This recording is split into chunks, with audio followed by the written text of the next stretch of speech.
We're going to call the executive session and move into executive session, if that's okay. So council will stand in session. Item 1 is an executive session. Mr. Clerk. Your Honor, the executive session is noticed as item 1, executive session Walker versus City of Tucson, Pima County Superior Court, case number C2019444664. It is being held pursuant to ARS section 38-431.03 A3 and A4. May I have a motion to go into executive session? So second. There is a motion and a second. All those in favor signify by saying aye. Aye. Aye. Any opposed? Motion passes. So we have to leave this session, go into our executive session, and I'll see everyone on the other side. You in September. Leave.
Honorable Mayor, I would ask for a motion that the mayor and council direct the city attorney to proceed as discussed in executive session and to resolve this case through settlement in the amount of $40,000. So move. There's a motion. Do you hear a second? Second. There's a motion and a second. Any further discussion? Your community events yet, correct? Hearing none. All those in favor signify by saying aye. Aye. Aye. Any opposed?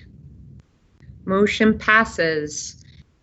Thank you, Mr. Rankin. We move on to item 3. There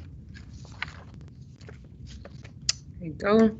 So item 3, time has been set aside for a discussion of the proposed framework for the American Rescue Plan funding. Mr. Manager, I understand you have a presentation to present to Mayor and Council. Yes, Mayor, we do, and I'll turn it over to Liana Perez, who will go over it.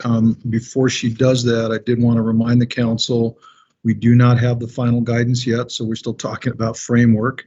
We do expect the comment period is complete July 12th. We are hoping to get what I'll call more final guidance. After that, we've not been told how long it'll take them to assemble the comments and get back to us, but I just wanted to let the council know we'll keep you in real time on that as we get more info. So with that, Liana, you want to go ahead and take it away? Thank you, Mr. Ortega. Good afternoon, Mayor, council members. I have Jeff Gates assisting today and will be available as well for questions. So today's presentation is a review of the study session that we had back with you a couple weeks ago on June 22nd, where we presented a proposed framework for the use of the funding and for the ARP funds. We've also, in this presentation today, we've also incorporated the many suggestions that you gave us at the last study session. And we have time built in, obviously, at the end of this presentation, as I'm sure you'll probably have some more suggestions, but we're also seeking kind of direction if we're going on the right track with a framework that we're proposing so that we can come back to you in August with some more finite dollars attached to many of the areas that are being proposed in this framework. So with that, if I can go to slide number 2, Jeff, please.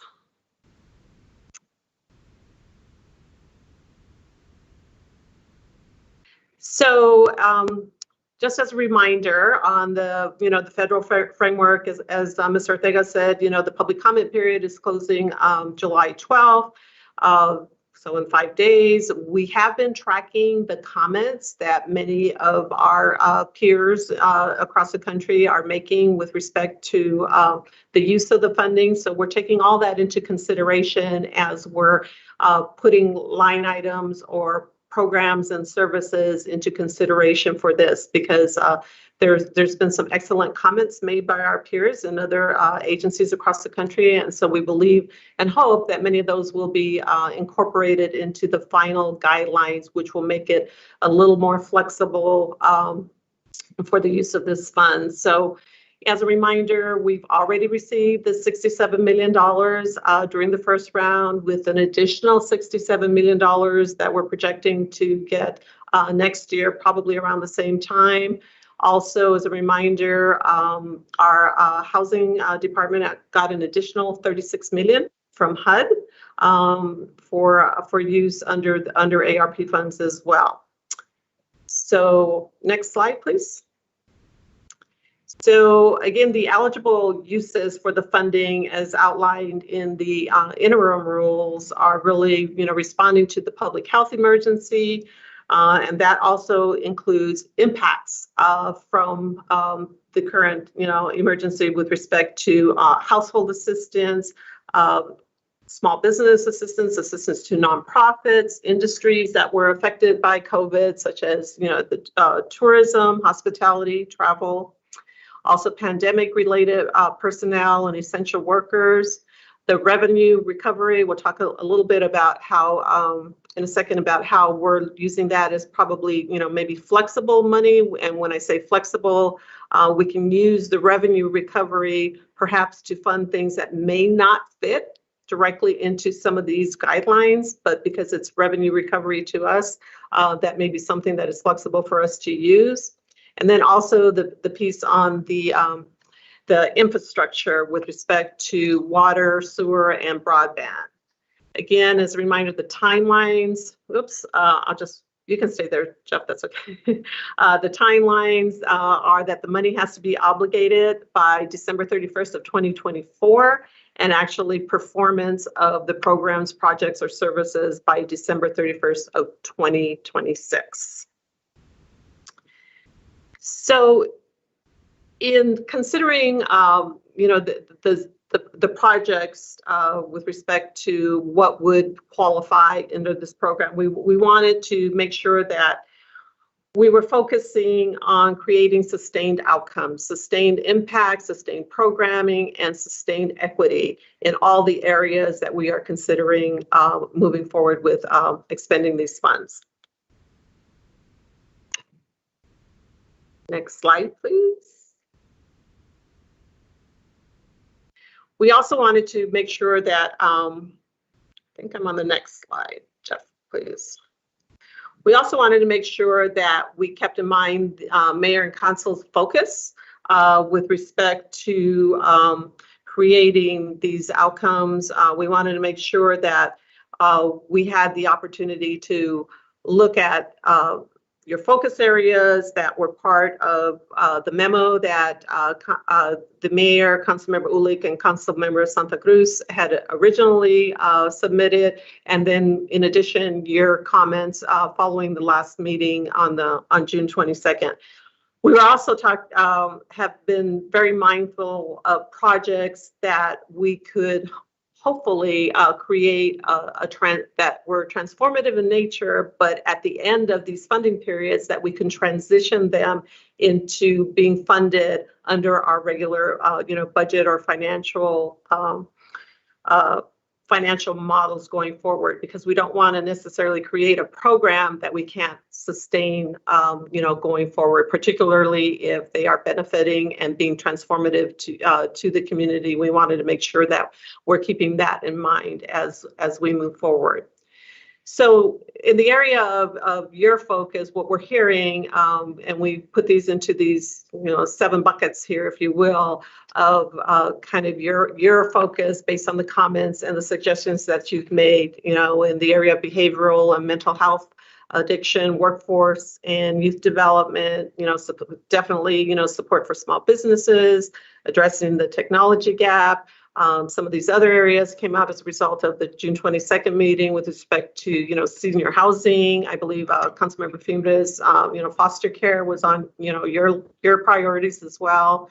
Supports for heads of households and caregivers, and then some of those items. And some of these items, keep in mind that we're still looking at them. I believe Councilmember Cunningham had made the suggestion about, housing retrofits, solar panels and so forth. So those are areas we're still kind of exploring if they will tie into acceptable uses of the funding. Next slide, please.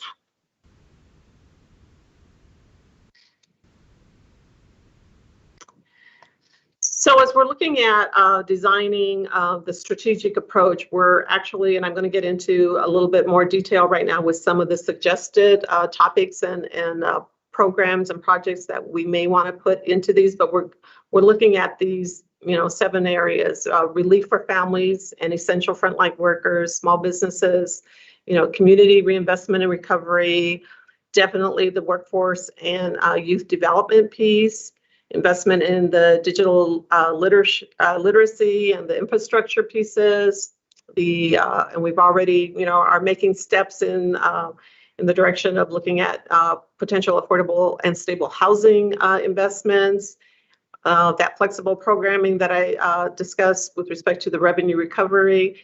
And then in the area of organizational and digital needs, what you'll see when we get into the next slides as to some of those possible, programs. We believe that there's many areas that are part of organizational needs that really tie into community needs. In other words, it allows us, by shoring up some of these areas within the organization, it will allow us to deliver these programs and services to the community as well. Apologize, my lights are going off in the office. So, so this first slide, and if you'll see on these slides, we built in with some of these, the bulleted suggested programs and services, but at the bottom of the slide, because we're mindful of where in the category these fall within the acceptable uses of the funding. So if you'll see at the bottom of the slides here, what ARP category they fall into. So for example, relief for families and essential frontline workers and small businesses, this falls in that category of response to the public health emergency. So here again, we're talking about small business grants, cost of cleaning services. And when we're talking about this, that a lot of those are our own structures and facilities, especially high use properties, in parks and rec facilities, community areas where there's a high public contact. Yes, Councilmember Fimbres, I believe you have a question. I'm trying to unmute. Relief for families, that includes senior families, seniors that are individually housed? Yes, that can be part of this rest category. Homes, senior facilities? Oh, you're talking about like senior housing facilities? Yeah, like there's got 3 or 4 seniors living in a home that's being taken care of by. We haven't considered that, but that is a good point. We can add that to the list. And then the other thing is, how will the ARPA help small businesses and nonprofits who are struggling to survive because of the COVID? Look at like the American Legion, the DAVs, the VFWs, the Knights of Columbus, all those that are struggling right now because they couldn't rent the halls which they live off of. They have building repairs, they have taxes, they have a lot of things that are coming up now that some of them are forced to sell their buildings now. Correct, and I believe you brought that point up last time, Councilmember Fimbres. I think that will take a little bit more evaluation on our part, but I think that will fall under the small business and nonprofit programs that we can create out of these funds to help assist those. Particularly, we know that the nonprofits were impacted severely with respect to, as you said, the rent and affordability. So those are areas that we can create that would fall under this category. So how do we get them? How do we get these nonprofits to continue to call my office to see if to get relief? What do we do? We contact you, send them to you. Correct. I believe the next steps will be once we create and you approve the strategic the actual strategic plan, then we will create the program and the access points for those nonprofits and businesses to actually apply for those for funding. Okay, and that would include like restaurants like Regals that lost out because of COVID. And El Indio, they could also apply to start up another restaurant somewhere? Yes, I believe that those would all apply under these small business programs that we would create. Oh, great. Thank you. Mm-hmm. That bullet point on the drinking fountain replacement, that is actually one of the unfunded areas that we have identified under organizational needs for Parks and Recreation. The director, Laura, had actually identified numerous drinking fountains within Parks and Rec facilities that are either inoperable or, not completely, outdated and not working. As part of a health and safety provision, we would address a program to replace these throughout the community.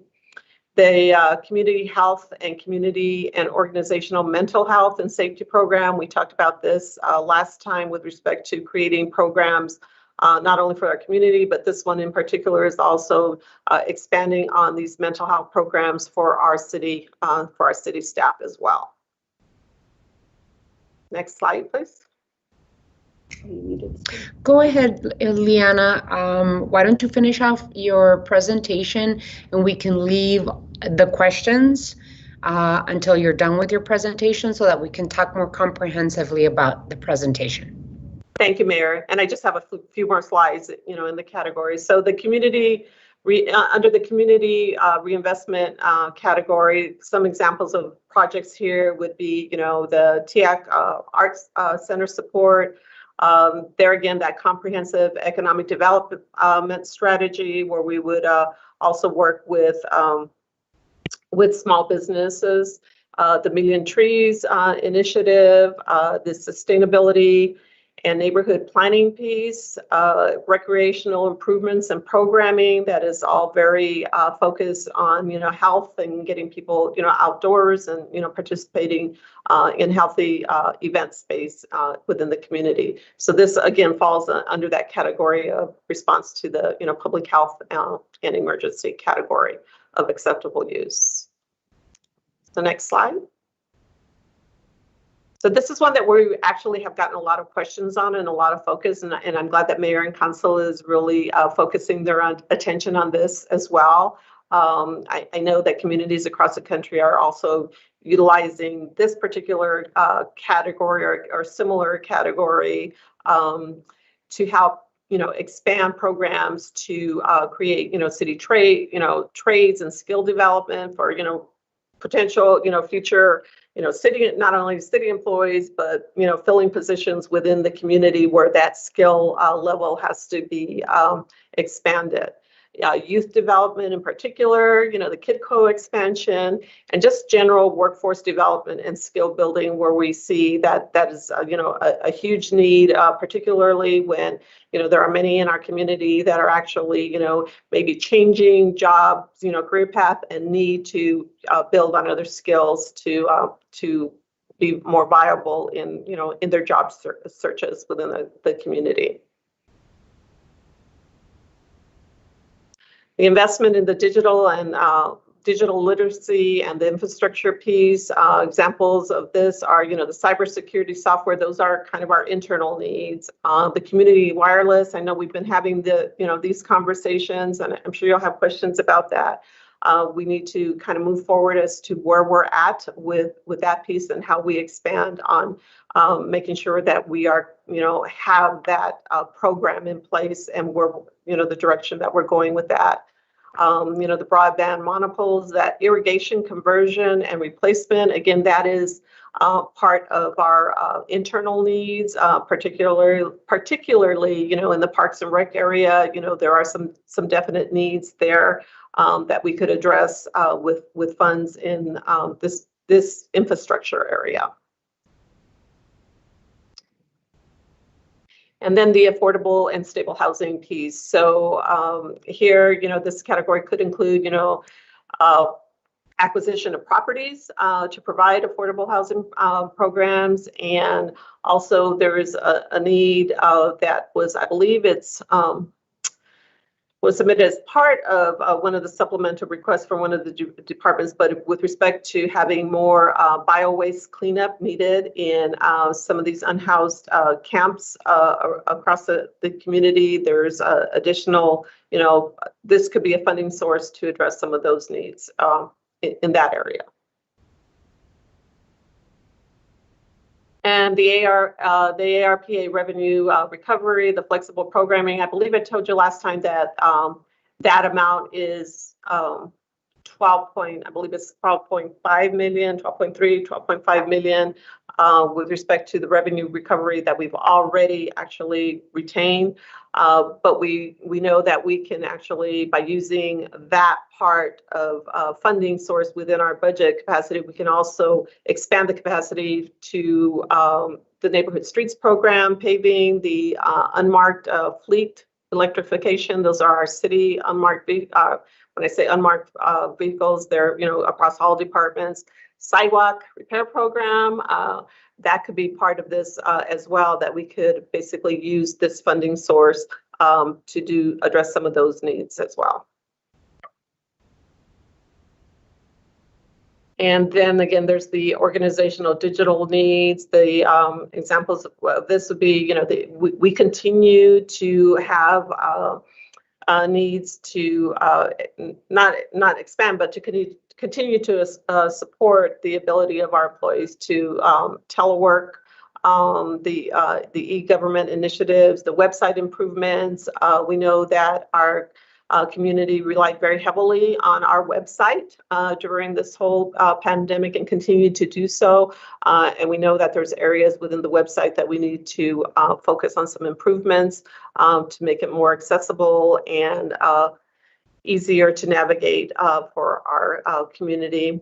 The Pulse Point software is also a digital need that we included here as well. And I believe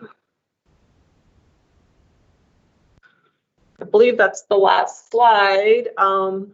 At this point, I think one of the things that we want to basically open it up for is your questions and obviously direction with respect to the framework. And I know that you probably in the last couple of weeks have had some time to give us some more thought with respect to other suggestions and programs that you may want to see incorporated into the framework. So I'll leave it at that and happy to answer any questions.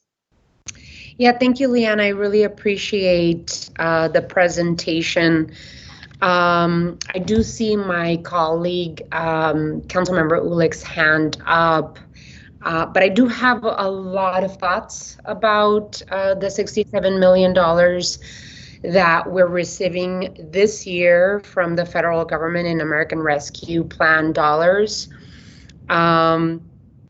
The memo that Councilmember Ulick and Councilmember Santa Cruz and I wrote back in June, kind of trying to create a framework and define how to best spend these ARP funds for the city of Tucson in order to create transformative change.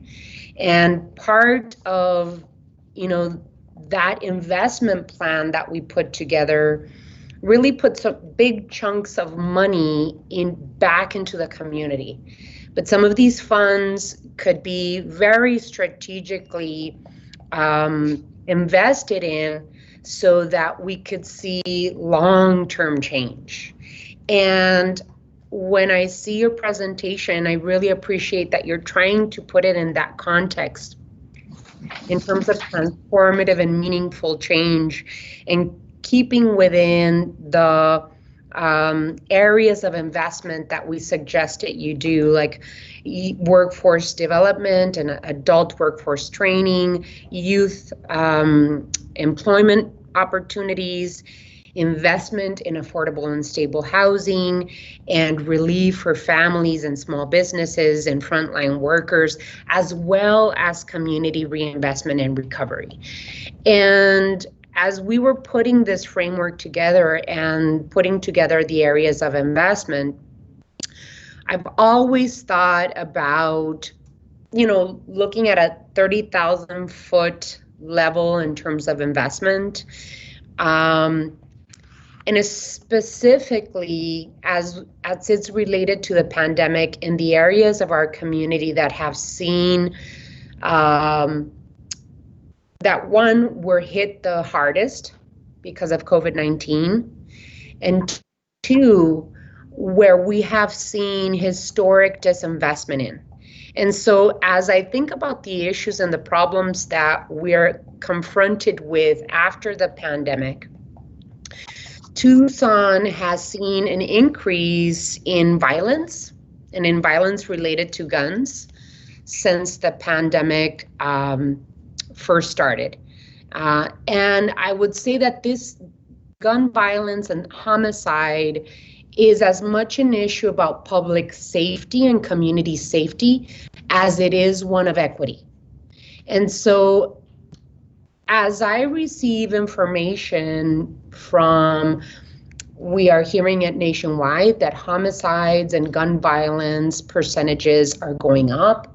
It's happening here in Arizona. It's happening in Tucson as well. And when I receive the input and the information from Chief Magnus, he keeps me informed of what is happening in our community, whether it's in the evening or whether it's the weekend. He lets me know the violence and the homicides and the incidents that happen here in the city of Tucson. What I think about when I connect those issues of gun violence and homicides happening here in our city, I try and connect it as to where that violence is happening. And that violence is happening in areas where we know have seen generational disinvestment in the city of Tucson, right? It's happening in the Thrive in the 05 area. It's happening in the South Side and in both Ward 1 and 5. It's happening in 22nd, 29th Golf Links area. There's areas in Grant and Alvernon. Those are the areas, according to the data presented to my gun violence prevention task force that I put together. We included Chief Magnus and Assistant Chief Hall in this task force that I've put together to try and find solutions in terms of policy. The data tells us that one, the areas of the low-income areas of our city are seeing these elevated crime, and especially gun violence, crime, and homicides. And two, that mostly male and Black, African American, and Indigenous communities are the victims of this violence. And so what I would like to propose that we think about with the American Rescue Plan dollars is that we continue enhancing on community safety and that we invest in these areas that we already know need investment, right? That we invest our American Rescue Plan dollars proportionally to the areas that that we've seen this lack of investment in, that we know there's high levels of poverty in, and that we see the gun violence levels up. So part of the Biden administration and what the U.S. Treasury Department are giving local governments flexibility on the American Rescue Plan is being able to use these funds to enhance community safety. And some of the investments that cities can do in order to be able to prevent crime from happening in the first place is that we invest in domestic violence prevention programs, that we can invest in mental health and substance abuse disorder, that we can invest in focusing in areas of town and individuals at greatest risk of becoming involved in criminal activity. We can invest in youth programming and summer youth employment programs. We can invest in formerly incarcerated individuals in communities experiencing high levels of violence. We can invest in workforce readiness training, apprenticeship programs, and workforce and work programs, and mental health support services, and homeless outreach. There are so many areas, which, by the way, we had already set the framework for. So as we approach the investment in the American Rescue Plan dollars, we can marry all of these issues and be able to invest in violence interruption programs that invest in historically marginalized communities, and that includes workforce development, apprenticeship programs, as I said. I really want us to think, start defining more the American Rescue Plan dollars. I really want us to start thinking in the investment plan that Councilmember Ulick and Councilmember Santa Cruz and I brought forward. We specifically designated money for adult workforce development and youth employment, $3.5 million each. We specifically attached a $25 million line item for affordable and stable housing.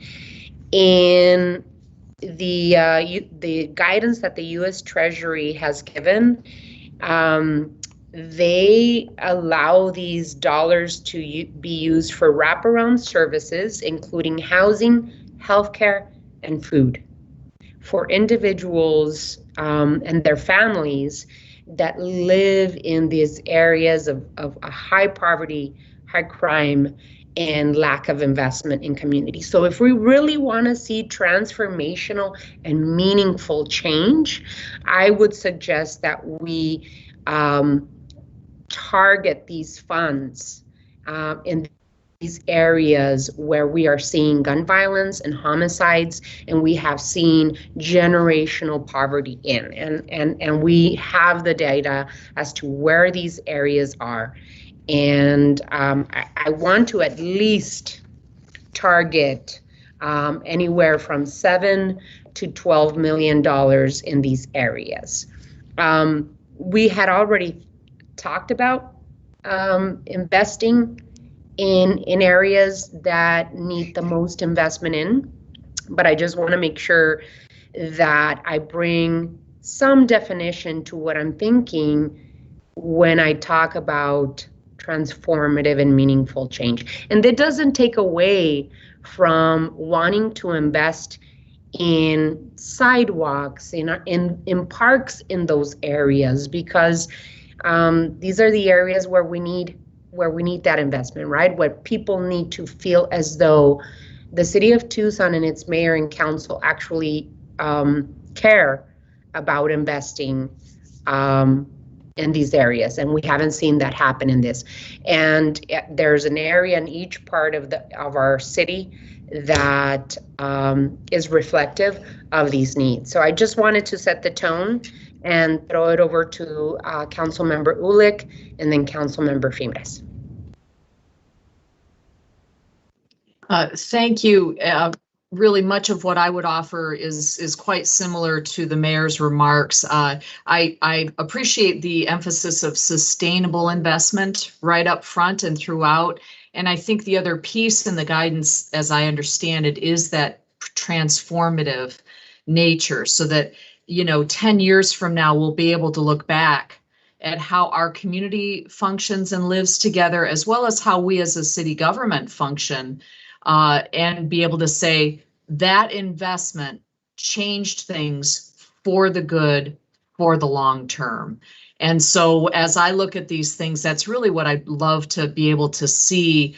I'm very glad that gun violence was specified in your remarks, Mayor Romero, because I had jotted a note in that first slide about safety programming and really wanting to be sure, because there's no doubt neighborhoods throughout Ward 3 and our entire city is concerned, as is our country, at the alarming spike in violence, particularly gun violence. And what can be transformative is really investing in a better understanding how we can interrupt what fuels that violence and that access to weapons. And so I think there are some best practices out there, and again, strategic investments, as the mayor mentioned, that could help us to prevent gun violence, and so that would be great to see work through with us over the coming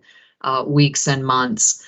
I do, just want to emphasize again, and I know we have many city government infrastructure needs within our departments.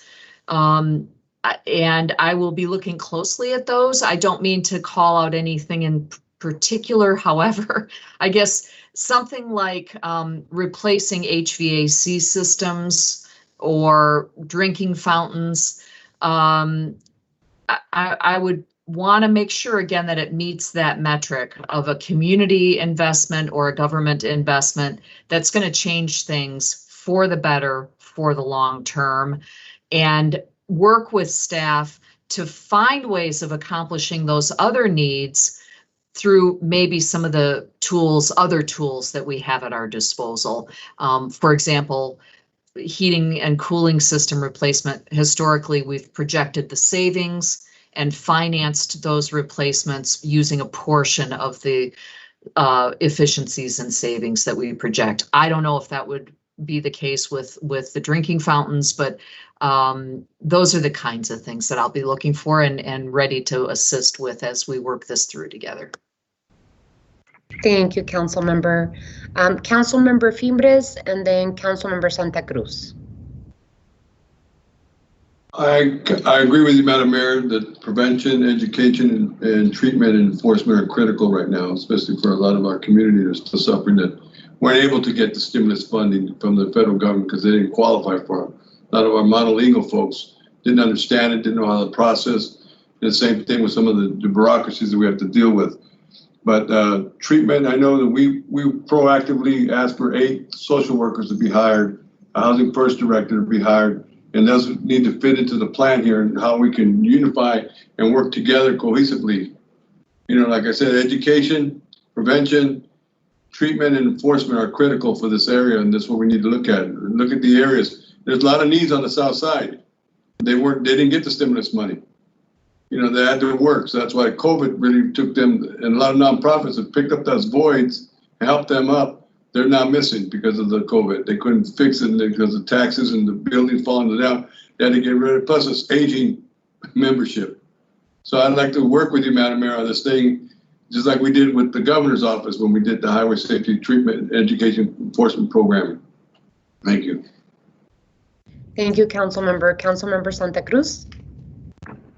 Hi, thank you, Mayor, for your remarks. I think that as I was looking at the presentation and following the remarks, that I think we maybe need to take a little step back and really kind of ground ourselves on what the intent for the CARES dollars were last time around, and that it was really, and that there is no recovery or us coming out of the pandemic if we're not investing it in people.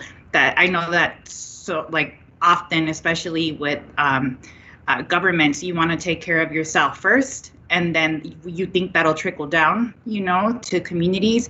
But if we're not stabilizing people and we're not centering them first, their ability to spend money and for us to get those tax revenues in the future, I guess for me personally, it doesn't make sense as far as a long-term sustainable approach. So I think, again, with these ARP monies, we need to invest in people, and that we have a unique opportunity at this moment to address the root causes of inequity and poverty and community violence. Like you stated, Mayor, that by investing in community violence interruption programs, workforce readiness and youth employment programs, and supporting formerly incarcerated folks, and supporting those that suffer from substance misuse disorders or illnesses, is what's really gonna put us in a better place as we move forward as a community here in Tucson. So I think there is no coincidence, like you stated, with the areas of the city that are seeing high levels of crime, that these are also the areas that saw the highest COVID rates, and that they're also areas that have historically been disinvested areas, for the city, and that just trying to do enforcement or over policing, that doesn't work, because we've tried it. And so I want to continue to encourage our colleagues to see this as an opportunity to significantly invest in our communities who are facing, these long-term divestments, and that we just center our approach for the ARP money on people, rather than us, just like the way that Councilmember Ulick said, that unless it's in line with investing in these areas that have suffered the most, and we're improving their parks, or like you said, Mayor, the sidewalks, that maybe we're not, we don't, I don't know, that we're not using the ARP money to be like, oh, let's do work within the institution of the city that hasn't been done. No, we need to figure out other ways to do that and really focus this money on our community. Thank you. 100% agreed. Any additional input and feedback from my colleagues? Councilmember Kozachik. Thanks, and I appreciate the focus on gun violence intervention. It's critical. We just can't keep doing the same thing over and over. Einstein had a thing about insanity in expecting a different result.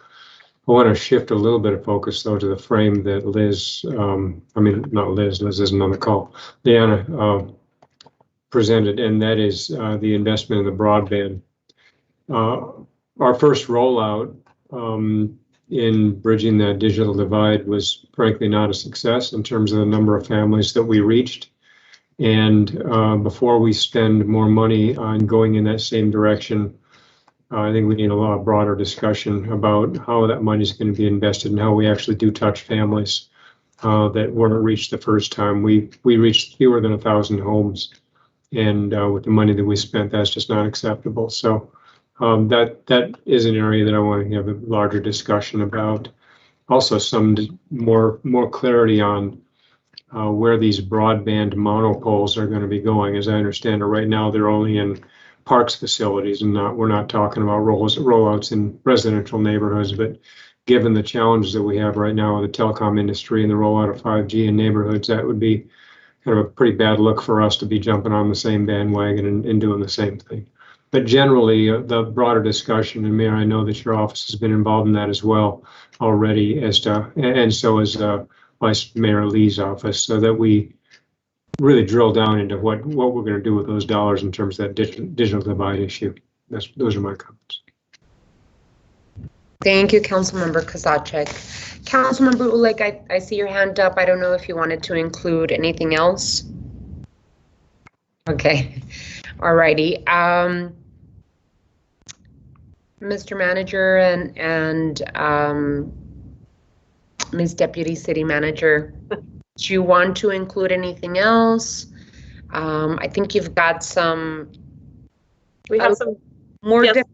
more definition to what we're looking for as mayor and council in terms of investment in people, investment in gun violence interruption programs and mental health and behavioral health, and that includes investment in youth and formerly incarcerated areas of our city where we're seeing, high percentages of gun violence and homicide and crime, and there's data that can support this investments, and we'll be more than happy to continue working on this with all my colleagues and you.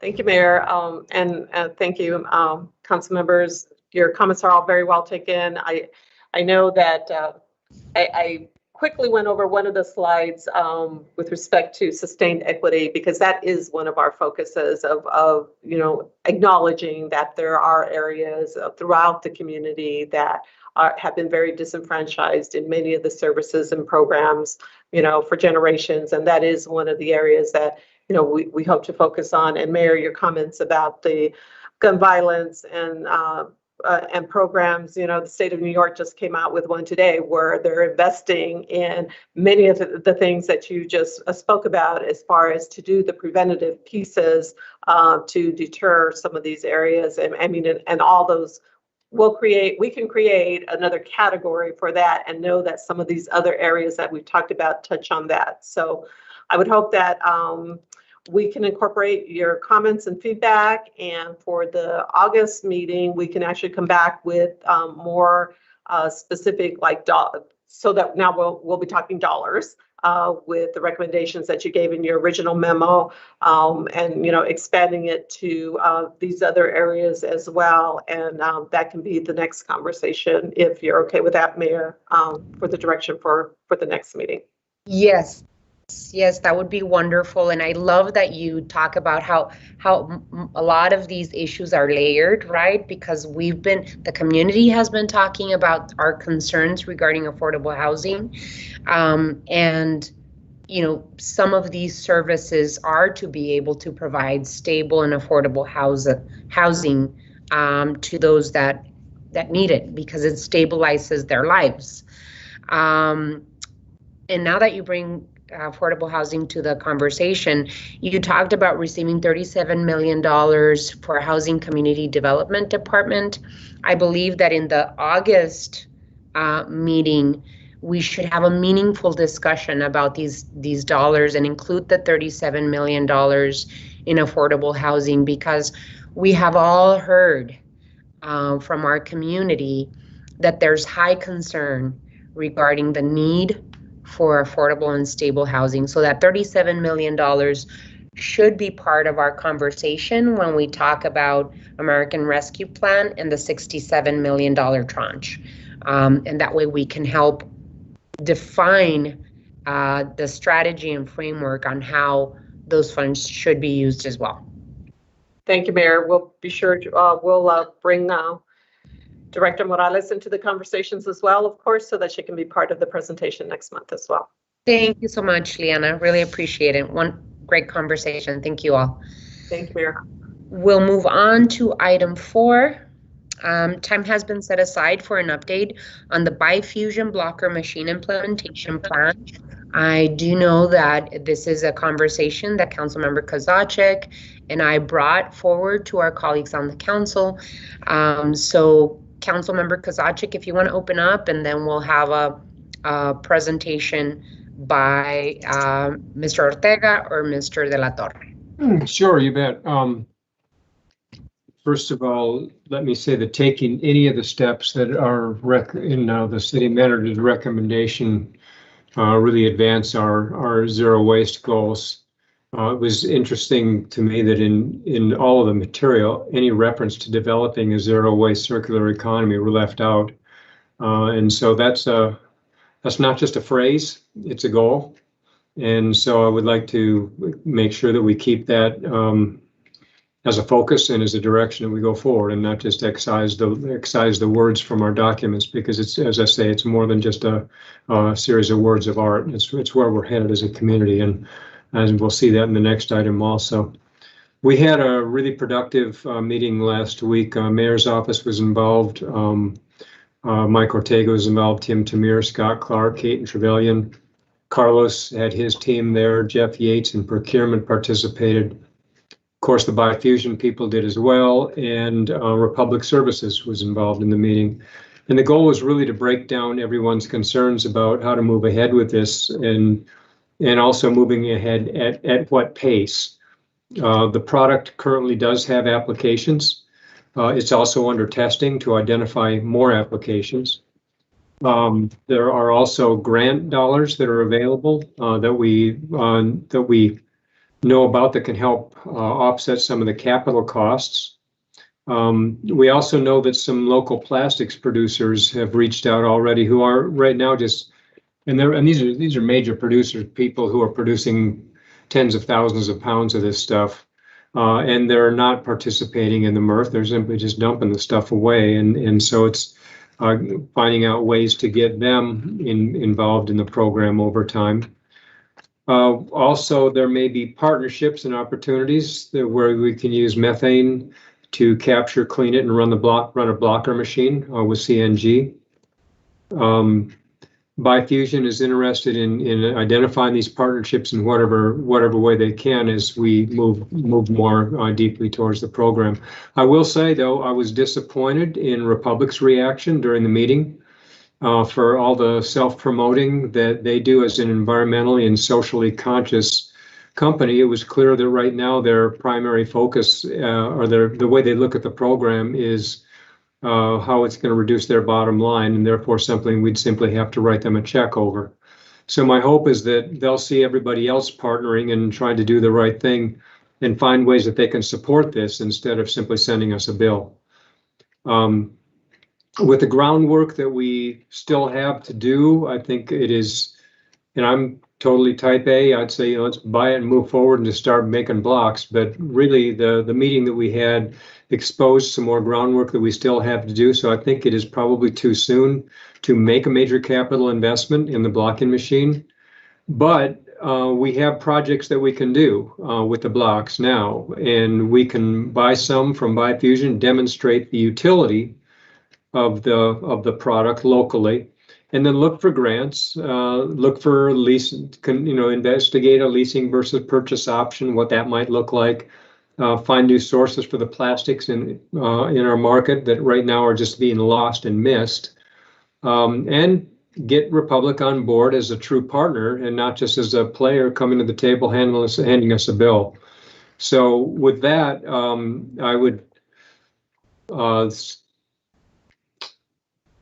let me just say this: the first two options are to make purchases in the capital, and right now I think it's too soon for that. And so I would move that we ask staff to identify some local pilot projects, get the materials, and continue exploring this and figuring out how to make it work, and get back to us in, say, 60 days. But right now we have some good momentum going with all of our partners. And well, with the exception of Republic. And so let's buy some blocks. Let's send Clayton and his team out into some of our parks, start building some of this stuff, and keep the conversation going. And Mayor, thank you for having your office participate in that. It was, I hope you got the report back. It was really a productive meeting. Yeah, very, very good conversation, because I think we're all thinking outside of the, box. And really coming up with areas of opportunity and areas of where we can use our waste, quote unquote, waste that could become usable. And so I really like the idea of the Byfusion blocker, but I also understand that it is that alternative 3, which is something that we all, at the end of that meeting, I think we all came out with the understanding that taking one step forward, as opposed to investing in an expensive machine, taking one step forward with a pilot program would be the best approach for this. So I'm in full agreement with alternative 3, and would highly recommend my colleagues on the council approve the city manager's recommendation and Mr. De La Torre's recommendation as well. I wanted to also give an opportunity for Carlos to add to the conversation. If you have something to add, Carlos, as we move forward with this recommendation. Mayor, members of the council, thank you for the opportunity. Quite honestly, I think Councilmember Gasajic did a tremendous job. I have nothing to add. I'm out of words. Thank you. That's a first. I know. Madam Mayor, is there a motion on the table? So there is a question. Councilmember Santa Cruz, did you have commentary or question? I had a question. So I was wondering, in the proposal under the alternative that we're talking about, we're identifying public and private projects that could utilize the BuyBlock technology. Have we already identified some potential projects? And then I know that we're talking about Los Reales next, and so just trying to see how we're connecting this effort to the work that y'all have been doing. on the Los Reales campus.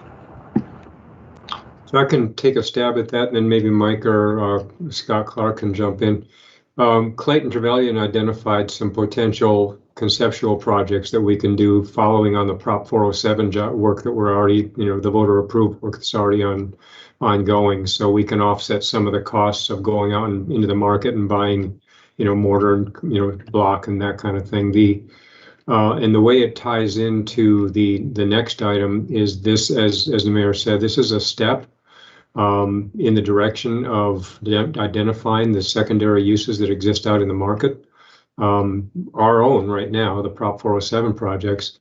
And as we further refine the conversation about partnerships, about lease versus purchase, about the other sources in the market, and getting Republic on board with this, we'll know better whether or not this is a purchase a blocking machine and own it ourselves, get Republic to operate it, what those pieces look like.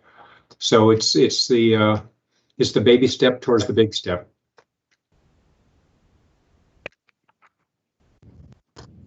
Mayor, the only thing I would add is that if the council members, if you have ideas on projects, we're probably going to be looking at non-load bearing, at least to start. But if you've got ideas and thoughts on maybe a project in your ward that is either part of 407 or a smaller project, happy to look at that as a demonstration project. I think we're pretty flexible. I'm really excited about setting the stage for what this can look like long term. So we're open to suggestions if you have some ideas. So. And do you need that direction in the form of a motion, or based on the conversation, you ready to go on option 3? I think Councilmember Kosacic, I think it would be best in the form of a motion because we have to spend a little bit of money for the pilot program.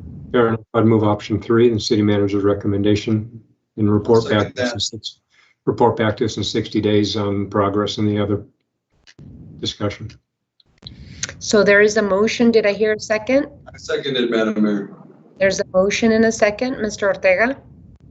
Mayor, just want to make sure, Councilmember Kosacic, is your intent that we would bring it back to the council in 60 days in a formal setting, or just a report on what we're doing and our progress in 60 days, which can just be a written report? Yeah, I don't know that we need a formal presentation. I think that the next item is really going to be where we're going to want the feedback, the more formal feedback. But I will let you know, the meeting that we had last week or whenever it was, I'm going to regather that group and in the mayor's office and all the other people that I mentioned together to continue that conversation, because that can't be a one-off. The grant money, the lease purchase, and the other thing. And I would hope that Republic is taking note that the city's moving forward, and we would love to see them lock arms with us and move forward in the same direction. If their entire intent is to simply write us a bill, then that at least for me, it would color my perception as to what our long-term relationship with them might be. Yeah. Yep. Completely agree. So there's a motion and a second. I don't see any other hands. All those in favor indicate by saying aye. Aye. Any opposed? Motion passes. Thank you all for your hard work on this. This was fun.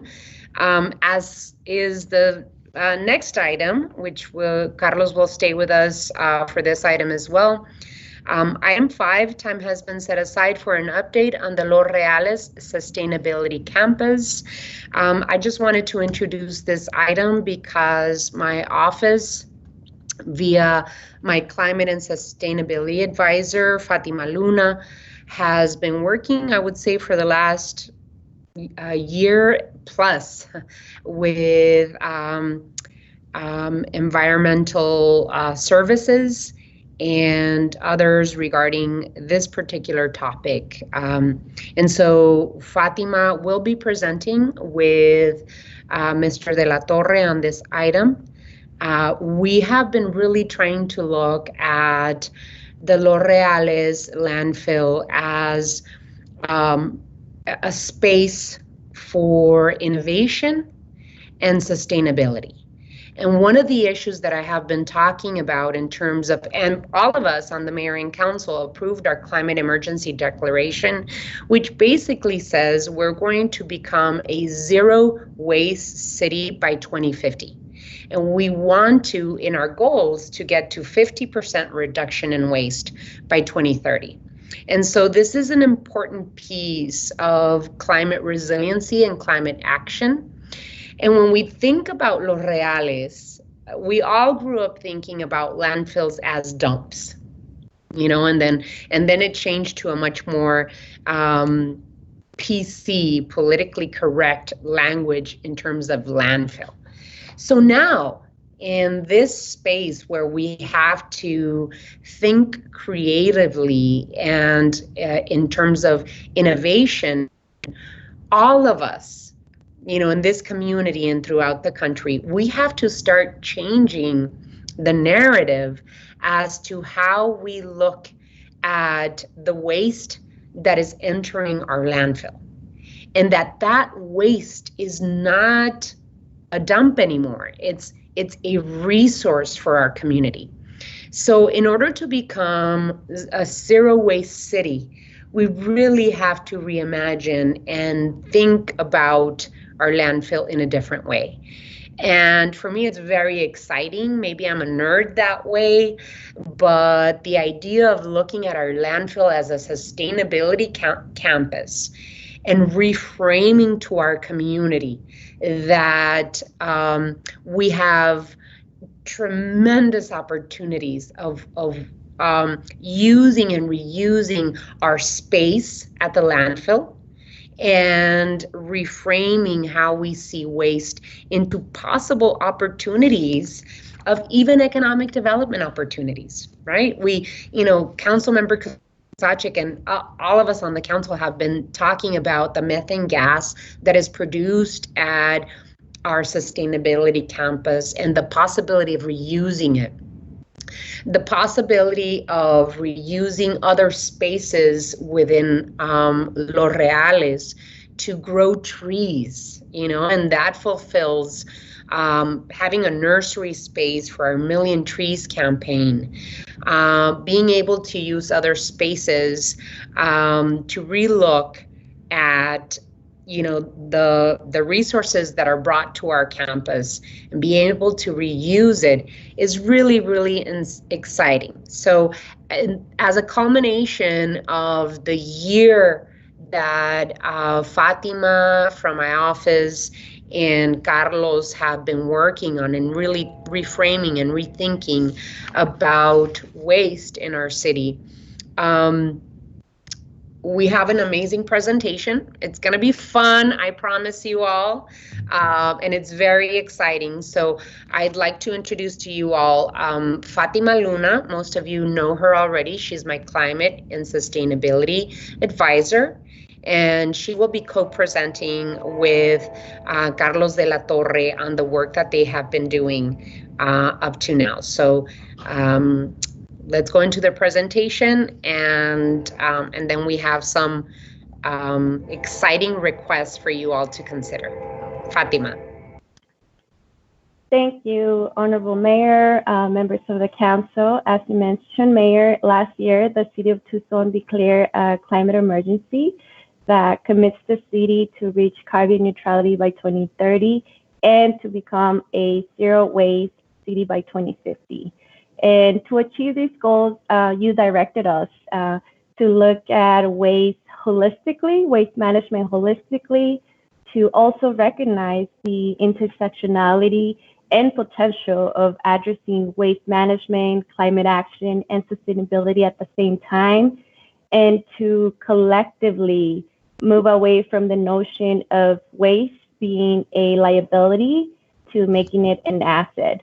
And with this in mind, our office, the mayor's office, has been meeting with the Environmental and General Service Department for over a year to discuss, identify, and pursue waste management and energy efficiency strategies that advance the city's net zero and waste diversion goals. So today, Carlos de la Torre, the Environmental and General Service Department Director, will present this conceptual framework that, as you mentioned, is the combination of his work in collaboration with our office. This framework essentially is a pathway to transform the Los Reales landfill to a sustainability campus. And the sustainability campus will not only support the development of new industries, green jobs, reduce emissions, and increase the efficient use of natural resources, but it would also make Tucson a national leader, since to our knowledge, no other city is treating waste as an asset in an active landfill. So with no further ado, I would like to welcome Carlos de la Torre to begin the presentation. Carlos? Hi, good afternoon, Mayor, members of the council. Thank you for the opportunity to present. Let me see if I can share my screen very quickly. It's slow because it's a big file.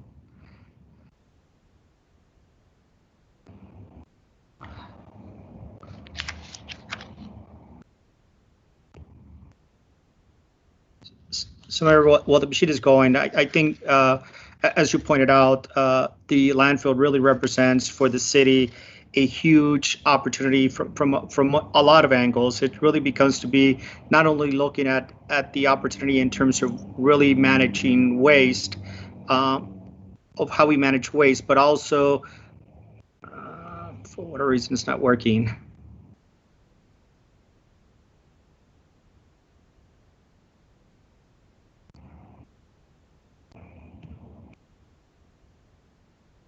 Sorry about that.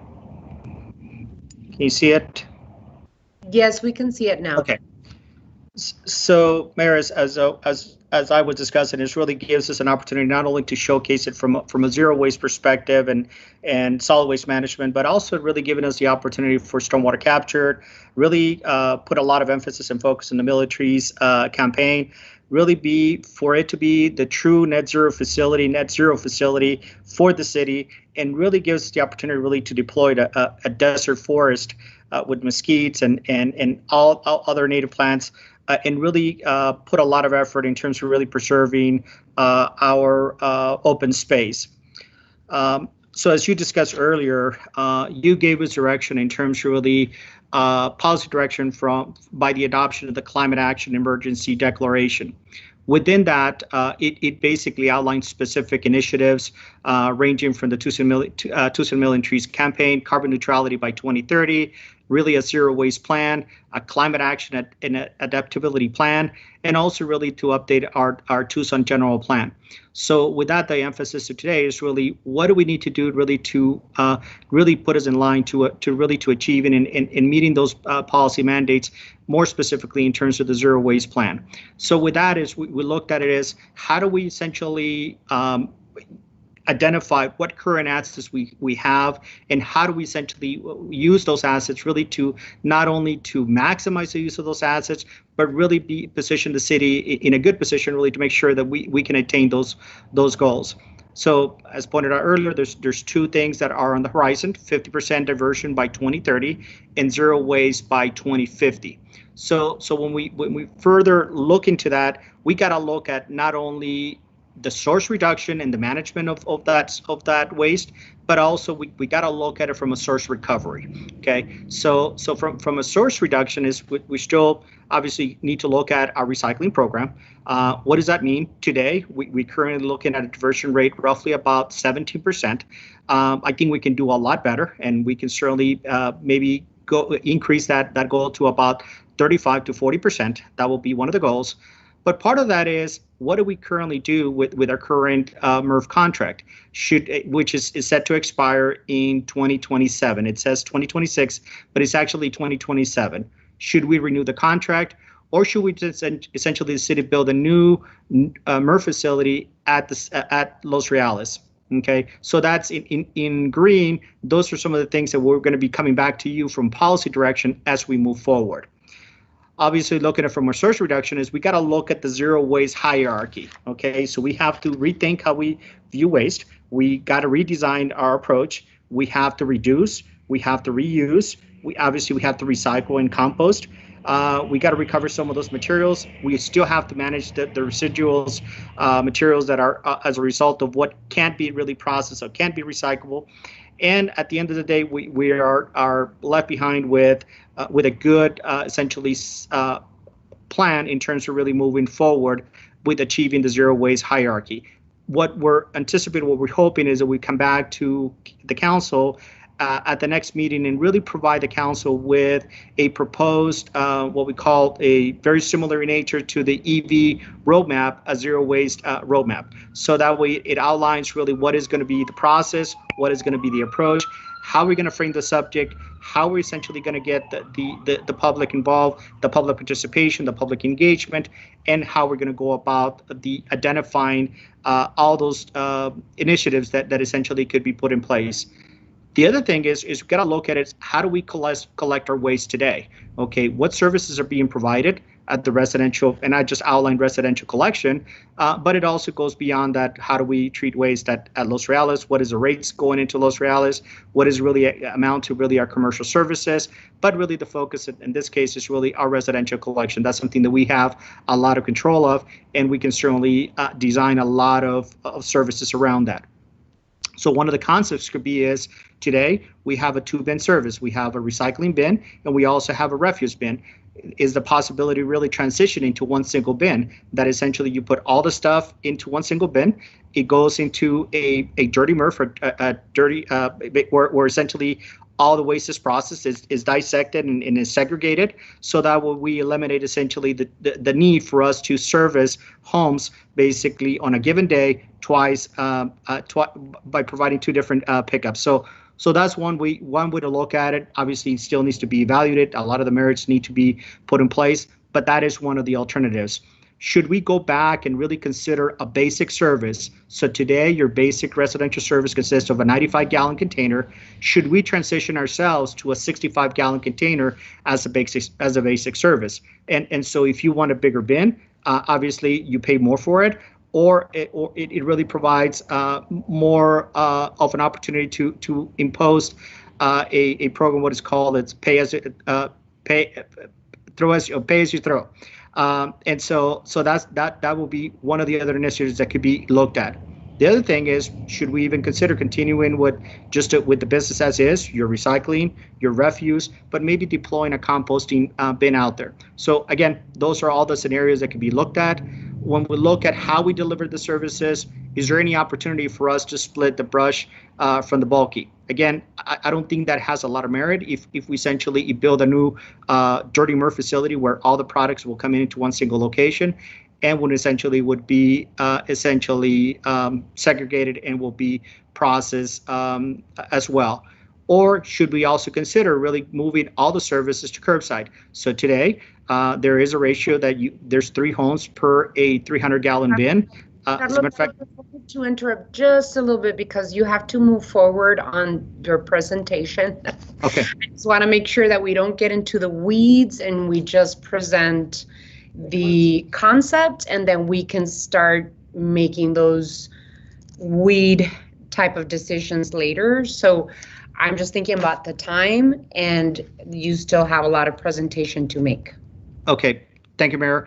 And then the other side of things is really looking at the source recovery, waste to energy. So we'll come back to the council. Is there any interest of the city really pursuing that as part of the zero waste initiative? And then what are we going to do with our landfill gas? We have a pending study that will come back to the council in November so we can get policy direction moving forward. So really, in all reality, what we're looking at that is really what are the primary goals around the Los Reales Sustainability Campus? Really to be the physical catalyst of really making all those things essentially happen that are outlined in the Declaration of Climate Emergency for the city of Tucson. Really to provide the physical infrastructure, really to make sure that we really become to be the regional authority in terms of really climate action, environmental and sustainability, to make sure that we provide an integrated cutting-edge solid waste management program that would help us achieve the zero waste goals by 2050. And really for this sustainability campus to be seen as an open space asset today and in the future. So let's not wait for the landfill to close before we can enjoy it from that perspective. And then really, how do we transition how we view and treat waste from a liability to a resource? And again, really, as I mentioned earlier, it's really to maximize the use of our current assets. So what I outlined is just a few strategies. Again, I mentioned really to maximize the assets, really make sure that we do a lot of stormwater capture. We deploy a lot of solar energy out in the compound. We really haven't seen a whole lot of wind energy. I think it provides us with that opportunity. Fuel cells, also really providing space for future economic development opportunities to help us kind of manage our zero waste goals. Again, one of them would be a waste to energy facility, really providing a last chance storage that before you are dropping off your chair that you no longer want, you can drop it off, somebody else can refurbish it, and somebody else can really come by and buy that product. And also really creating that buffer around the landfill that provides a buffer not only between the landfill and the property owners, but actually providing that community open space, really provide for some sports fields and recreational uses in the future, today and into the future. Mayor, this is really just an outlook of really what that conceptual plan will look like. Starting off on the top left corner would be the cyan color.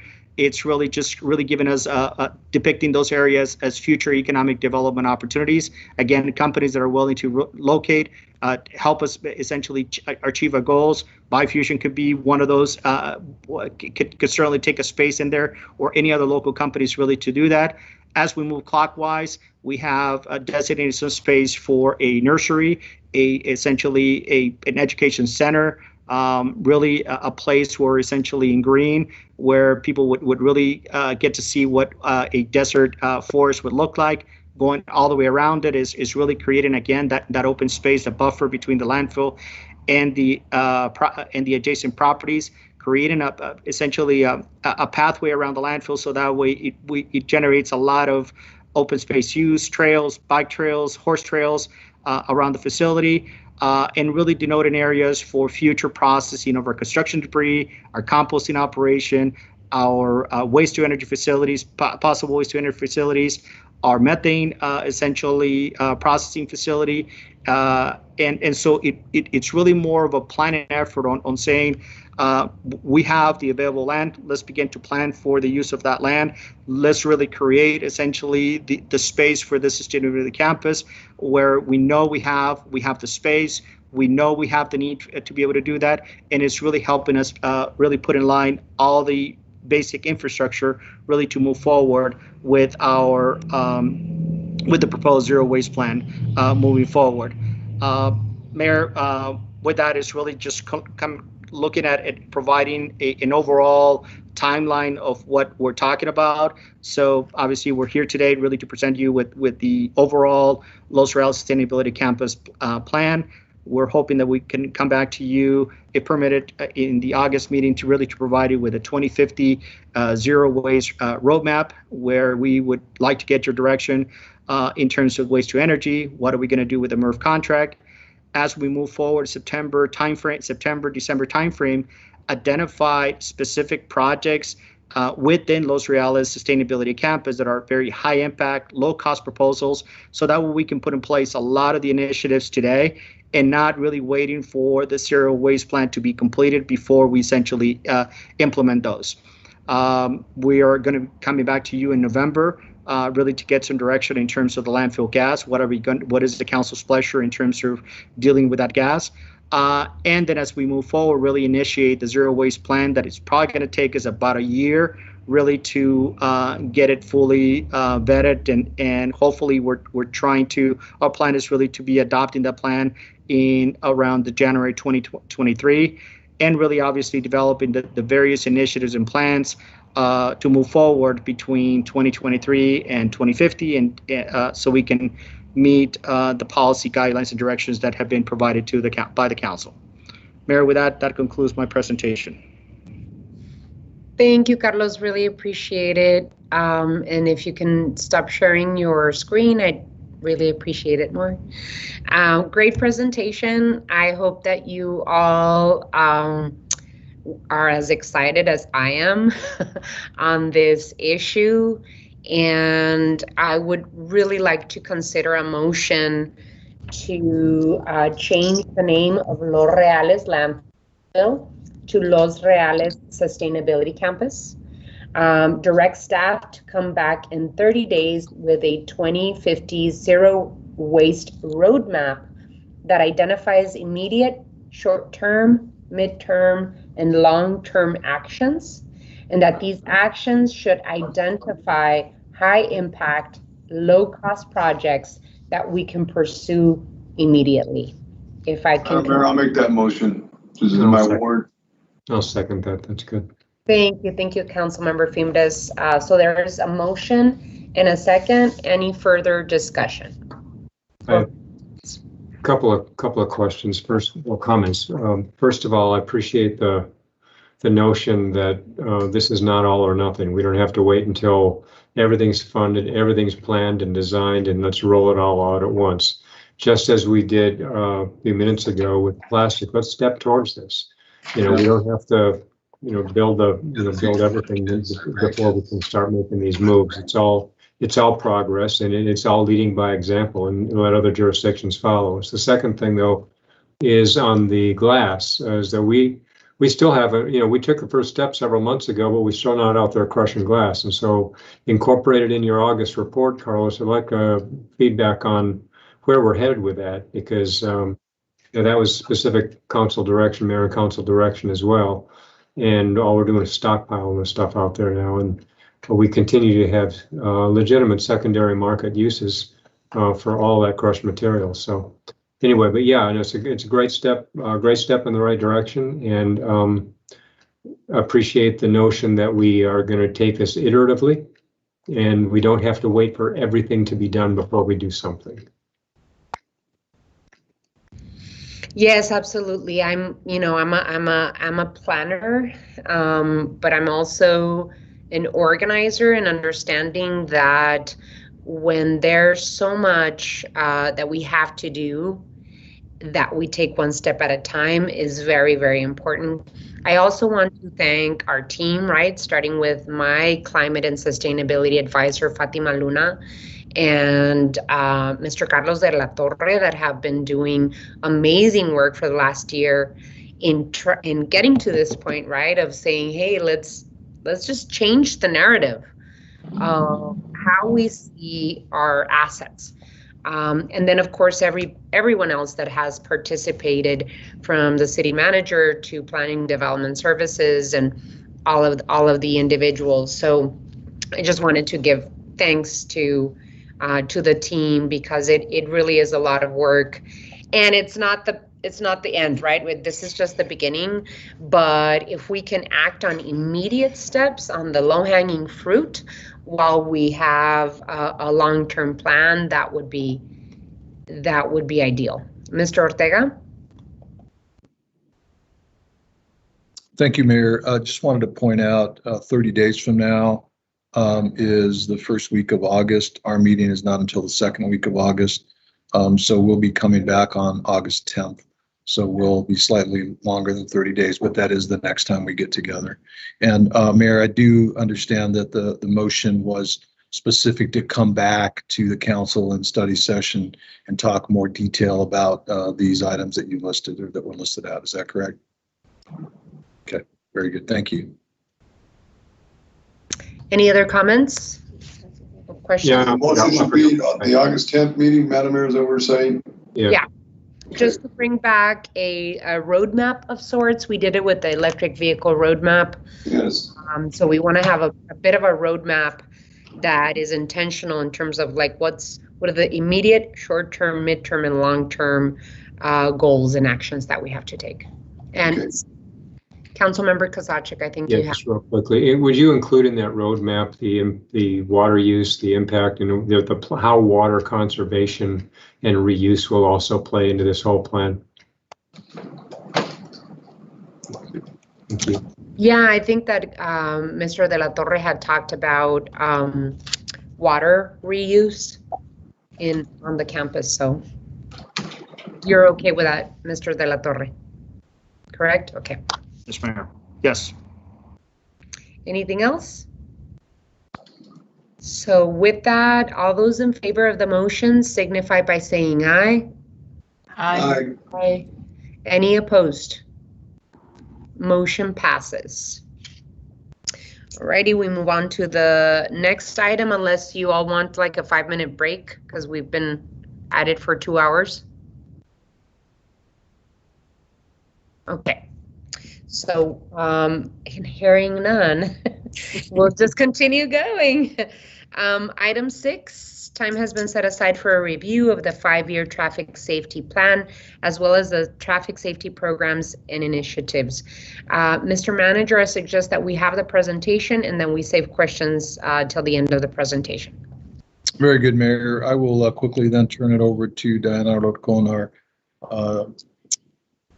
Department of Transportation Mobility Director, keeping in mind that this is the framework for our 5-year safety plan. It's got various parts and points to it that eventually will come back to you in some way down the road, but this does give you an overview of that. So, Diana. Thank you, Mr. Manager. Good afternoon, Mayor and council members. I'm just going to quickly share my screen and then I'll run through the presentation, and thank you for the opportunity. Can you see it? Let's try again.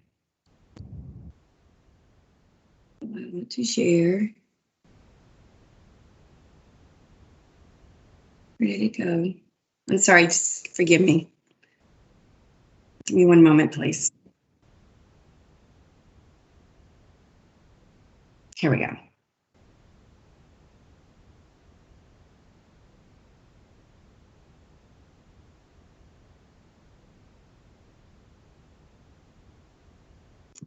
Is that popping up, Madam Mayor? No, it's not. No. Not yet. So we can see that you're sharing, but we just see your picture there, not your screen. I apologize. Usually it works really well and I don't have this issue. But I am, let me try this.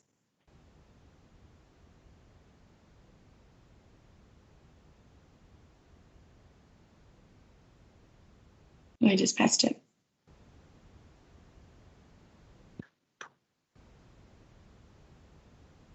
Now we have it? Not exactly. Well, it's coming up. I apologize. I'm having a little bit of technical difficulty. Usually I'm doing pretty good on this. You're doing just fine, Diana. Thank you. Falling on your sword, Diane. Oh, sir. All right, you're good. There it goes. There we go. Perfect. All right. So thank you very much for this opportunity to share with you our safety plan. I wonder if I can put this into slideshow, but it's not letting me. Maybe I can go down here. It looks good, Diana. You're actually. All right, I'll run through it. So this is the end of our second year for our 5-year safety plan. We wanted to bring back to you and provide you with the annual report and information about where we're at, what we've been doing, and then also some of the, give you a little bit of highlight also what happened during COVID.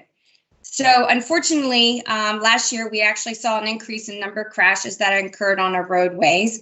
So this is a bar showing in 2019 we ended with 80, and then in 2020 we actually ended with 88 crashes that led to fatalities on the roadways. So where those fatalities occurred did have a change from 2019 to 2020. As you can see, we actually had a decline in the number of pedestrian casualties and crashes that occurred that led to a fatality. We had an increase in the number of automobile and motorcycle crashes that occurred to fatalities. And we had a decrease in and bicycle fatalities on the roadway. So we had some positive gains, but we also had some negative fallouts. So this is kind of a highlight of sharing some of the conditions that led to the fatalities in FY 2020. Most of the crashes that occurred, 41% occurred at an intersection.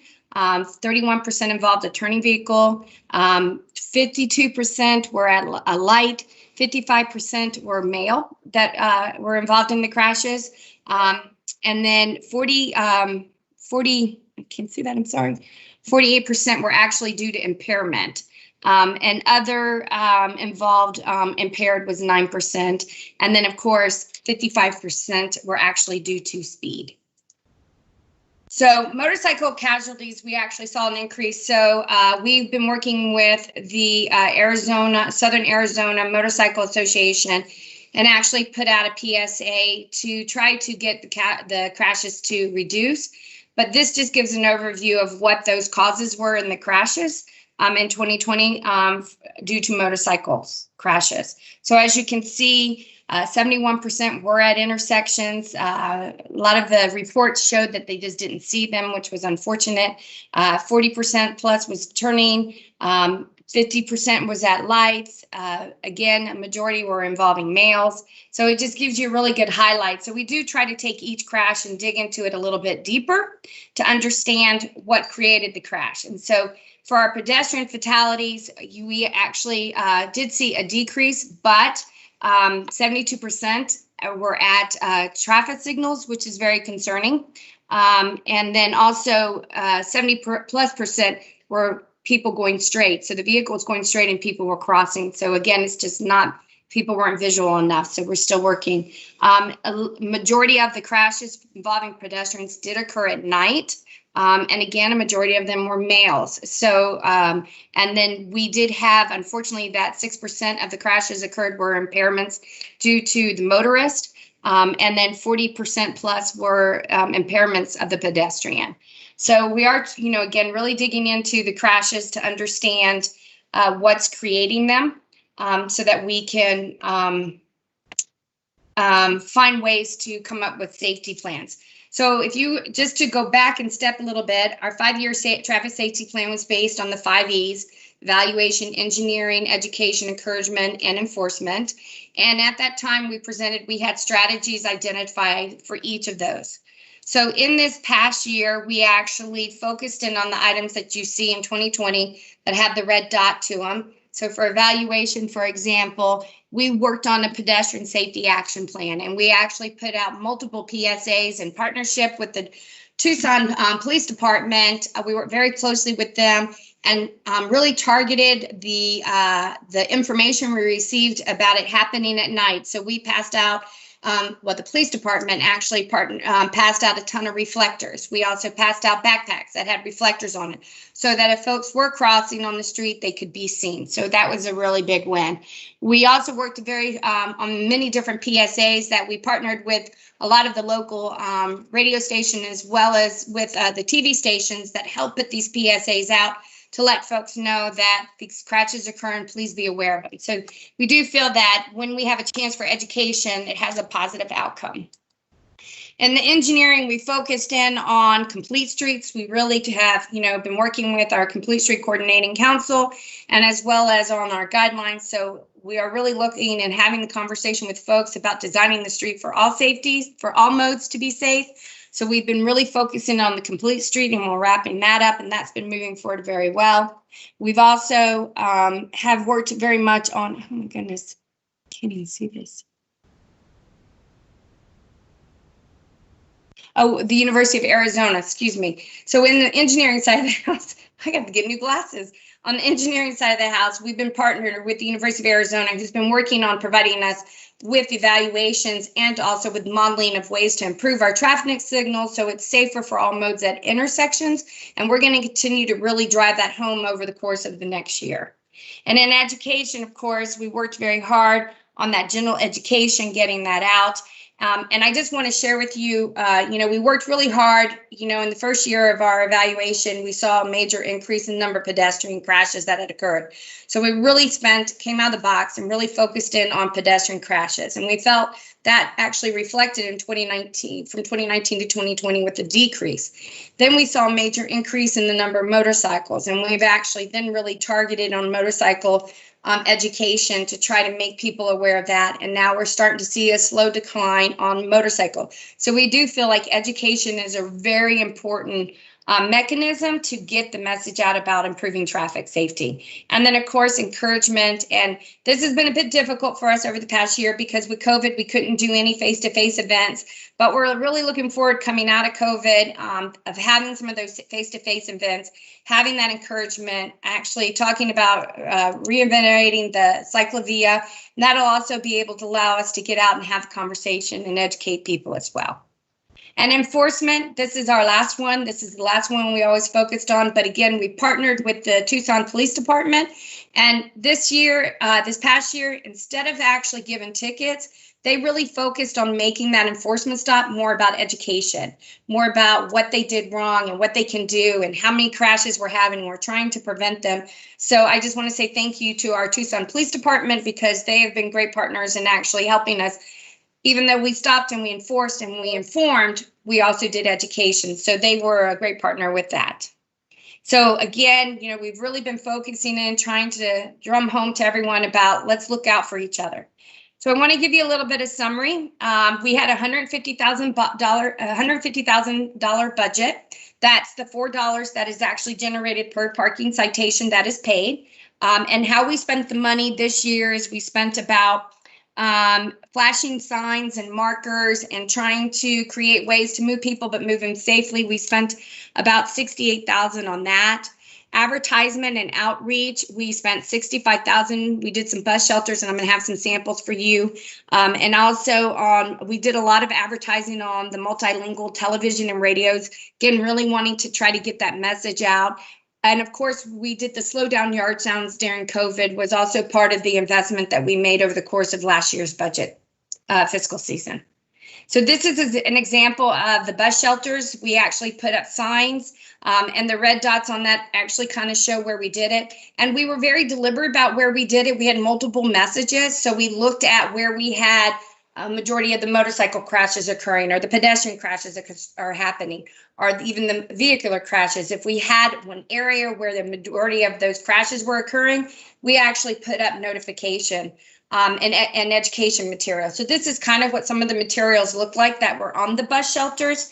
But we're also doing this now on Suntran. We actually started implementing this just toward the end of the fiscal year. So you can start looking for these types of messages to get out to our community, because again, we want to dial the number back and not have it continue to increase. So we're going to see more of this around on our buses throughout the city. And we did a lot of safety outreach, of course, Slow Street. I want to also, again, say thank you to Mayor and Council for your support during COVID. You actually provided us with the CARES dollars, some dollars that we were able to work with 18 communities on the Slow Street initiatives.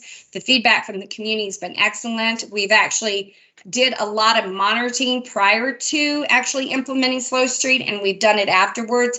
And each one, we pretty much have seen where the streets have actually slowed down and kind of returned back to the community. So now we're going to work on how we can continue to have people drive respectfully through folks' neighborhood, especially where we've made some of these temporary investments. And we also did tremendous safety outreaches over the past year as well. And then this is an example of what we did for our signs on our slowdowns. We also have been putting on our different fleet vehicles, give bikes 3 feet. It's the law. So you're going to start seeing more of that bumper sticker going on our fleet cars. Just again, it's about maybe the city taking the lead and messaging. And we just want to try to create a much safer atmosphere, everyone. So I just want to give you a quick rundown of some current trends that occurred during 2019, during COVID, because it did change. The dynamics on the street changed pretty dramatically. So 2019 is the blue line, and 2020 over during the period of COVID is the red line. And you can see when COVID hit, we saw a major decrease in the number of cars or vehicles that were just on the road. But what I want to share with you, we also saw a decrease in the number of crashes during this 9-month time period. But unfortunately, the crashes that had occurred, we had more people that actually died. And a lot of that was due to speed. And when you have less cars on the street, people were speeding. And unfortunately, we had a lot of folks that were actually impaired. So even though we saw a decrease in the number of cars and even crashes, more of those crashes led to deaths. And so again, education and getting out. So at this point, I'll end this. I apologize, but I appreciate your patience with me getting the presentation up, and I'll take any questions. Any council colleagues have any questions? Anna, where the safety corridors fit into this? Oh, thank you, sir. Yes. So, gosh, I failed to do that. I'm so sorry. Thank you. Councilman Fimbres had provided us with some dollars that he had gotten through a grant, and we were able to actually build up 2 safety corridors. 2, yes, sir. And we actually, we are looking to, we did a virtual grand opening or ribbon cutting ceremony for it. But I still want to go back and do somewhat of a celebration, but on Oracle and also on Nogales. So we did measurements before, and we're now doing measurements after to see how the effectiveness of the safety corridor. We are already seeing some major improvements on Oracle, and that's a little bit more easier for us to focus in on because of the speed limit and the amount of traffic as compared to Nogales. It's a little bit more open and allows for speed. But we are actually really excited about that. And thank you, Councilman Fimbres. I'm so sorry because that has been such an important factor. And we had the first one on 22nd Street with the Federal Highways partnership that they gave us the money for the safety corridor there, and it eliminated the number of fatalities there also. Yeah. They do work. You're absolutely correct. And so we're measuring that as well. And so far, it's a little bit too soon because we just actually did the ribbon cutting ceremony of that 2 months ago. We don't have enough data, but I'm pretty sure that next year we're going to be giving a nice update on the safety corridors and the effects that it had as part of the plan. Thank you, Diana. Thank you, Councilman Fimbres. Thank you, Diana. Councilmember Fimbres, anything else? Okay, Councilmember Santa Cruz and then Councilmember Ulick. Thank you, Mayor. I have a couple of comments to make. So, you know, when it comes to traffic safety, like Diana just said, speed makes everything more dangerous. And if we're going to reduce the number of fatalities, we need to reduce the speed that people are driving because slower is safer. I know that, you know, we've had conversations about reducing the speed limit in the past, which I think is part of the solution. But at the end of the day, people won't drive the speed limit, that people drive with the conditions that are available. So if a road feels like a highway, they're gonna drive like they're on a highway. So that we need to take into consideration a lot of the retrofits that need to happen on our roads. Last year we had the same discussion. Diana had mentioned the Vision Zero initiative, and we had agreed to commit ourselves to eliminate traffic fatalities and reduce crashes, and reducing speed as one of those items. We know that cities have been enacting Vision Zero initiatives for like the past 5 to 10 years, and I think there's a lot of lessons there to be learned. But I also just want to bring up that last time we had this conversation, we talked about replacing enforcement with equity and engagement as part of the 6 E's of traffic safety, that other cities had moved in that direction. And so I'm just kind of wondering why we're not including that traffic safety, even though it's a 5-year plan, should be seen again as a living initiative that adapts as we get more information. That even the organization, right, that created the East Framework, Safe Routes to School, has shifted their communications and guidance away from just enforcement to being more critical about traffic safety initiatives. And I think that we need to do the same. You know, it's hard to promote the use of crosswalks with enforcement and education when we don't have the proper infrastructure or the crosswalks that are necessary within our city. And that enforcing wrong way travel for people on bikes when there's a clear lack of infrastructure to support bicycling, that it's flawed.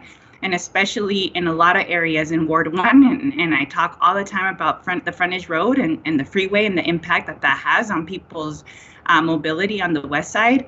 And that, like, just, you know, the justification of the placement of police officers along dangerous corridors or intersections is not, it's not only, you know, inequitable, but it's not sustainable, and that we need to think of more effective use of time and resources when we're talking about this, and that this doesn't mean, right, that police doesn't have a part in this equation, but that fines and citations shouldn't be considered foundational in the approach to traffic safety. And so I feel like there needs, I don't know if the department or mayor or city manager who can have this clarification for me, how do we give direction to replace enforcement with engagement and equity when it comes to looking at the traffic safety? Even our Complete Streets plan or Move Tucson is also centered around the tenets of equity, but how is that missing in our safety in our safety approach? So I'd like to get clarification on that and see how we can give direction to align the ease to what Safe Routes to School has evolved to. Diana or So, Mr. Ortega? Mayor, maybe I can help with that.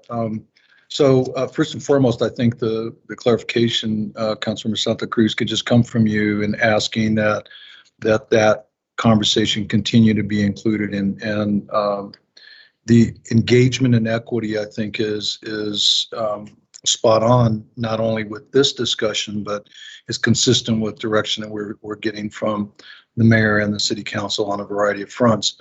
I think how we do it and all the pieces associated with that are some of the details that we'd have to work out and bring back for further discussion. But I think that conversation can start, well, it's been ongoing, but I think we can be more deliberate in how it's presented for your consideration and for your thoughts. So I appreciate that feedback. We can certainly ensure that in future discussions that's included in that. Diana, did you want to add anything to that? No, I do want to just share with the mayor and the council members that our focus this year on enforcement, we really did focus more on the education piece and the equity piece. So when we were doing actually traffic stops, we weren't necessarily given citations. We were using that opportunity more to give warnings and provide education information. So we really, and that was done through our police department. So they really made a hard emphasis over this past year of using that opportunity to engage with the community, educate the community, even to the point of asking them to slow down so that they don't crash and letting them know. And we'll continue to put together materials like that and provide it to the police department so they can continue on that education. So we did do, I don't want to say targeted, but we hit areas where we're having a large number of crashes. And instead of, again, giving out tickets, we were actually offering encouragement and education and also just some enlightenment as to what's happening in our city so that we can start having a conversation about changing behavior. Unfortunately, 94% of our crashes that occurred over the course of the last year was due to poor behavior. So we really want to focus in on that behavior change as well. Thank you, Council. Thank you very much for that question. Thank you, Mr. Manager. And that's great, Diana, and I appreciate that. I'm just like, how are we not aligning our traffic safety to the updated 6 E's that come out of the Safe Routes to School framework? Why are we still working with the model from like 5+ years ago? All I'm asking is that we are in alignment, and continue progressing in the vision. That, I guess for me, the biggest, that we center engagement and equity. Again, like I said, it's not that, and like the police doesn't play a role, in the equation, but really shifting it so that it is more, because I think just, sometimes I think just shaming people, about their behavior is not going to bring about behavior change.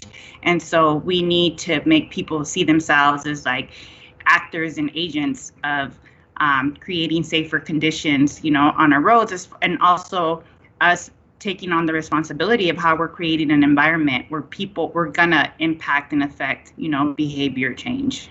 Yes, ma'am, I agree with you. And we'll work on that Safe Routes to School approach. Anything else, council member?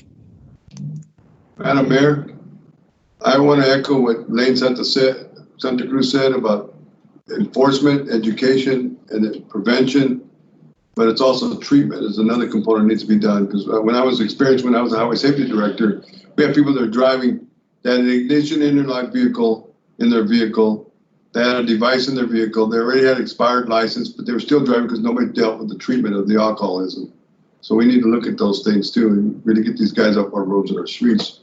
because they're the ones that are battering up people when they finally lose their last level. Thank you, Councilmember Fimbres. And outreach is important. Getting into the schools and planting the seed early enough. Tell them that's not behavior that we accept, it's tolerated, is another thing we need to do outreach.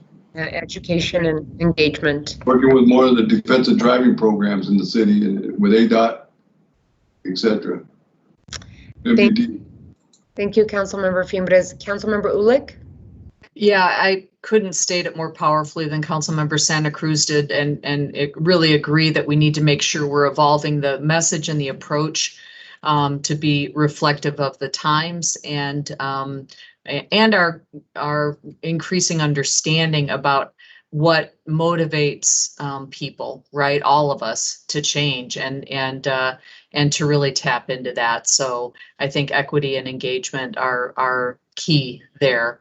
And so I'll look forward to more updates. We clearly want to move the metrics. They're not nudging quite as I know we had hoped. But I appreciate you continuing to work at this. And I really like the idea of using our city vehicles, the outsides with bumper stickers to create the messages, because those travel very widely throughout the community. And while bus signs clearly can reach pedestrians who are getting off the bus, maybe some bicycle riders, probably messages on the outside of the buses or in the bus stops are going to reach more folks. So appreciate the update and look forward to further work at this. Thank you. And just my commentary is, Diana, that first and foremost, good work on this. This is a very important project to make sure that we reach our Vision Zero goals. Because one pedestrian hit is one too many. And so we have to make sure that we are reaching where the problems are, right? The percentages are alarming in terms of males involved with speeding. And so we've got to find how we target and micro-target, and that you can do with social media very, very well. You can micro-target and target with social media messages directly for males in those spaces as well. I agree with Councilmember Ulick that if we are putting messages in buses, I would suggest that they be outside of the buses, not inside, because transit users are not driving.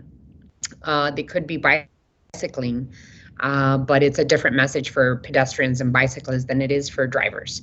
And then the last piece I would say is that we have to marry, as Councilmember Santa Cruz talked about, we have to marry the goals as presented by the residents of the city of Tucson through Move Tucson, in terms of their desire to have safe spaces for pedestrians and cyclists, with the infrastructure planning with this particular study that we're doing, right, in terms of traffic analysis. So we have to marry Move Tucson and what people told us to the infrastructure needs that we have, and then where those infrastructure investments go to help avoid these crashes. So that's my input. If you want to just finish the item, or do you need specific direction on this item at all? No, ma'am. This was really to provide y'all with an update of where we are in the second year of the 5-year plan. We'll take all the information that we received today back and actually look up, as you had said, evolve the message and the approach. I will tell you our pedestrian safety action plan that we did really does have a strong equity lens on it. So, and I think that's why we've seen some success on the pedestrian reduction in number of crashes that have occurred that led to fatalities. Also, you know, every time we're touching a street now, we're doing it through the complete street lens. So we are, making some changes and we are evolving, we want to do more. And so that's why that $4 that we're taking from every citation is really, if there was an opportunity to double that, we would be able to do even more. But we're appreciative of every penny we get, the opportunity to get the message out. That was something we weren't doing a couple of years ago. So thank you for the support. Great work. Great work. Thank you. Any other of my colleagues have any questions or comments? Hearing none. Thank you so much, Diana. Really appreciate the input, and thank my colleagues for the input as well. Alrighty, we move on to item 7. Staff has the quarterly update on PFAS management. Mr. Manager. Thank you, Mayor. So as you mentioned in introducing the item, this is a quarterly update. You've asked us to do this for at least a few years now. We are also asking for authorization to execute some agreements with ADEQ to support funding in connection with our TARP facility. So with that, I'll turn it over to Tim Tomier to make a brief presentation here. Go ahead, Tim. Thank you, Manager. Honorable Mayor and members of the Council. This is the PFAS or per and polyfluoroalkyl substances report for the time period of April through June of 2021. As always, we begin with the safety of our drinking water. It's important to emphasize that the drinking water provided by Tucson Water is and continues to be safe. The Water Department takes proactive measures to monitor and then remove any water sources from our system that may have been impacted by PFAS compounds. And we continue to sample all of our water resources, and we have established voluntary operational standards for PFAS that are among the most protective in the United States. To date, we have taken 24 wells out of production based on measured or potential PFAS impacts. That number is the same as last quarter. One of the key things that occurred in June was that we also took the Tucson Airport remediation project offline temporarily, and I will come back to that in a moment. We analyzed literally hundreds of water samples in the second quarter, both from our production wells, but also within the TARP plant to assure that the treatment process was functioning properly. A total of over 4,200 results were analyzed and reviewed and documented. The drinking water provided by Tucson Water remains safe. Regarding TARP, on June 8th, the mayor and city staff announced through a press conference the temporary indefinite shutdown of the TARP AOP facility due to PFAS levels that were beginning to increase in the source water, the water that was actually entering the plant before treatment, as well as some very high concentrations of PFAS in the groundwater that are immediately upgrading of the treatment plant. Also in attendance was Misael Cabrera, the director of the Arizona Department of Environmental Quality, a number of local officials, members of the Unified Community Advisory Board, and members of Las Aguas from our local community. This was You're breaking up, so maybe turn off your camera. Okay. I've been informed I'm breaking up, so I'm going to turn off my camera so you can hear my voice better. The purpose of turning off the TARP treatment facility was to be proactive and make sure that we did not have a risk to public health in our drinking water. Recently, Governor Ducey announced that the state would contribute $2 million to Tucson for the creation of a temporary discharge location to the Santa Cruz River so that the TARP AOP facility could be restarted and that the water could be treated for TCE 1,4-dioxane and PFAS chemicals, and then be safe for wildlife and recharging to the aquifer through discharge to the Santa Cruz River. As the manager mentioned at the end of this report, we'll be asking for that authorization. We are also in the process of creating a connection to our reclaimed water facility for future use of water from the TARP AOP. That project is expected to be complete in late spring of 2022. And the river discharge project could be as complete as early as this fall, which would provide the means for the TARP to be, and the remedy for the TCE and 1,4-dioxane in that part of the aquifer, for the remedy to be restarted and operated until the permanent connection to the reclaim system is completed. So water produced from the TARP facility has been safe for its use to drinking water to date, and the change to river discharge and reclaim is a prudent and safe step to make sure that the cleanup remedy can continue to operate while reducing the potential risk to public health in the future as these very high concentrations of PFAS migrate in the aquifer. Also related to TARP, Tucson Water has been working with the Environmental Protection Agency on a focused feasibility study that will provide EPA the information to change our long-term beneficial use of the water to allow both river discharge and reclaim use. EPA submitted the final draft to the parties that are involved in the TARP remedy for review in the beginning of June, and results of the comments are due to the utility any day now. Tucson Water and our consultant team initiated the permanent connection to the reclaimed water system earlier this last quarter. Completion of the pipeline construction under 12th Avenue concluded last week. And the next phase will be construction of that outfall feature to the Santa Cruz River, and then ultimately the pipeline and additional connections necessary to tie it all together into the reclaim system in early 2022. PFAS is being experienced in the community beyond just the TARP area. We have a PFAS contamination plume north or down gradient of the Davis-Monthan Air Force Base. Arizona Department of Environmental Quality has been a great partner there as well, working on a site investigation and ultimately mitigation plan for PFAS impacts from the Davis-Monthan area to protect our central well field, which is our backup supply to the entire community. It's north and northwest of the Air Force Base, and ADEQ is now in the process of developing a treatment site to begin mitigating high concentrations of PFAS in the aquifer north of the base. Pilot treatment testing at this site is imminent, and design of the full-scale treatment facility will begin later this fall. We're very appreciative of the state's efforts in providing skilled staff and funding to address PFAS near Davis-Monthan. During the last quarter, the Air Force Civil Engineering Center maintained communication with ADEQ on the efforts in the area on this base. Since completion of a relative risk assessment that was done in the fall of 2020, the Air Force Civil Engineering Center has shared information with ADEQ as in the process of drafting a remedial investigation plan for the base. As noted, ADEQ has already stepped forward and is moving toward pilot treatment in the very near future. Finally, under public outreach, on June 30th, the Ward 6 office hosted a presentation by both ADEQ and staff working for the Air Force at Davis-Monthan on the status of the respective investigations. The forum allowed people from the local area neighborhoods to learn and ask questions of the presenters at the meeting.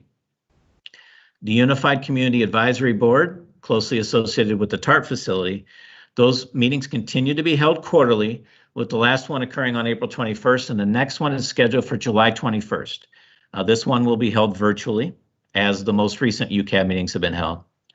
And then Ward 5 is also organizing a community water forum on July 29th, starting at 5:30 p.m. at the El Pueblo Center. Interested residents can attend to find out more about the TARP AOP facility, PFAS in general, and ask any questions they may have about our water quality. There will be more information to follow from the Ward office and from the utility. Honorable Mayor and members of the council, that concludes this quarterly update on PFAS in the Tucson area. Please let me know if you have any questions, and if you're able to authorize us to execute agreements as necessary to accept the $2 million in funding from the state of Arizona. Any questions? When do we anticipate the funding coming in, Tim? The funding from ADEQ could be coming in within the next 2 months if we can come to an agreement and get that agreement executed. That's one of the reasons why we're asking for authorization at this meeting, even though we don't have a final agreement to present to you, so that we can move it at a fast pace. And I'll defer to Mr. Rankin on that as well. Thank you. Thank you, Tim and Mayor. The draft agreements have been exchanged between ADEQ and our office, and it's moving forward pretty quickly. And so we may be in a position to have the agreement in final form next week or so. So what we're asking is that since we don't have more than one meeting per month over the summer schedule, we think it would be beneficial to the city's interest if the mayor and council approved a motion that would authorize the mayor to execute the agreements with ADEQ as may be necessary to receive the $2 million in funding from ADEQ and apply it to the line discharge project that Tim was just describing, and that's described in your mayor and council memorandum. I'll make that motion, Madam Mayor. Yeah, I was going to ask for a motion. There is a motion. Do I hear a second? Second. There's a motion and a second. Let's continue discussion. I do see Councilmember Kozachik's hand up and then Councilmember Ulick. Thank you.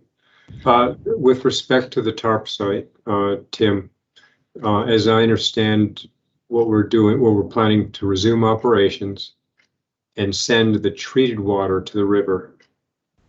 I keep getting questions from people, and they're legitimate questions. What concentrations are we going to dump that water into the riverbed? And if you can explain just in layman's terms why that's okay. You know, we've criticized the DOD for hosing AFFF into the soil. Why is it okay for us to dump contaminated water into a riverbed? And what specifically is being done to remedy the ANG plume? And how does this pipeline project help us to accelerate the ultimate remediation of that plume? So that's one series of questions about the ANG site. And then I've got some others about the DOD site. Honorable Mayor, Councilmember Kozachik, the first response to the TARP AOP site is there is no plan or intent or actual outcome of discharging contaminated water into the Santa Cruz River. But we're not getting water down to non-detect coming out of the TARP. It's below 0.18. It's below 0.8 parts per trillion, right?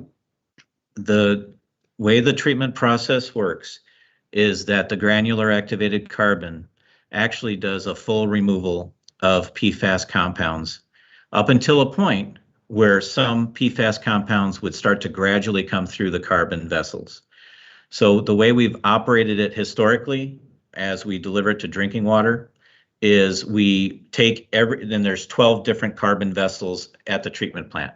So whenever, and we monitor each carbon vessel at various points as the water flows through it. So as the granular activated carbon absorbs and removes PFAS, you will start to see it become saturated in part, and then the PFAS compounds would start to show up at the next port and at the next port. So what we do now is, and what we've done historically, is we take each individual carbon vessel offline before PFAS actually breaks through the carbon.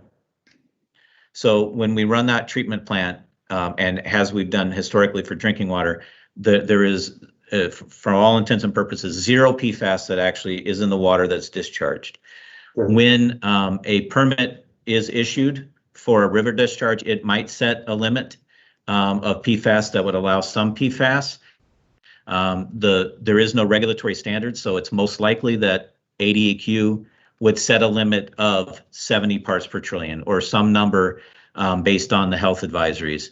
As your utility, we've set historically limits that are well below that. So we would discharge and operate either below those limits or as practically zero as we can. So that, and on top of that, I would note that the full treatment process that removes TCE and removes 1,4-dioxane is also at play. So all of those compounds are treated below standards, and from practical standpoint, they're non-detect when they're discharged. Okay, that's fair enough. But the reason we're shutting the TARP plant down is because the concentration levels out by ANG are so significant that they were going to overwhelm the carbon filters, and we'd be changing them out all the time. So what's changed on that? Or are we now planning on changing them out all the time and just finding somebody to bill later on? The risk of a breakthrough to drinking water is different than the risk of breakthrough to reclaimed water or to a river discharge. So it's the risk of the end use is one of the decision points. That's what I'm asking though. So you just said the outflow is going to be at non-detect, but that's not accurate if we're super saturating the carbon filters and then dumping that into the Santa Cruz. There is no intent to superinsaturate the carbon and discharge PFAS in high concentrations to the Santa Cruz River. Okay, well, it's a dance, and I'm not. So when the EPA or ADEQ says set your discharge level at 70 parts per trillion, that's too high, and I'm still not satisfied that frankly, with the answer, because if the supersaturation of those carbon filters was significant enough for us to shut that plant down, I'm not sure how it's okay for us to be taking that water and dumping it into the riverbed. At the same time, we're criticizing the DOD for hosing it into the soil, the AFFF into the soil. But I heard your answer. There's a second piece, though, is sort of joined at the hip. The ADEQ is saying that their pilot treatment plan is going to be pushed out a year to the end of 23, and DOD is saying, well, that's what they said at the last meeting that we had, is they're running behind, and they're looking at the end of 23 now, or about this time in 23. And DOD is saying they're going to study this until 2024. I understand that there are some very promising federal initiatives to get some funding for us, but we need those treatment facilities up way ahead of 2024 and certainly ahead of the end of 2023 for a test pilot program over there at DND. And last week, when I asked the representatives of the Department of Defense what their plan was for serving serving water to people when, not if, we find out that at the end of 2024 is too long, they said bottled water.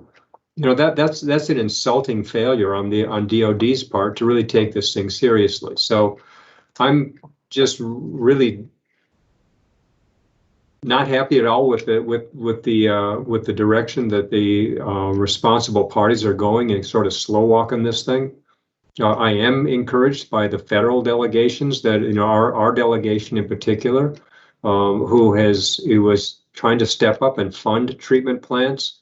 But I swear to God, I don't understand your answer about how we're not going to be dumping that supersaturated water into the Santa Cruz unless we are planning on changing those filters out at a more rapid rate than when we were prepared to change them out for when we were serving it to the public. But that's all I've got. All right, Councilmember Ulick. Yeah, I would echo Councilmember Kozachik's sentiments. I was similarly confused about the standard for the water being discharged into the riverbed. And the timeline, when I heard design could commence, in the fall, that means things are really getting pushed out there. I'm appreciative of the ADEQ funds, but I don't want it to constrain us with regard to our own options for moving forward on design. And I'd like to hear from you, Tim, how quickly we could move to design and implementation of a treatment facility. And I don't know, I'm assuming that the price tag for the carbon filters and that system is exorbitant. However, I'm also hearing it works. And if we have a choice between delay or investing and then seeking reimbursement as we had to for 1,4-dioxane, I prefer us to be very proactive and figure out what the cost is, even if it is to have that carbon filtration system available and utilized in all ways needed to protect our water. So can you say more about the timeline and what we might be able to accelerate apart from the timelines being offered from the states and the feds? Councilmember Ulick, with regard to the TARP site, Mayor and Council already authorized the utility to spend approximately $18 million to accelerate the TCE remedy, which is the addition of a 10th well, which we've drilled and connected but haven't started yet because of the Pfas compounds that have come, into the well field. During that project, we expanded the advanced oxidation treatment capacity and we added the 4 additional carbon vessels. So we've spent $18 million. We will seek reimbursement in the future. That is what would allow us to resume operation of the facility. But it's the recommendation of the water director and myself that we do not serve that for drinking water, that the risks to continue serving it to drinking water are not tenable, and that finding an alternative use, while still it'll be treated water, it still will be a safe water. The risk going to recharge or going to the reclaimed water system is lower than going to the potable system. Having said that, that treatment plant is in place and is ready to operate. What is needed in order for that treatment investment that was already made there to operate long-term is the very high concentrations of PFAS that are not in the wells yet, but are near the wells. That's where an additional treatment facility needs to be built, and that facility needs to be built and designed to remove the very high concentrations of PFAS at or near the source. With that investment, when that occurs, the TARP AOP as currently designed and built could continue to operate indefinitely, because it will be receiving a concentration of PFAS that it is designed for, that it can reliably manage. So that's where we, if I were to speak on behalf of the city on where an investment really needs to be made related to the TARP facility, it's in that high concentration area. So that's one focal area. With regard to Davis-Monthan, because we're not also battling TCE and 1,4-dioxane in that part, it's still very complicated. It's still, PFAS is complicated on its own, but the treatment options in that location are expanded from what we need to do at TARP, because we have the 3 different types of compounds we're combating. So it's entirely possible that at the Davis-Monthan site, it could be GAC or it could be an ion exchange resin. And actually, there's the preliminary data is that the ion exchange resins might be much more effective and cost effective in that location. So, and my understanding from ADEQ is they've already got access to one of our wells that used to be a production well that we've taken offline, and it has high concentrations because it's right down gradient from the base, and that the only thing standing between them and pilot testing right now is accessing the vessels that they would put the resin in, and they've got those on order. So it's my understanding that the pilot testing would be occurring as early as this fall. So I will work with Councilmember Kozaczek on the timelines to make sure that when we're having conversations, that we're on the exact same page of what we're hearing from the entities, to make sure we're not hearing different things. But that's my understanding on the pilot for Davis-Monthan, which would actually begin to contain that plume, because we would start pumping in that area, and whatever that degree of pumping is that happens at that well, it'll start to, right now there's no pumping going on, so the regional gradient's just operating unabated. As far as initiatives on our own, the timeline from ADQ, which is ahead of the timeline from the Department of Defense, is in my opinion about as fast as we could even do it on our own. The benefits are that ADEQ has expertise that on PFAS remediation and treatment that exceeds ours. So we are working very closely with them. I'm not certain that we could do it any faster on our own at Davis-Monthan than they're doing.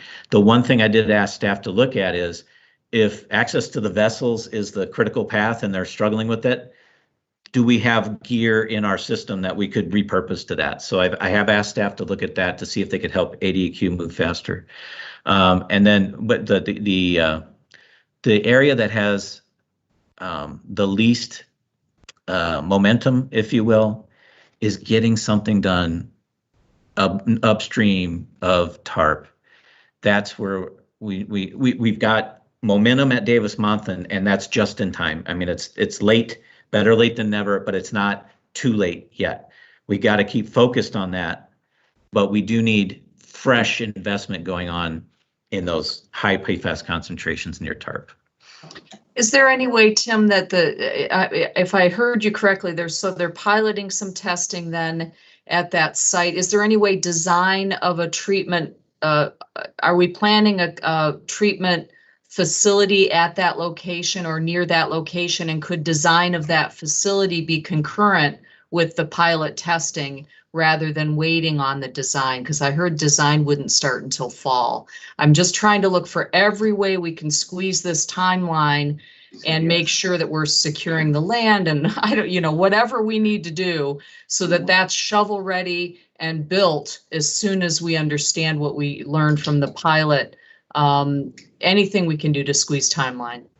We can absolutely work with ADEQ especially, but the Department of Defense as they engage, but mostly with ADEQ on how we can, what elements of design could be advanced, because until they do the pilot testing, we don't know which resin or media or configuration is going to be designed to be built. But we know that you need wells. We know where they are. We know you need pipelines. Right. So that logistical piece of moving water from the contamination zone to a point is something that certainly could be advanced. Great. And so I'm asking a question here of the mayor and colleagues as well, in terms of if we approve a motion to authorize the mayor to act on the city's behalf with regard to the ADEQ funding and intergovernmental. I'm just, I would hope that by August we'd have some updates on additional steps that could be made. And if we need to front some money from Tucson Water, as we have in the past, to fill any gaps in funding, there's nothing more urgent than this, I would say, just nothing. And running any risk of, even in the riverbed, I hear what you're saying about the water standard perhaps being different, but I don't think it is in my mind and in most of the public's mind. I think we don't want any degree of PFAS getting into the groundwater through the riverbed because we don't know enough about the safety metric there. So I hear you. I hear that our water is safe. I believe you. I hear you when you say that it's we're going to meet the standard needed to be met in order to have water go through the riverbed. And at the same time, I think there's an incredible sense of urgency that we're bridging from where we are now, which is untenable, to the swiftest action possible to remediate. So updates on that. Thank you. Thank you, Councilmember Ulick. And just to follow up on Councilmember Ulick's call for immediate action, I think that we cannot keep the thumb, or in this case, it's going to have to be like our entire bodies for mayor and council in terms of pressure for the federal government to act to fund this immediately, right? And there's several areas where we can add pressure to. One is through the earmark process or the American Jobs Plan bill that has very specific funds for PFAS and water quality in our country, because at the end of the day, the responsible parties have to pay for this remediation, and the bill shouldn't be left to the citizens of Tucson to pay, or those that pay for water in our system. So again, we cannot forget that the pressure needs to continue to be on the responsible parties to pay, so the residents of Tucson are not left holding the bag for what other responsible parties have done to our water system. And this has been for decades. As Tim said, we already are holding an $18 million bag because of 1,4-Diox and TCE, and then on top of this is PFAS. So let's not forget that responsible parties have a responsibility to pay. But I agree with Councilmember Ulick that this is of utmost importance. And depending on the timeline that the federal government has on this, and really our partners in our congressional delegation have, we're going to have to evaluate what moves the mayor and council have to take on this issue. So Councilmember Santa Cruz and then Councilmember Fimbres. Thank you, Mayor. I guess the other piece, that I wanted to bring up is just like, how are we in conversations and communicating to UCAB about all these changes and getting their input as they've been, on the ground,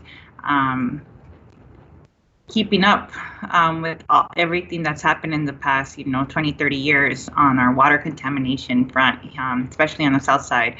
And so I, 100% agree that we should not be serving, this is like drinking water. And so then what is the role of this water, and do we think of it as reclaimed water, or how, we treat it? Because I think what I'm hearing is that folks are concerned about adverse effects, on the environment by diverting this water. And then also, what does this mean, to the Santa Cruz River? If it'll just spread, more polluted groundwater further into other parts of the aquifer, and then what are the long-term impacts of that? Is what I'm hearing are concerns that folks have. So, I'm looking forward to continuing to have this dialogue with my colleagues and also with members of the community.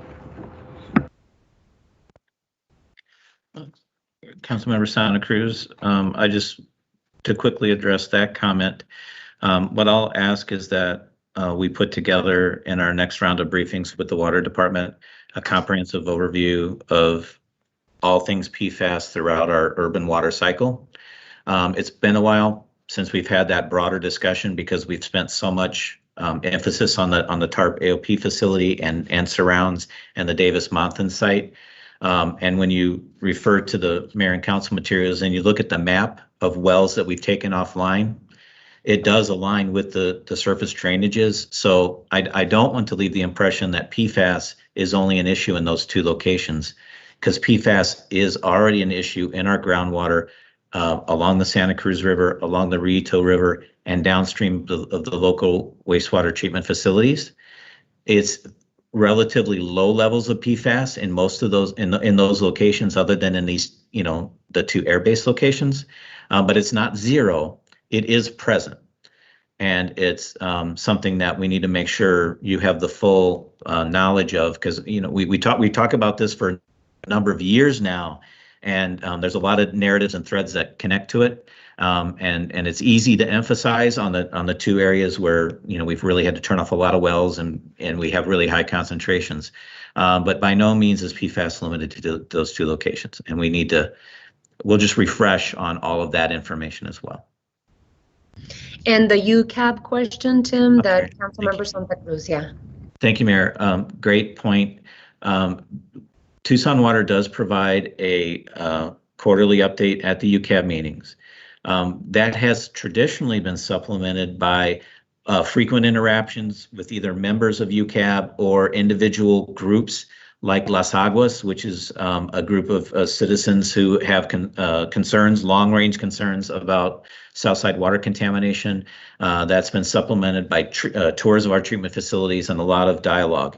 That activity carried a bit through the COVID timeframe, but it certainly got reduced. And so we'll make sure we reinvigorate that, because these are not easy conversations and they're not one and done conversations. This is a generational set of issues, and we just need to make sure that the dialogue's consistent. So that the point is very well taken, and we'll make sure that effort is resumed.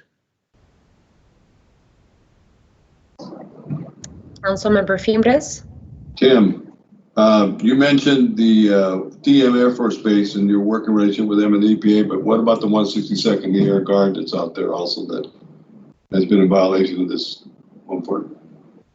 So the Arizona Air National Guard is well aware of the contamination immediately on and adjacent to their base. They've been doing some studies of their own that follow the traditional model of study it for a long period of time, think about it for a while, and then maybe do something about it. This is where Tucson actually has been well ahead of it, because we've already installed treatment on the back end of the TARP facility based on your leadership. And we're really pressing for more immediate action, upgradient of between the Air National Guard base and the TARP facility. More movements necessary. We meet with them regularly, as does ADQ, but they need to step up and move forward more quickly than they have been. One of the concerns Los Alamos have is for personnel that were on the military bases that are now sick because they work closely with the folks there. Is there any, I know we have a 3M lawsuit, and I know we're looking at other issues with the PFAS, but are they also looking at treatment component to that also for a lot of these civilians and air people that were there working, soldiers? Councilmember Fembris, that's another great question that is well beyond the scope of even Tucson Water, because what you're touching on is that exposure to PFAS is not necessarily even through drinking water. It might not even come through your contact with drinking water, but there are many ways that people can come in contact with PFAS chemicals in their daily lives. And certainly decades ago in their work life, they were frequently in contact with PFAS compounds. Therefore, there could be, the ingestion or absorption of it through those individuals. That is something that we discuss with EPA regularly, and I know Mr. Jaramillo from Los Aguas brings up routinely at the UCAB meetings. I don't have a solution to offer to the community on that, other than we're working with the federal government on, they recognizing the issue and coming forward to do something about it. Any updates on the 3M lawsuit? So we're in a very similar state than we were the last several months.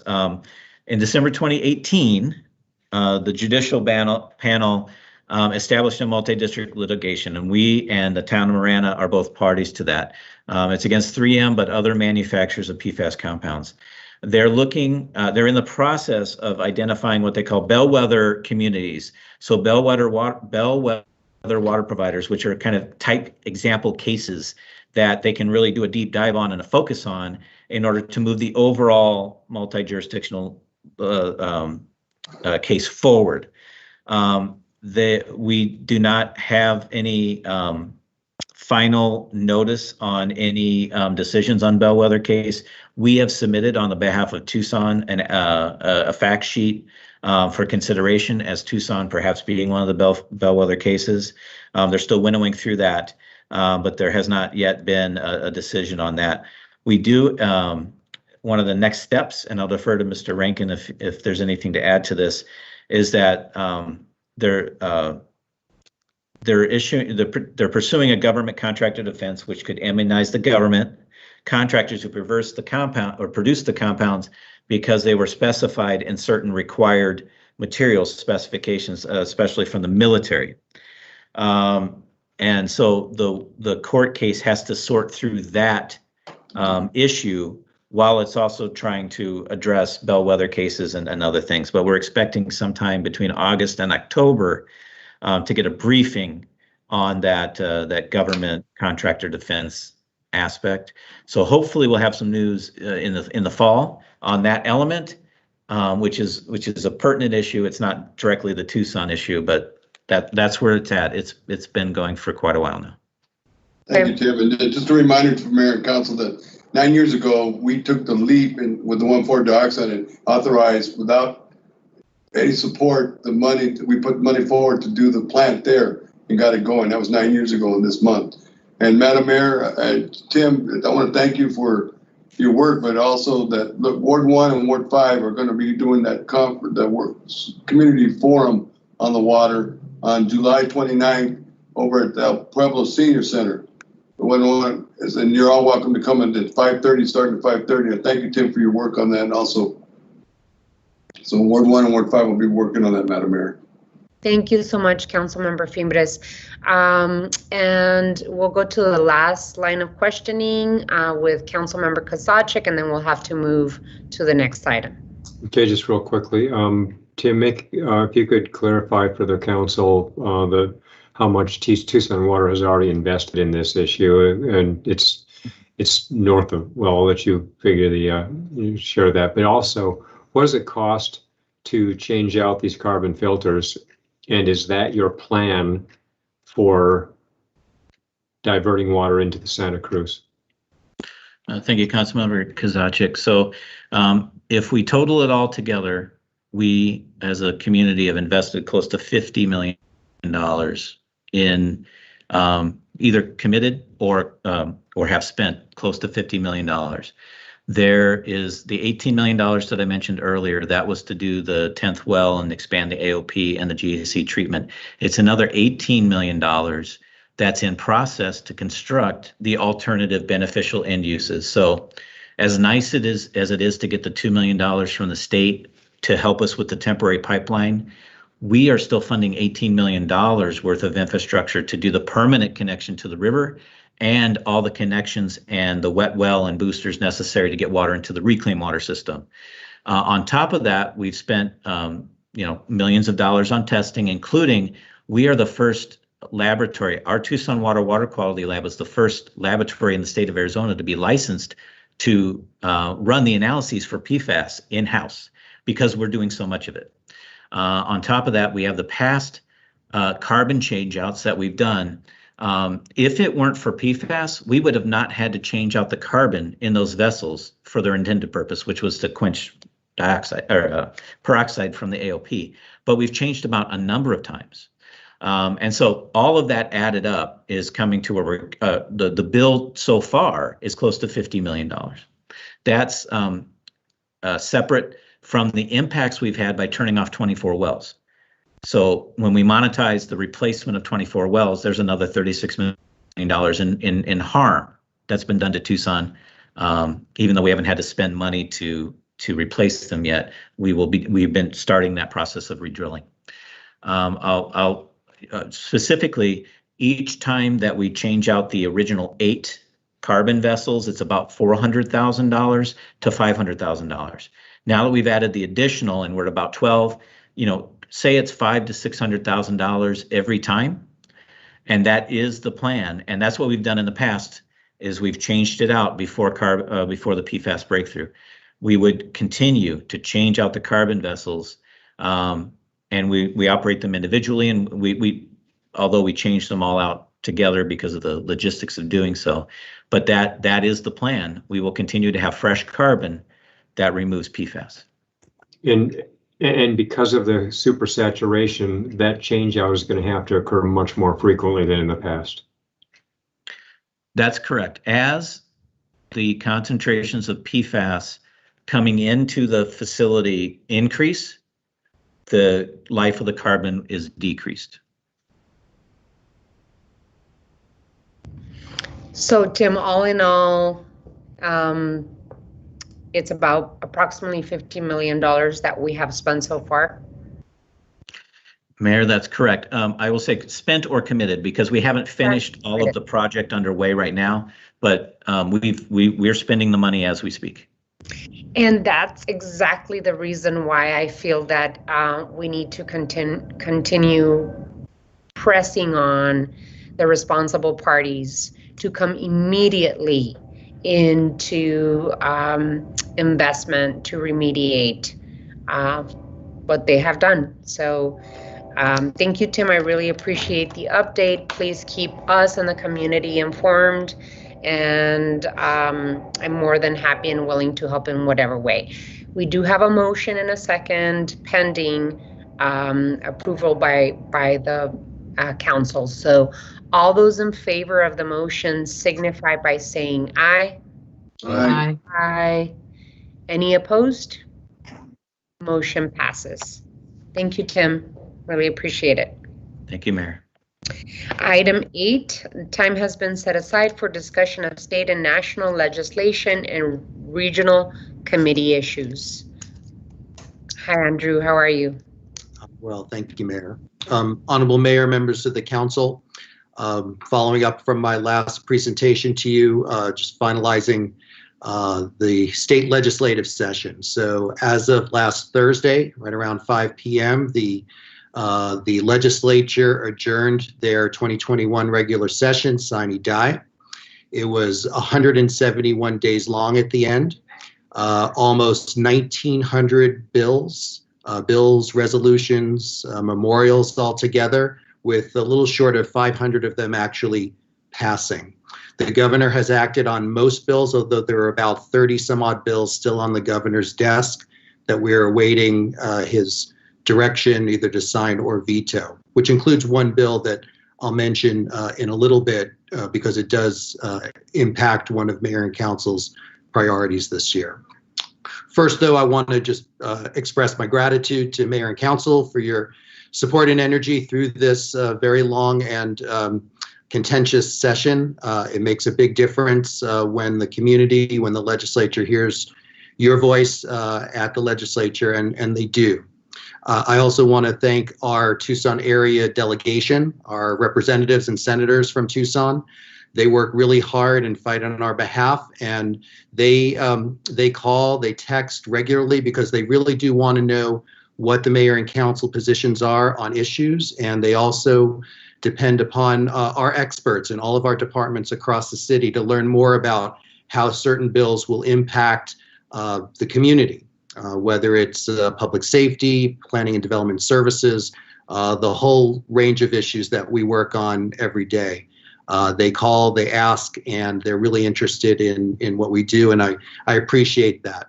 Also want to thank Kathy Sensman and Doug Cole, our contract lobbyists, who always every year, including this year, work really hard on our behalf, and then also city staff, city manager's office, and departments across the city that are always providing input and insight and perspective, expert perspective on so many of these bills. It's critical to our ability to make sure that at least the legislature knows how those bills will impact our community.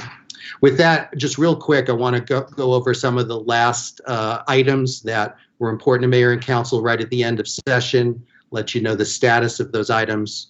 First, the budget, as I described last time, the tax cuts that have been proposed by the governor and the legislature, at least the majority in the legislature, were in the end approved and signed by the governor. Again, they're a little bit different than the earlier proposals, so they'll be phased in over time. City staff will provide at the next mayor and council meeting a more in-depth analysis of how those tax cuts will impact the city of Tucson. Because there is a lag, it's not likely to impact us in fiscal year 22, but could impact us in later fiscal years. And city staff will do a more in-depth investigation of that and provide more information to mayor and council at the August council meeting. Two other issues of note. As I've mentioned before, there was a bill that was run by Big Tobacco to try to preempt cities, in particular the city of Tucson, with our local retail ordinance. I'm happy to say that while the bill did pass the Senate, we were able to hold it off in the House, and the session ended. So we'll be able to continue to enforce our local ordinance. I'm very happy about that, and again, very appreciative to Mayor and Council, to many of you and your staffs, and even a former City Council member who weighed in with some of our delegation at a really critical time to make sure we had the votes to stop that bill. And then finally, and this is the bill that we're still waiting for the governor to weigh in on, we were able to get legislative approval for an affordable housing tax credit. It's a little bit more limited than the earlier proposal, but it could, if the governor signs the bill, provide about $160 million for the state in those affordable housing tax credits that could then be used to leverage more private dollars in the production of new affordable housing in Arizona.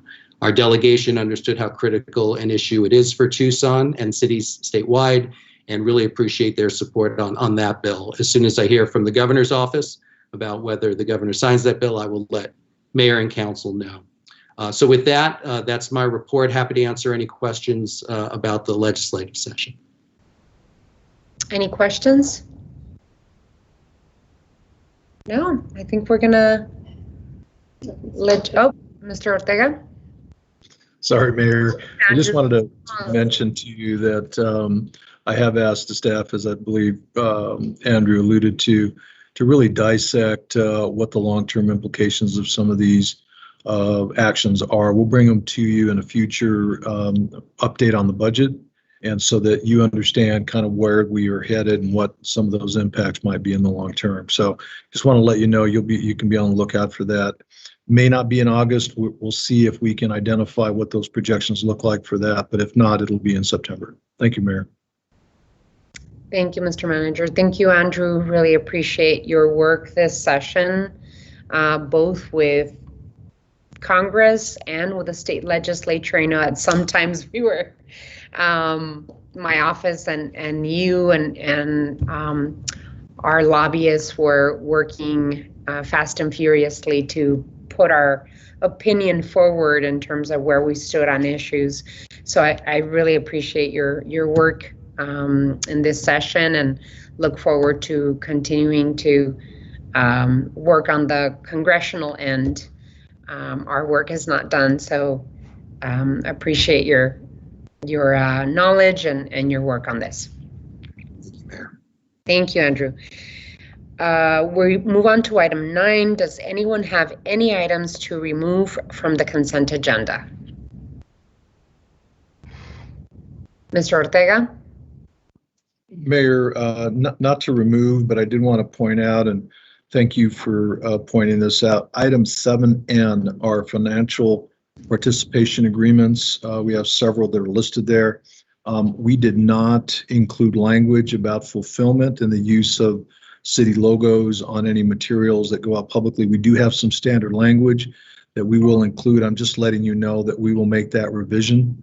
And so those participation agreements will contain that fulfillment language moving forward. I just wanted to let you know.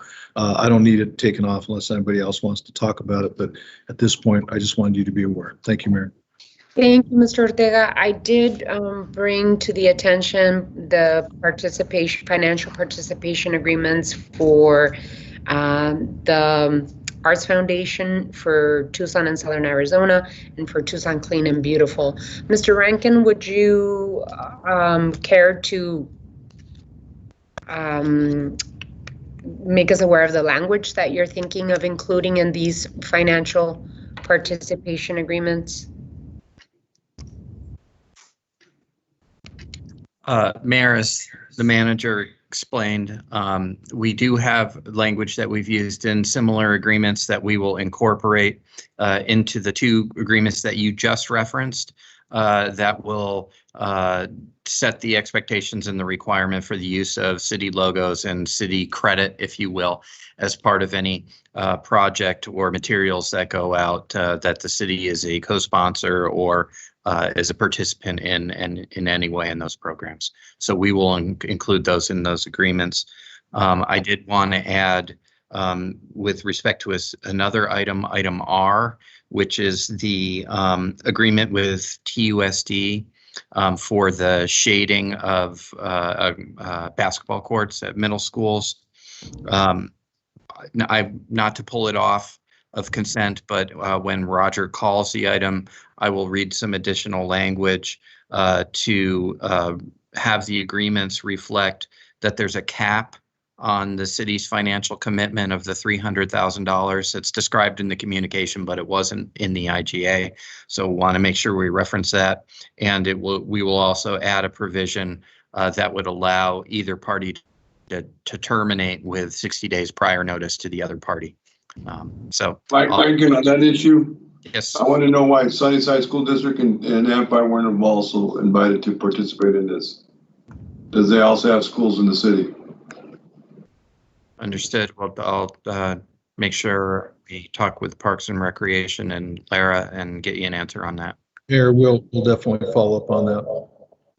Thank you, Mr. Ortega. Thank you, Mr. Rankin. And I do see Councilmember Santa Cruz, Councilmember Ulick, hands up. Councilmember? I wanted to pull item P just so that we can vote on it separately and share some remarks. Thank you. Is that C? P as in. P. Okay, all right. And then Councilmember Ulick? Thank you. I believe that the city attorney has worked with our office and Pima Community College to read in additional language on 7I to include workforce development plan as part of that IGA as well. So is that correct, Mike? Yes, Councilmember, and that language is ready to go, and I'll read that into the record this evening as well. Thank you. Councilmember Kostacik? C and D, and they can be handled together. C and D. Yeah. Alrighty. Lots of activity tonight in the consent agenda. Alrighty, so any others? Alrighty, hearing none, we move on to item 10. Does anyone have any future agendas for study session? I do, Madam Mayor. I have two for August 10th. One is also for the August 10th is I'm requesting up to 20 minutes to be set aside for the Mayor and Council meeting, for the Mayor and Council to receive an update on the city's recycling program, including the usage of the purple bins. The other one is for the August 10th, I'm requesting up to 30 minutes to be set aside for the study session. Mayor Council to discuss the distribution and timing of the distribution of agenda materials for the respective Mayor and Council meetings. Alrighty. Those memos will be coming to you, Madam Mayor. On that particular item, Councilmember Fiemjas, I think that it would be convenient to have a conversation with Mr. Ortega to talk about the timing of materials that are included in our agenda. So, but we can always talk about it further at agenda committee meeting. Alrighty, thank you. And I might have been wrong. I think I meant D and E, not C and D. D and E, D and E. Okay. Sorry. That's okay. We got it. We so without anyone else on future agendas, study session is adjourned. The regular session begins at 5:30 p.m. So we all have about 20 minutes to stretch our legs, take a break, and then come back at 5:30. Thank you all so much. We'll see you soon.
the red, the green.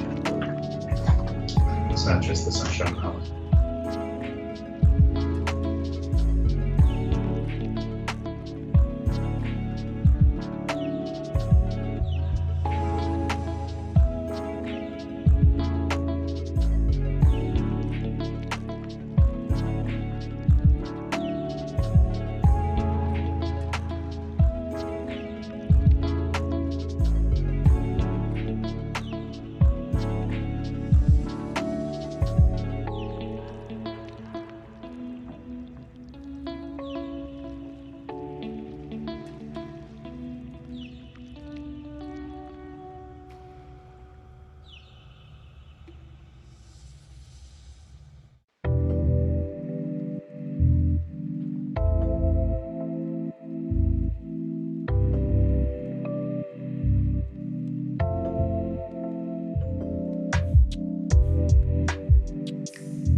Yes, Your Honor.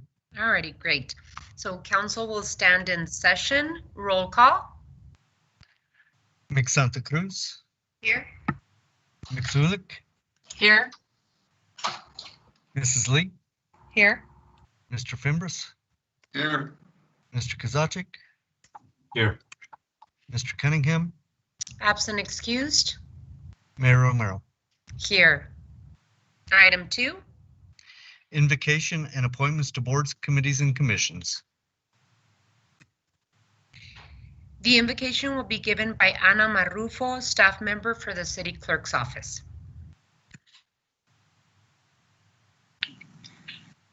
Thank you, Mayor Romero. Dear God, thank you for bringing us to this meeting today. We pray for the government officials gathered here, that you guide them as they make decisions that will affect the lives of all Tucsonans. Grant them wisdom to make the right decisions. We pray that the mayor and council members work together to improve the quality of life of all affected by their decisions. Amen. Amen. Item 2D. Appointments to boards, committees, and commissions. City Manager's communication number 206 dated July 7th is received into and made part of the record. Are there any personal appointments to be made at this time? We don't have any appointments, regular appointments to be made, so we move on to item 3. Mayor and council report, summary of current events. City Manager's communication number 207 dated July 7th is received into and made part of the record. This time has been scheduled to allow members of the mayor and council to report on current events. These are to be current events of activities within the community, not position statements on policy issues. Does any council member have anything to report at this time? Yes, okay. So we'll do our regular words 1 through 6. So let's go with Councilmember Santa Cruz. Thank you, Mayor. I know I appreciate July because things kind of feel like they slow down a little bit, and we've gotten great rains. But I did want to invite anyone and everyone to join our Fuga ride for the second Sunday Burrito Brunch Ride. I will be co-leading the bike ride this Sunday, July 11th from 8 to 10:30 a.m. And we start at the Ward 1 office at 940 West Alameda Street. Fuga meets every second Sunday of the month for its Sunday rides and the last Friday of the month for its Bicicleteada del Sur. And you can find more information on social media at Fuga Tucson. Thank you. Councilmember Ulick.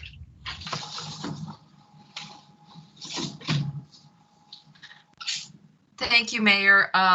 So I just wanted to let folks know that this Saturday from 6 to 9 at St. Demetrius Greek Orthodox Church at 1145 East Fort Lowell Road, they're hosting a Produce on Wheels event. And there are no income or residential qualifications. Everybody's welcome to contribute and to shop for up to 70 pounds of fruits and vegetables. And there are a variety of options for participation.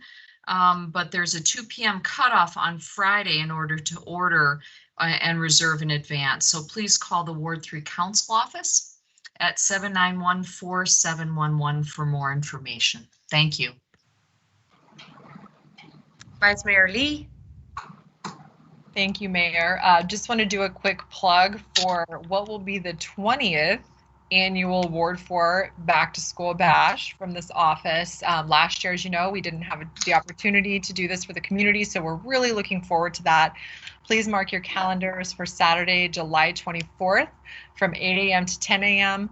With COVID still being a factor and with the younger population not having access to vaccines yet, this is going to be a drive-through format.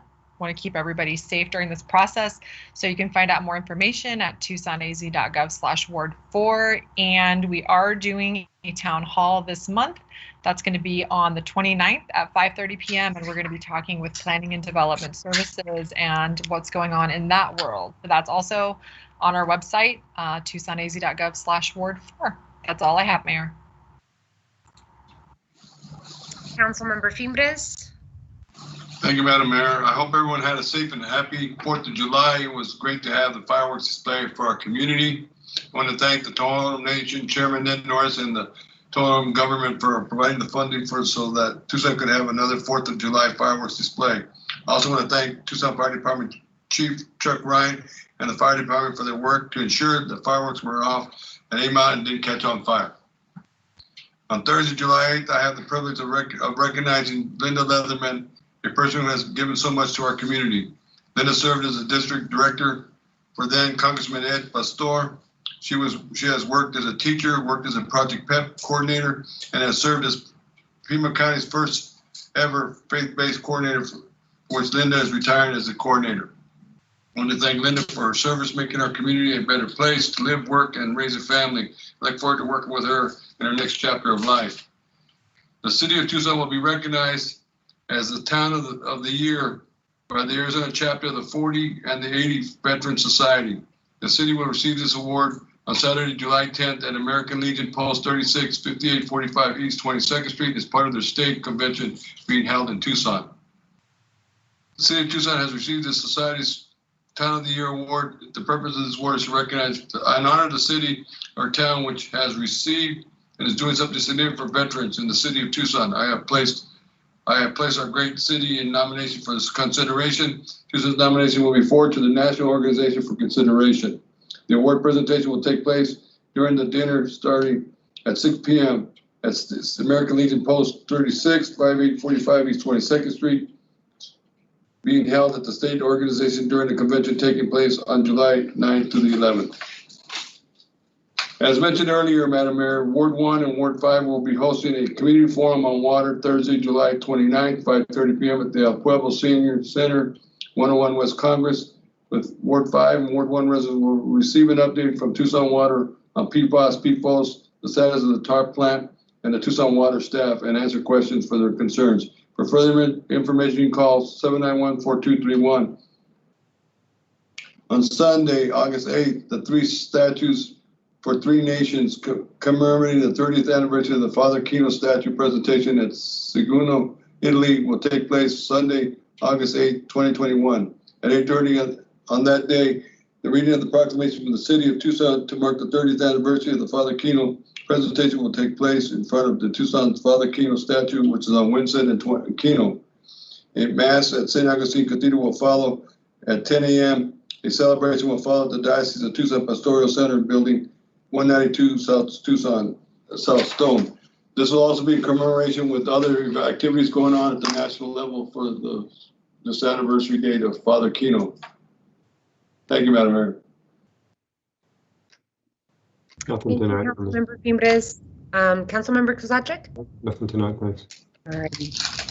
I have a couple of announcements and invitations for the community. First, an announcement.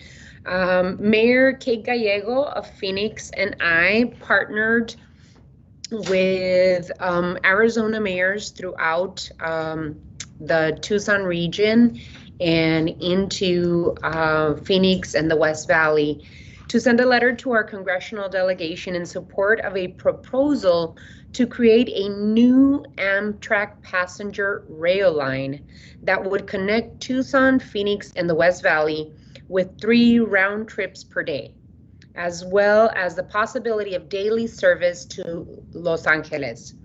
$66 billion is included to help fund new passenger service lines across the country in the bipartisan infrastructure plan.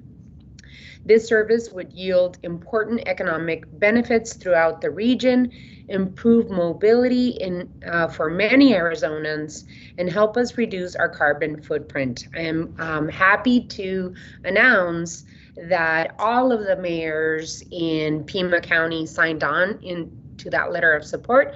So Sahuarita, Marana, Oro Valley, and South Tucson mayors signed on to that letter, which I was very, very happy to be able to put out with Mayor Kate Gallego.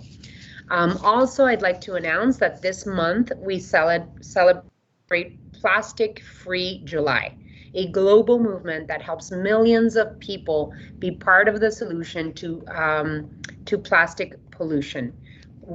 So we can have cleaner streets, cleaner oceans, and beautiful communities. I encourage everyone to the challenge to refuse single-use plastic this month by going to plasticfreejuly.org. Take the challenge today because I will. And then last but not least, I'd like to invite the community, especially those that have kiddos, to an unplug and play drive-up free toy giveaway.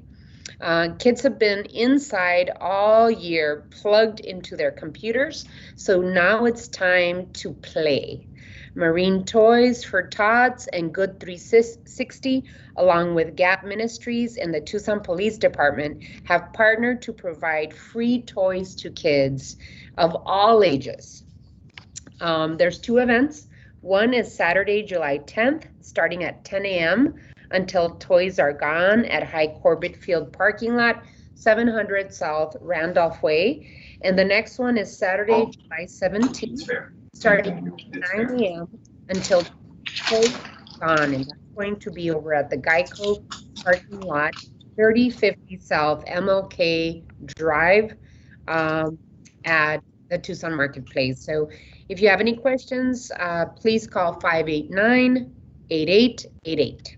So with that, I just wanted to thank everyone and appreciate all your efforts that you do to make sure that you're serving our community. Councilmember Fimbres has his hand up. Councilmember Fimbres, you're on mute. Thank you, Madam Mayor. We also have the Back to School Pack event with Arizona Bilingual on July 31st at the TCC. So they're going to be giving out a lot of backpacks, getting kids ready for back to school. We're helping to get sponsored again. Thank you, Madam Mayor. Thank you. Agenda 1. Excellent. Arriba. Thank you so much, Councilmember Fimbres. We move on to item 4. City Manager's Report, Summary of Current Events. City Manager's communication number 208, dated July 7th, is received into and made part of the record. This time has been scheduled to allow the City Manager to report on current events. Mr. Manager. No report today, Mayor. Thank you. Item 5. Liquor license applications report from City Manager. City Manager's communication number 209, dated July 7th, is received into and made part of the record. Mr. Clerk, please read the liquor license agenda. Your Honor, on this evening's liquor license agenda under item 5B, we have 4 requests for new license, 3 requests for person location transfer. Under item 5C, we had 1 request for a special event. However, the applicant has withdrawn that application. An appropriate motion would be to forward items 5B 1 through 7 to the State Liquor Board with a recommendation of approval. So moved. Second.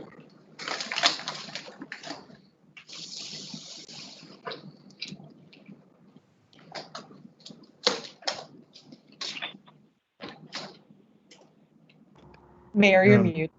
Hello. Sorry.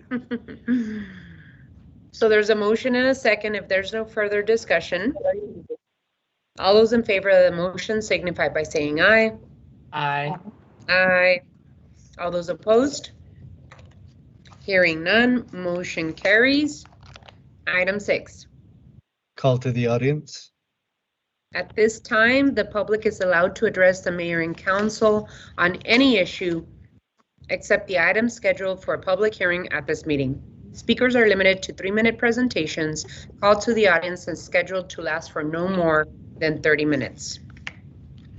Pursuant to the Arizona Open Meetings Law, individual council members may ask the city manager to review the matter, ask the matter be placed on a future agenda, or respond to criticism made by speakers. However, the mayor and council may not discuss or take legal action on matters raised by during call to the audience. Let me see. Is it over there? It was, but I don't see it. So let me print it out again quickly. Alrighty, so Mr. Clerk, we don't have item 6 called to the audience readily available. Do you have the names of the Yes, speakers? Your Honor. Alrighty, and I want to remind the speakers that you're limited to 3 minutes.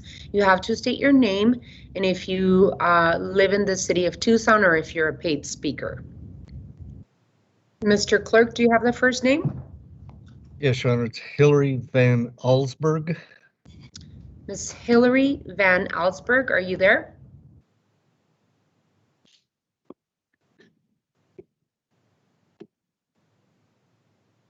You have to press *6 to unmute yourself.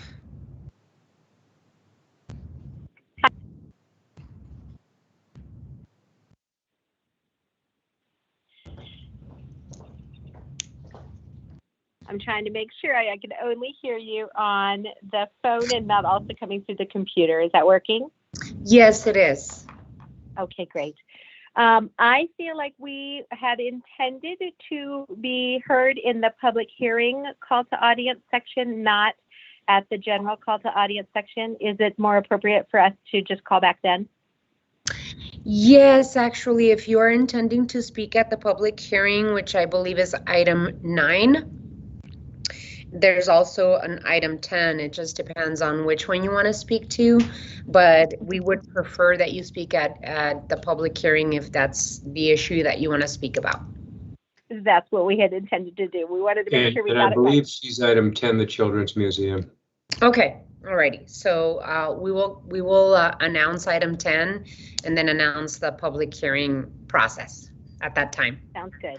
Alrighty, I appreciate it. Thank you. Thank you. We'll put you on the list for item 10. And then the other speaker. Go Yes, ahead. Your Honor, the next speaker would be John McNally.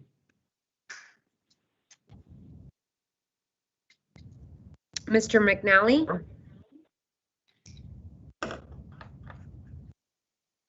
Can you hear me? Yes, we can. Yes, I wish to speak at the public hearing. As well? For item 9 or item 10? I don't have the agenda in front of me. Item 9 is the Sunshine Mile, and I'm not sure what item 10 is. Okay, item 9, please. Alrighty, so we'll put your name on item 9, okay? Thank you very much. Of course, thank you. 10 is the Children's Museum.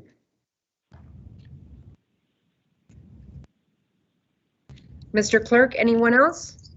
That was all that we had for call to the audience, Your Honor. Okay, perfect. So what we'll do is we'll move on to item 7. Consent agenda items A through R. Reports from the city manager on the consent agenda are received into and made part of the record. Mr. Clerk, you are requested to read the consent agenda. On this evening's consent agenda, item A is approval of minutes. Item B is mayor and council amending the 2021 mayor and council meeting schedule. Item C is elections, designating voting locations and appointing board workers for the vote by mail elections to be held August 3rd, 2021 and November 2nd, 2021.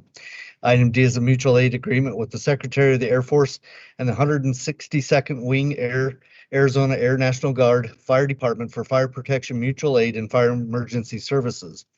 Item E is a mutual aid agreement with the Secretary of the Air Force and Davis-Monthan Air Force Base Fire Department for mutual aid and fire emergency services. Items D and E will be considered separately at the request of Councilmember Kozagic. Item F is Parks and Recreation, adoption of the Iron Horse Park Master Plan. Item G is Boards, Committees, and Commissions amending Ordinance 11769, adding a voting member to the Commission on Equitable Housing and Development. Item H is an intergovernmental agreement with Pima County for transportation funding for the 22nd Street Keno to Tucson Boulevard project. Item I is an intergovernmental agreement with Pima Community College District for workforce development, community engagement program manager position. Your Honor, the city attorney has additional language to add to this item. Ready, Mr. Rankin? Thank you, Mayor. With respect to this item, as was discussed at the study session and raised by Councilmember Ulick, a proposed revision to the IGA would add a new section 3.3 to address the issue of an annual work plan. So new section 3.3, annual work plan required, would read as follows. As a continuing condition of this agreement, the city and college agree that they will develop an annual work plan that identifies clear goals and strategies for workforce development, including in the Thrive in the 05 area.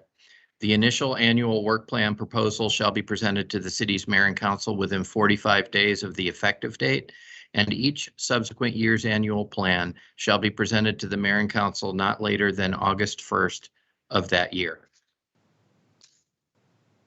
Okay. Item J is a final plat S21008 Tucson Marketplace, Lot 3, replat of lots 4 through 11. Item K is a final plat S20079 2130 North Ralph, lots 1 through 3. Item L is a final plat S20051 Meadow at Calle Alegria, lots 1 through 5. Item M is a final plat S20053 3329 East Glen Street, lots 1 through 2. Item N is financial participation agreements with Pima Association of Governments, Tucson Clean and Beautiful, and the Arts Foundation for Tucson and Southern Arizona, and an intergovernmental agreement with Pima County for the Victim Services Program for fiscal year 2021-22. Item O is a resolution to approve an IGA forming Pima Regional Critical Incident Team. This item has been continued at the request of staff.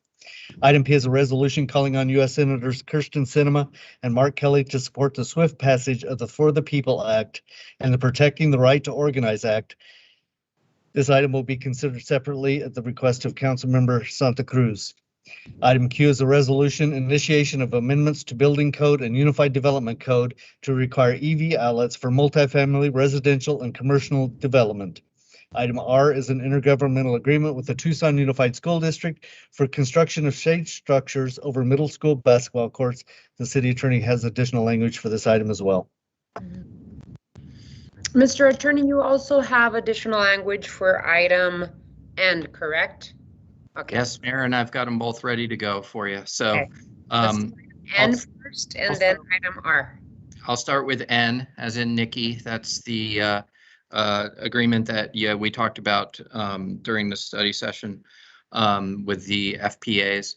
And so additional language would be added to two of the agreements. They are exhibits B and C, the FPAs with the Arts Foundation of Tucson and Tucson Clean and Beautiful. A new provision would be added at the end of section 2 to read substantially in the following form. The agency shall acknowledge the city's financial support of the agency's services as provided through this agreement and shall include the city's logo on materials that market, announce, or describe the programs and services that are supported by the city's financial participation. So that was for item N. Now, item R, and this is with respect to the agreement with TUSD. The resolution in this instance will be revised to add language at the end of its section 2, which is the section that authorizes the mayor to execute the agreements. It's new language there will read, subject, however, to the condition that the IGA is first revised to add the following two provisions. One, a provision specifying that the city's financial commitment is capped at $300,000. And two, a provision under which either party can terminate the agreement during its term with or without cause with 60 days prior notice to the other party. That's it. Madam Mayor, on that item also, we were talking about Sunnyside School District and Empire School District also have schools in their respective areas. Alrighty, thank you, Councilmember Fimbres. Laura, you might have information, or Mr. Manager. Mayor, Councilmember Fimbres. There we go. Mayor, Councilmember Fimbres. Keep in mind that those are intergovernmental agreements that would have to come back to the council. We will do that very quickly. In addition, keep in mind that the TUSD conversations are citywide. It's not just specific to a couple of the schools that were mentioned thus far. But we will definitely reach out. I think we have had some conversations with the school districts, and we will, once we establish those agreements, bring those back to you for consideration in the near term. Okay, so my question is, will they be all 300,000 will be capped for all the districts, or will that be capped for each school district? Mayor, Councilmember Fimbres, at this time, we've allocated 300,000 total. But I won't leave it there. I think it's important that once we identify the needs in those other districts that we may revise that number forward. as may be necessary. And I the appreciate keep it. in mind- and I keep in appreciate mind that, because there's a lot of needs in Sunnyside and Appalachia School District right now. Thank you. function of the need. You're welcome. Thank you, Councilmember Fimbres and Mr. Ortega. Anything else, Mr. Clerk, that we have to finish with this item?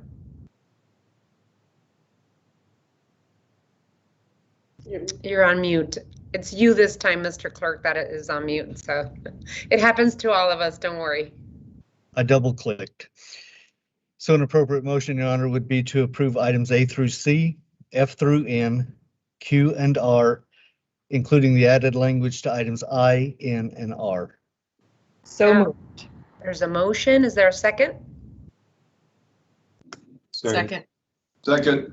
There's a motion and a couple of seconds. Any further discussion on these items? I don't see any. So all of those in favor signify by saying aye. Aye. Any opposed? Motion passes. The first two items to be considered separately would be items D and E as requested by Councilmember Kozaczek. Councilmember Kozaczek? Yep, thank you. Both, so item D is the IGA with the Air National Guard, Arizona Air National Guard, and E is the IGA with the U.S. Air Force for joint firefighting operations. The problem I have with both of them is item F, as in Frank, in each of the agreements, specifically indemnifies both of those agencies from the use of firefighting foams that may contain the exact same things we're fighting with them about out at DM and the A&G Tucson International Airport site.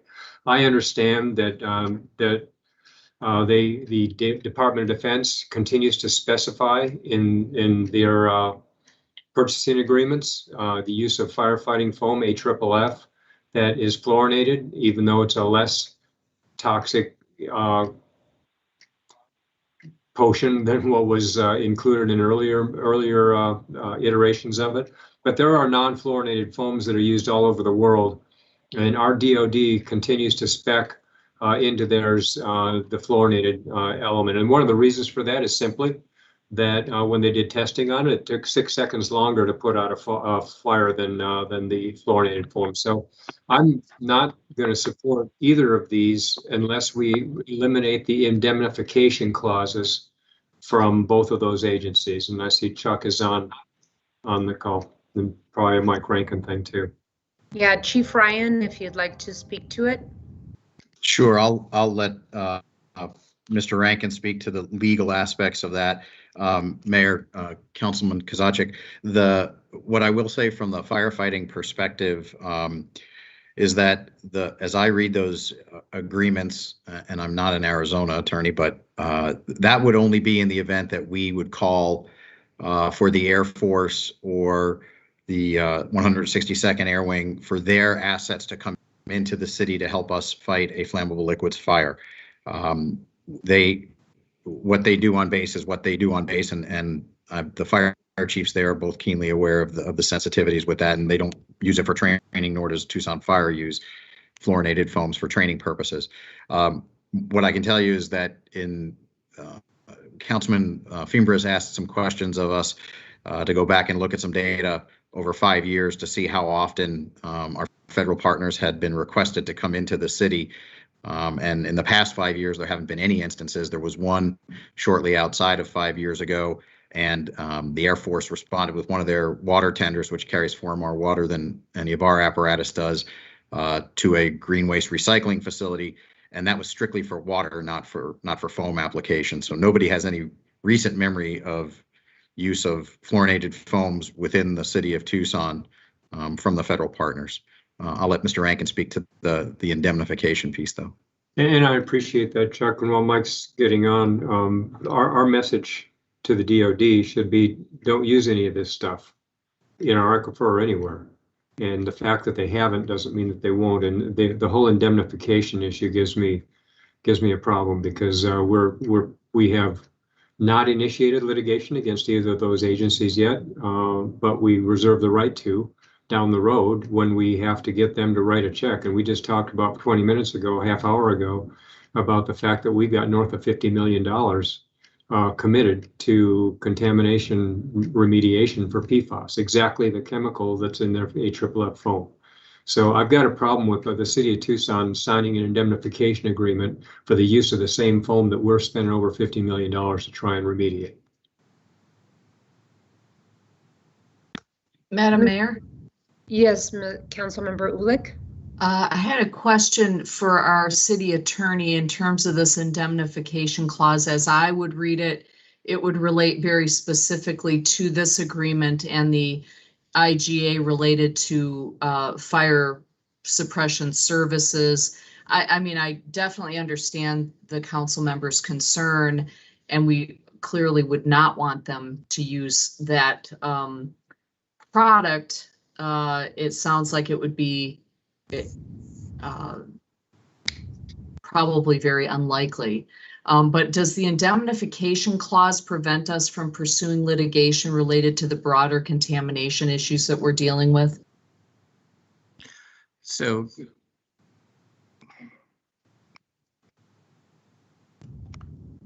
thank you. Sorry, I was switching over on our speakers here.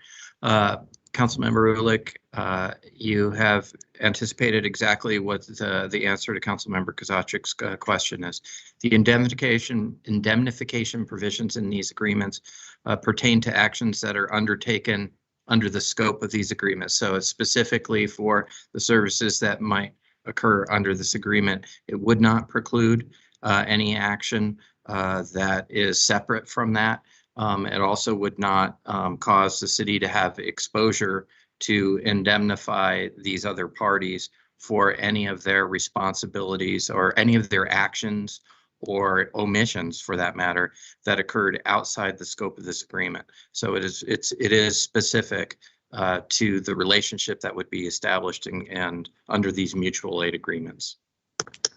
And could I further ask if the fire department, if our fire department indicated, yes, we want this intergovernmental backup and agreement, but are there other ways of imposing restrictions on that backup service to say, we don't want you to use that foam. We do want backup services, but we, in our policies and procedures or in our operationalizing of this agreement, we will not call for services that involve the PFAS. Is that an option?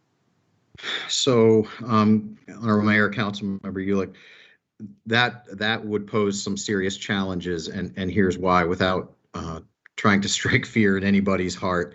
If heaven forbid there was an aircraft accident within the city limits, the Tucson Fire Department would certainly be able to respond to it, but we would need the assistance of either the Airport Authority Fire Department or our federal military partners who have the aviation firefighting assets to bring the quantities of foam to bear to suppress any fire or flammable liquid spill. To further complicate it a little bit, and this has happened in other cities that have Air Force bases around them, military aircraft sometimes don't make it to ground where they're designed to go. At that point, that while we would certainly respond to that event initially, if it's within the city limits, it is almost immediately a federal incident, and federal authorities, especially if the plane is carrying ordnance, they're the subject matter experts with that, and we're gonna take a defensive posture and let the SMEs do their thing. So we cannot operationalize the agreement and preclude the use of fluorinated foam, because that would essentially negate the agreement, because that's all they have right now. I see. And I think it's important to just understand the parameters of the agreement and the circumstances which could trigger, and it's a balance, right? In terms of immediate public safety, the need for a response that can suppress that kind of horrific event, we hope will never happen, with the ongoing use of this foam that has actually caused an extensive enough exposure to create the contamination we're dealing with. So I appreciate the answers to those questions. And I would finally add, the military is the one who's speccing this stuff, and they're not just doing it in Tucson, they're doing it all over the country, and they're likely signing these very same kinds of joint operation agreements all over the country and requesting indemnification.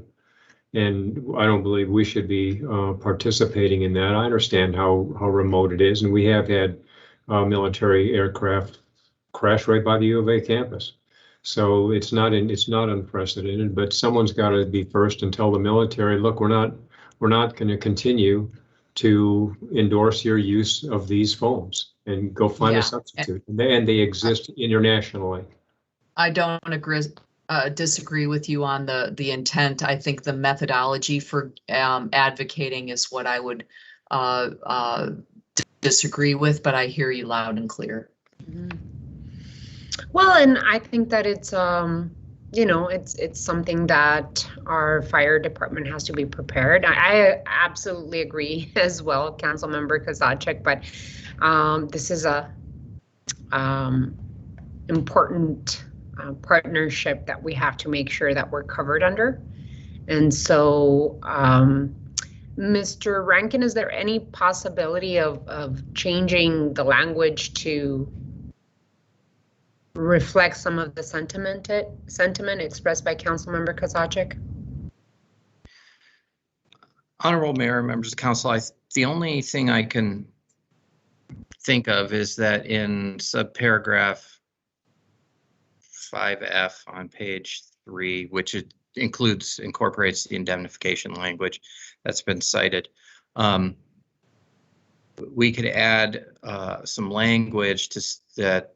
The indemnification as written only applies to instances where these other parties, the United States Air Force, is providing fire protection services to TFD. We could add the language to TFD under the terms of this agreement, just to make it clear that it's only those services that are provided under this mutual aid agreement. I believe that's what it already provides. The issue is that if we change the language, then we have to get it back to them to see if they're agreeable with that language in order to get these mutual aid agreements finalized. And, okay. And I haven't made such a proposition to them, of course. Okay. So is there a motion to proceed with the agreements as to form? So moved. I'll second that, Madam Mayor. There is a motion and a second. If there's no additional further discussion, all those in favor of the motion signify by saying aye. Aye. Aye. Aye. Any opposed? I'm a no. Motion passes 5-1. Thank you so much, Chief and Mr. Rankin.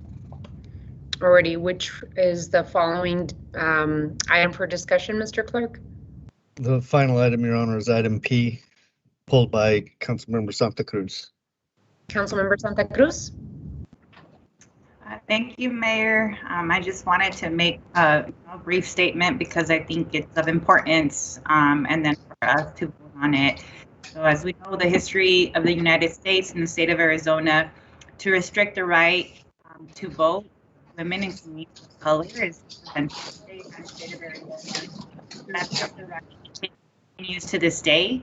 Since the beginning of 2021, at least 22 bills restricting the freedom to vote have been introduced into the Arizona House of Representatives and by the Arizona State Senate. Across the country, state legislatures are passing laws making it harder to vote and not easier. We need action on the federal level to protect voting rights, and yet the filibuster is a significant obstacle that needs to be reformed or eliminated. The filibuster is inherently undemocratic and it's not required by the Constitution, and I believe that it is a Jim Crow relic. In support of the effort to overcome the filibuster and allow for the passage of federal laws to protect voting rights,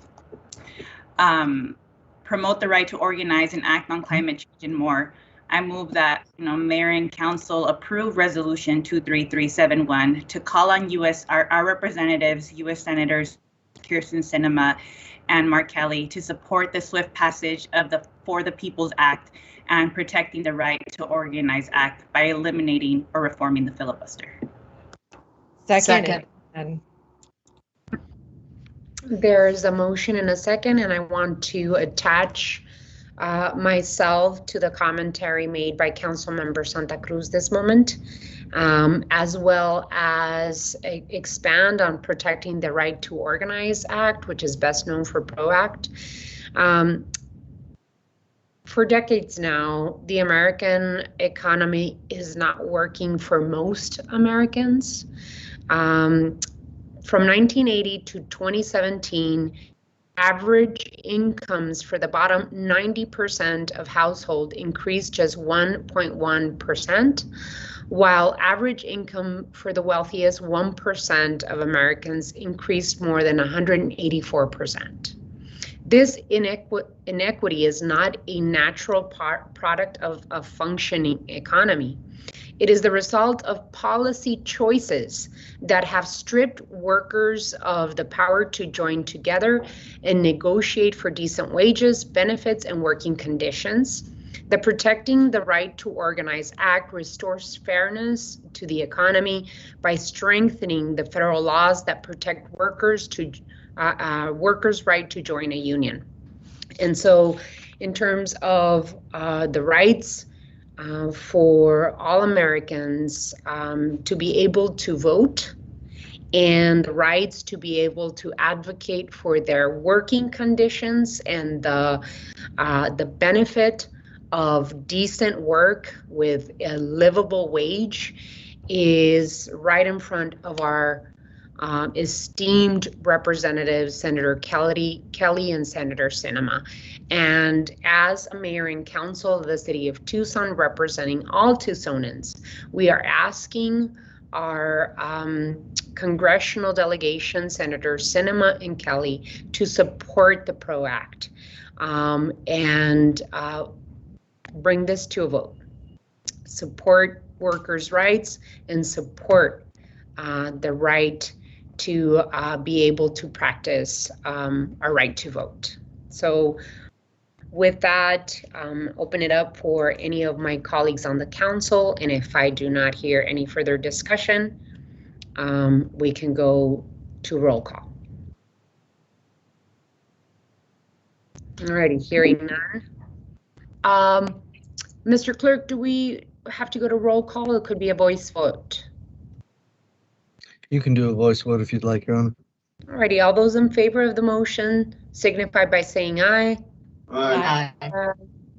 Any opposed? Motion passes. Alrighty. Anything else on this item, Mr. Clerk? I believe we've covered the consent agenda, Your Honor. Alrighty, thank you. We move on to item 8. Public hearing, third substantial amendment to the 2019 Annual Action Plan in response to the COVID-19 pandemic, hearing resolution number 23370. City Manager's communication number 232 dated July 7th is received into and made part of the record. Ladies and gentlemen, this time and place is legally advertised for a public hearing on a substantial amendment to the 2019 Annual Action Plan in response to the COVID-19 pandemic, to include funding provided by the Department of Housing and Urban Development as a result of the passage of the CARES Act. This public hearing is scheduled to last for no more than an hour. Speakers are limited to 5-minute presentations. Mr. Clerk, do we have any requests to speak for this item? No, Your Honor. All righty. If not, may I have a motion to close the public hearing? I'll move. Second. There's a motion and a second. Any discussion? Hearing none. All those in favor of closing the public hearing signify by saying aye. Aye. Aye. Any opposed? Motion passes. The public hearing is closed. What is the council's pleasure? Madam Mayor, I move to pass and adopt resolution 23370. Second. There is a motion and a second. Before we move on to further discussion, Mr. Clerk, you're requested to read resolution 23370 by number and title only. Resolution number 23370 relating to public housing, approving the third substantial amendment to the 2019 annual action plan in response to the COVID-19 pandemic and declaring an emergency. Any discussion on this item by my colleagues? Hearing none, let's go to roll call. Ms. Santa Cruz, Aye. Ms. Zulik, Aye. Mrs. Lee, Aye. Mr. Fimbres, Aye. Mr. Kozaczek, Aye. Mayor Romero. Aye. Resolution 23370 passes by a vote of 6-0. Item 9. Public hearing, rezoning C92011 Sunshine Mile Overlay District Ordinance Adoption, hearing ordinance number 11854. City Manager's communication number 227 dated July 7th is received into and made part of the record. Ladies and gentlemen, this is the time and place legally advertised for a public hearing on a request by the Rio Nuevo Multipurpose Facilities District to establish the Sunshine Mile District, an urban overlay district. This proposed overlay includes properties along an approximately 2-mile stretch of Broadway Boulevard from Euclid Avenue to Country Club Road. The zoning examiner and staff recommend approval of the zoning request after the public hearing and subject to the conditions on the ordinance provided.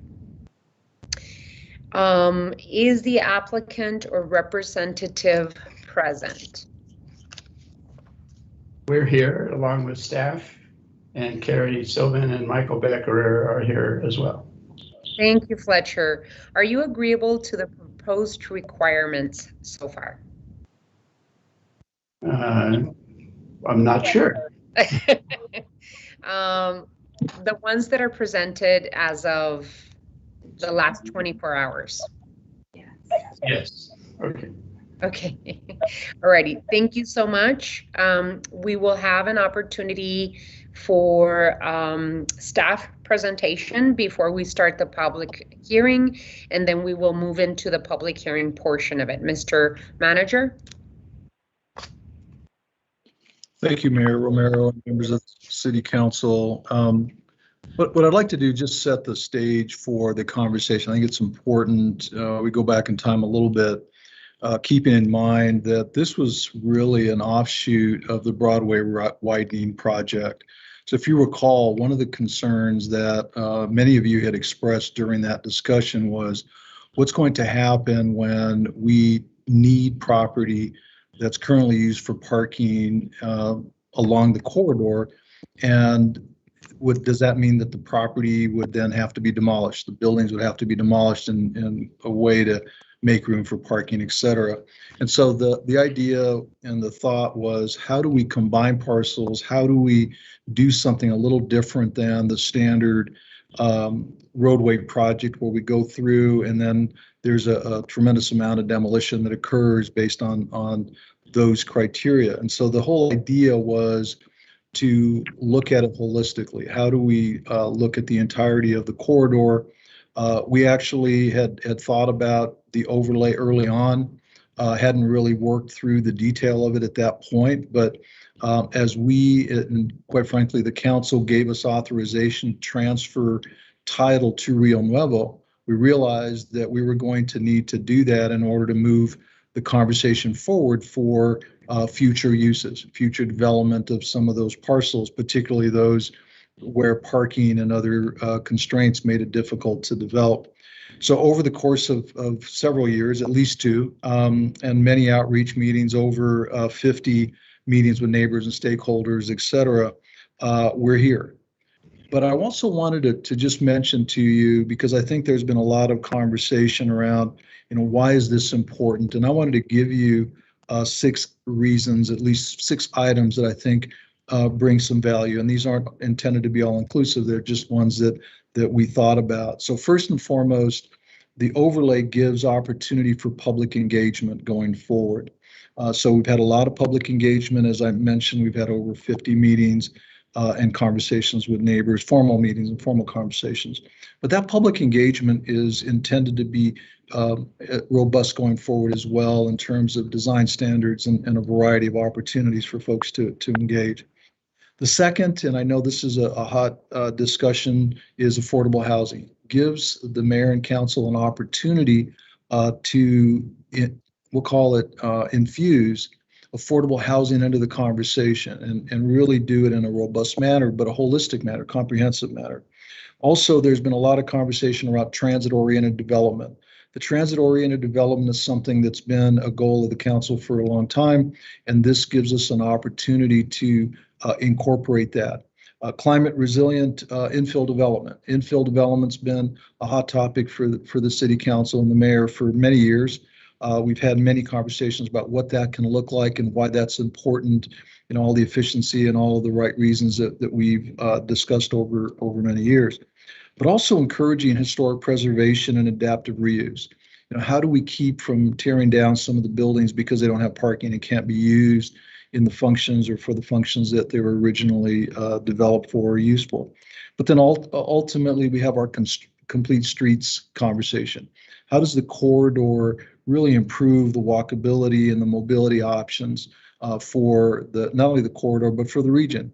And so, Mayor, I just wanted to set the stage for the conversation going forward, that this is not a one-off. It's something that's been a very deliberate conversation. Rio Nuevo, as you mentioned, is the applicant here, but this is a conversation that we've had many, many times in a variety of different ways. And this is really trying to bring all of those together in a way that makes sense as we move forward. So, Mayor, with that, I'll turn it over to the staff. I know that Mr. McCusker is also on and may want to make a couple of brief comments, but I did want to turn it over to the staff for a presentation, Mayor. Thank you.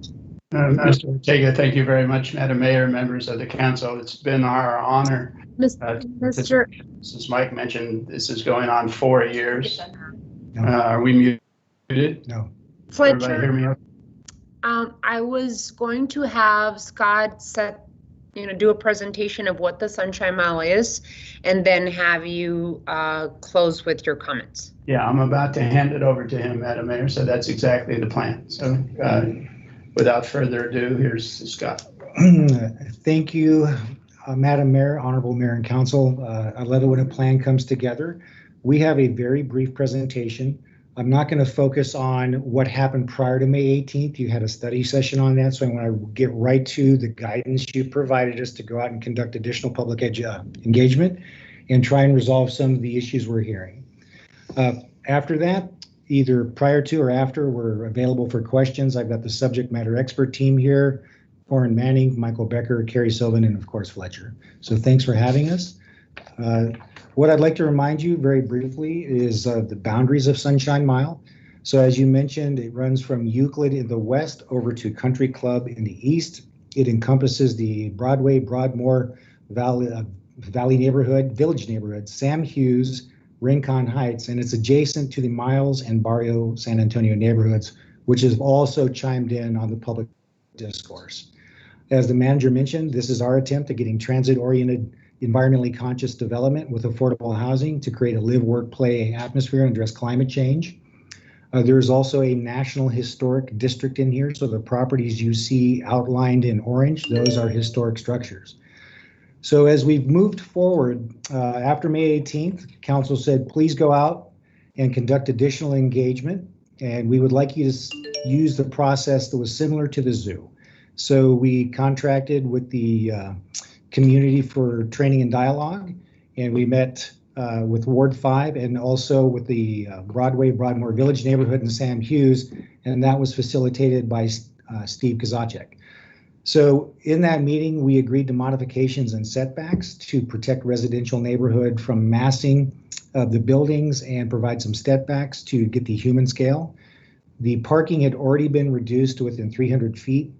So it doesn't go as deep into the neighborhood, and so that should alleviate some of their concerns here. And there was extensive discussion on height, and I'll get into that. We met with Ward 5 constituents twice with facilitators. Again, it was the Community for Dialogue and Training. June 10th, the facilitated discussion. Subsequently, we met with leaders of the Barrio San Antonio neighborhood at Flores Coffee Shop and had a great 3-hour conversation about everything from climate to guitars and banjos. We had a subsequent meeting on June 29th, facilitated by the Center for Community Dialogue and Training. And then once again, we got back with Barrio San Antonio's leadership, and we showed them the proposed changes that had come out as a result of the public input. And this was primarily height in the Euclid subarea, parking in the Park subarea, concerns regarding affordable housing. How do you continue to do that? So we've addressed those to the degree that we can, and then mayor and council input from there would be fantastic. Next slide, please.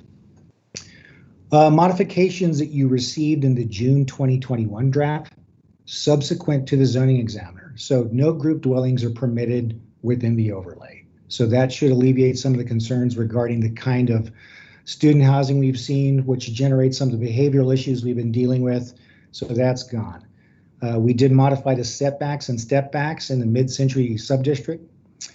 For parking, we allow alley access in certain circumstances to reduce requirements for adaptive use, historic preservation, and we restricted the use of on-street parking. So it's easier to do adaptive reuse, it's easier to do historic preservation, and we tighten down on parking so it doesn't bleed into the neighborhood as much. For adaptive reuse, we're allowing flexibility for building placement and lot coverage to be approved through a design review process. So again, this increases the public engagement you heard the manager discuss. The design review process includes neighborhood meetings and a voting member of the neighborhood on the committee. Finally, we increased the environmentally conscious design practices from 15 to 21. You've still got a point scale of 10 you got to hit, or if you go to LEED Silver, we'll consider that compliance with the environmentally conscious design practices. Okay. So the additional modifications that came in subsequent to May 18th were reducing height to 75 feet or 6 stories. We're recommending that we keep an option to go up to 8. We know that some council offices are uncomfortable with that, so that is guidance we'll be seeking. Affordable housing, we ran pro formas on that. We're asking for mayor and council to direct us to go back in a task force manner with HCD, DTM, Planning and Development Services, economic incentives, and other partners for how we better crack the affordable housing code. How do we protect what we have? How do we prevent rents from going up? How do we preserve the stock? And then how do we produce more affordable housing stock? The 3 Ps of affordable housing. The other issues we've heard about is historic preservation. Just to be clear, like the IID, if you opt into the Sunshine Mile overlay, you cannot demolish a historic structure. So those protections are in place. We've heard a little bit of grumbling about that, may be too severe, but it seems to be working in the IID. So we'll continue to recommend that until we see some kind of change that will compel us to come back and talk to mayor and council. Next slide. So our recommendations to date is maintain the current draft 4-story maximum height with option for 6 stories for buildings utilized incentives in the mid-century subdistrict. Reduce base heights to 75 feet in the Euclid subarea, but keep the option to go up for 2 more stories if you either put parking inside the structure or you create a mobility hub. For affordable housing, based on the pro formas we've pulled so far, we're suggesting at this point to maintain the 15% affordable at 80% of the AMI or lower with an opportunity to revisit the incentives after further study. We are one of the first jurisdictions to try incentivize inclusive zoning and affordable housing. So you are conducting an experiment right now that has not been done in many other places as far as we know. What we are seeing is affordable housing on very large sites like abandoned rail yards where they come in and do primarily affordable with a small slice of market. What we're trying to do is create integrated housing for mixed income so you don't end up with just affordable or just market. We suggest revising the incentive for incorporating housing to remove the residential units per acre, but instead use height. What the architects are telling us is if you give them the creativity and eliminate the acres, the residential units per acre, that they can actually get greater density by using height. We've also asked you in the affordable housing to direct us to do further studying, as I mentioned, and then include HCD in pre-application meetings if we see any kind of redevelopment or existing residential where there may be displacement occurring. This is an improvement over what you have now in the current zoning. If a landlord within the existing Sunshine Mile under the existing zoning wants to execute some kind of eviction, there is no consultation with HCD. First, we're not hearing about any imminent evictions. The one property owner that owns a trailer park is talking about a couple of years before they redevelop that site. He's also discussing that he wants to work with the residents and the city to come up with the best possible option for affordable housing there. Finally, we're asking you to add language to the parking section to limit on-street parking along the southern edge of the park sub-area to 300 feet of a new project. This was as a result of discussions with Barrio San Antonio about concerns of parking bleeding off into the neighborhood, so we've reduced that. So, subject to your questions, that completes our very brief presentation. And again, thank you, Honorable Mayor and Council, for having us tonight. Thank you, Scott. Really appreciate your presentation. Fletcher, would you want to add anything else? Madam Mayor, members of the council, we agree with the staff recommendations. We're prepared to answer any questions that anyone has of us, and it's clear that we need some council direction as we go forward. So again, it's been our honor to participate in this. We think it's very bold. As Scott mentioned, it's the first time that a zoning ordinance has tackled some of these issues, and we're very grateful to have had this opportunity and look forward to years of progress along the Sunshine Mile. So Carrie is here and Michael Becker, our project manager, and we're available for any questions. So this is what I'm going to do. We are going to start the public hearing and allow the public to give us their input. And then after the public hearing, we will have mayor and council discussion and any questions for staff and the Rio Nuevo team. That good? Alrighty.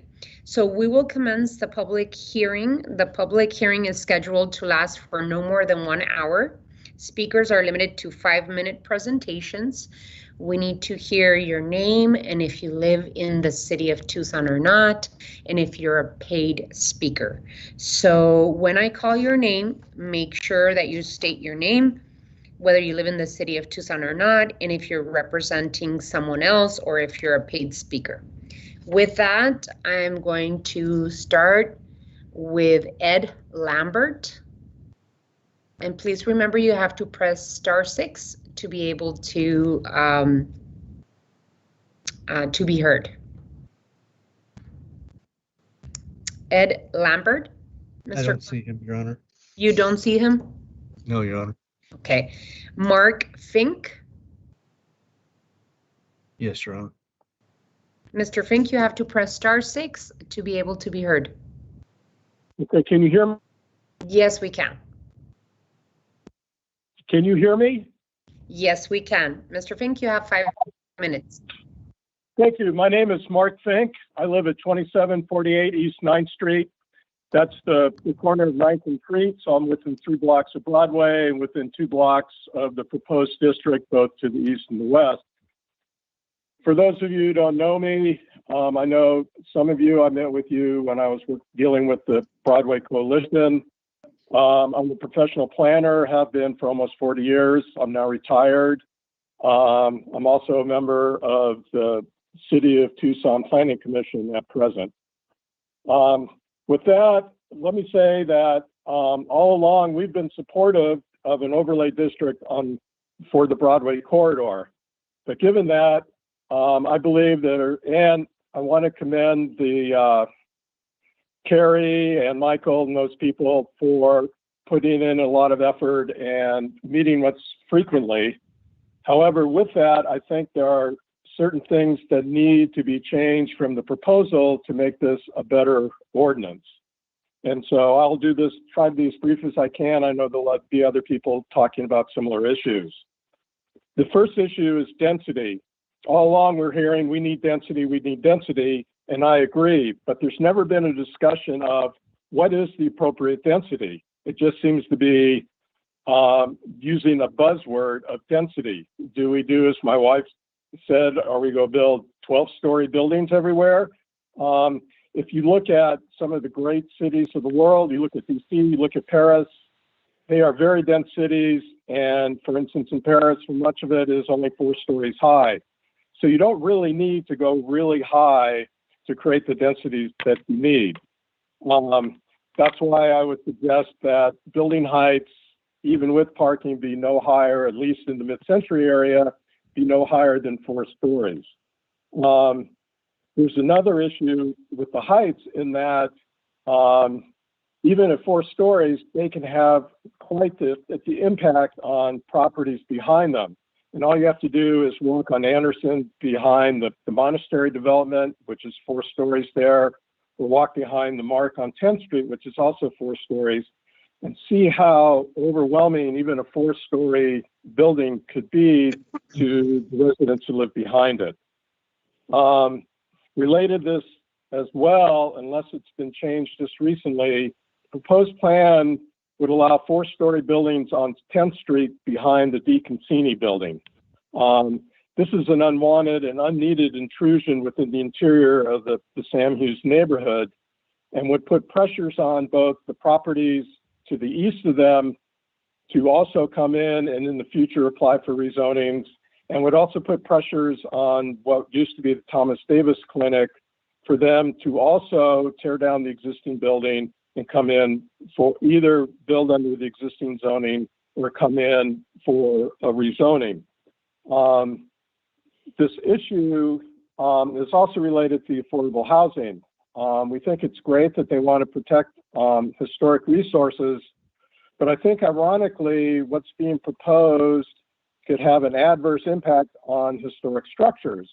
And the reason why I say this is because most of the historic structures are 1 or 2 stories tall. If they are going to be surrounded by structures that are 4 or 6 or 8 stories tall, it's unreasonable to think that those property owners would maintain smaller structures when they could come in and either develop under the existing zoning, which I would like to add would allow densities between 35 and 45 residences per acre at present. So there's really no big need to go higher. So if you really want to protect the historic structures, don't create incentives for them to tear it down, which would be by providing these higher densities. And this whole issue of property owners tearing down structures so we have more was actually brought up by the applicants when we were talking about what could go on the properties adjacent to the Emmanuel Temple. So where they actually brought up the issue of, oh, well, the property owners will just come in and apply for a rezoning or a pad, and the city always granted. The last thing then, if I have 30 seconds, is affordable housing. I worked at the county twice to try to get inclusionary zoning in the county. And I think doing affordable housing is great. However, restricting it to 80% of median income is too high. It should be 40. You should be looking at families making low and very low income.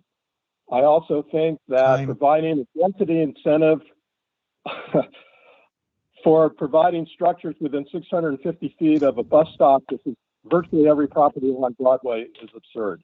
So instead, if you're going to do an extra density bonus, do it for providing lower density, not for providing something that every property meets anyway. And thank you for your time.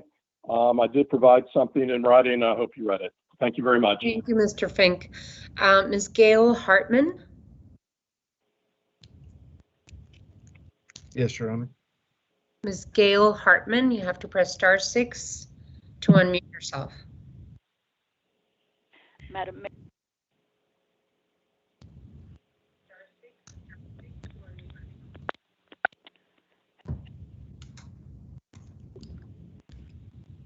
Ms. Hartman, you might have put yourself on mute again.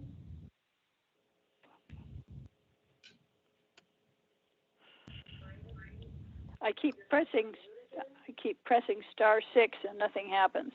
Alrighty, we can hear you now. Ah, there we go. Good. Thank you, Madam Mayor and members of the council. Let me begin again.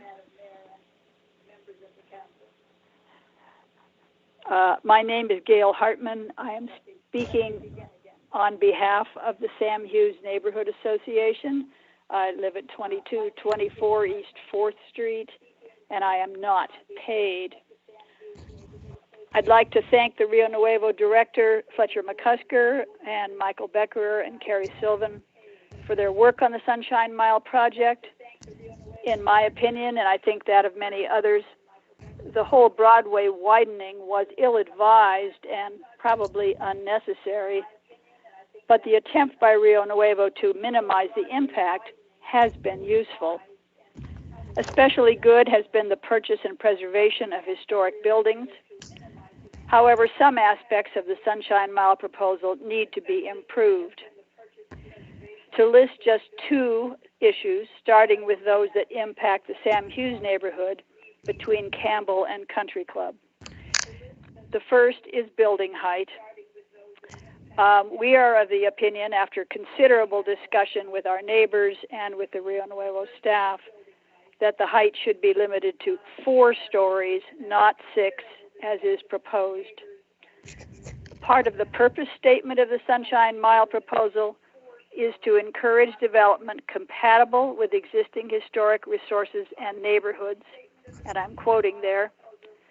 Having 6-story structures immediately adjacent to 1-story residences is not compatible with existing neighborhoods, Sam Hughes, Broadmoor, Broadway Village, and other neighborhoods to the west. We do agree with the setbacks and stepbacks that have been improved as they are currently proposed. Second issue for us is parking. We think that parking for the Broadway development should be limited to on-site parking and shared parking with adjacent businesses. We think there is sufficient location for parking if shared parking is used. Broadway parking should not be allowed to spill over into residential streets. On a larger issue, if affordable housing is a goal of the proposal, then it should be affordable to a larger number of people, as Mark Fink just said. On that note, we in Sam Hughes have repeatedly cited the casitas on Broadway as an excellent example of affordable housing. They are 2 stories in height, attractively built, and nicely landscaped. Also, they are about 35 units to the acre. The Sunshine Mile proposes a maximum of 40 units, or at least it did until perhaps recently. So the casitas nearly reach that maximum, suggesting that 3-story buildings should be plenty high enough to reach 40 units per acre. Yes, federal funding was involved when they were constructed. We are not experts on the availability of federal funding, but surely some federal funding can be found without going to high-rise structures. In our opinion, the casitas on Broadway are the sort of affordable housing that is needed. This may sound provincial, but we are not Chicago. We are not New York. We are Tucson. People live here for a reason. Living in high-rise structures, unless located in the downtown, is not compatible with people's desires here. Finally, if there is a concern about preventing urban sprawl, which I have heard from many people, and there should be such a concern, the city needs to be working with the county to pass more open space bonds so land on the outskirts of the city can be protected from development. That is a separate issue and really is not resolved by this Rio Nuevo proposal. I think that's all I have to say, and thank you very much for your time. Thank you, Ms. Hartman. We have Thomas Cato. Thomas Cato. Yes, Your Honor. Mr. Cato, you have to press *6 so we can hear you.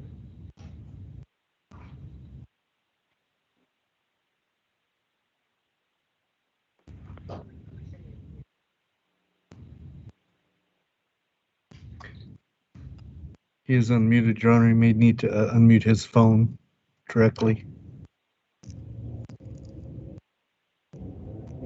Is that better? That is, we can hear you, Mr. Cato. I apologize.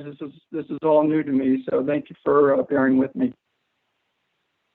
My name is Thomas Cayito. I live at 2909 East Manchester Street, Tucson, Arizona, and I am not paid. I am a retired resident.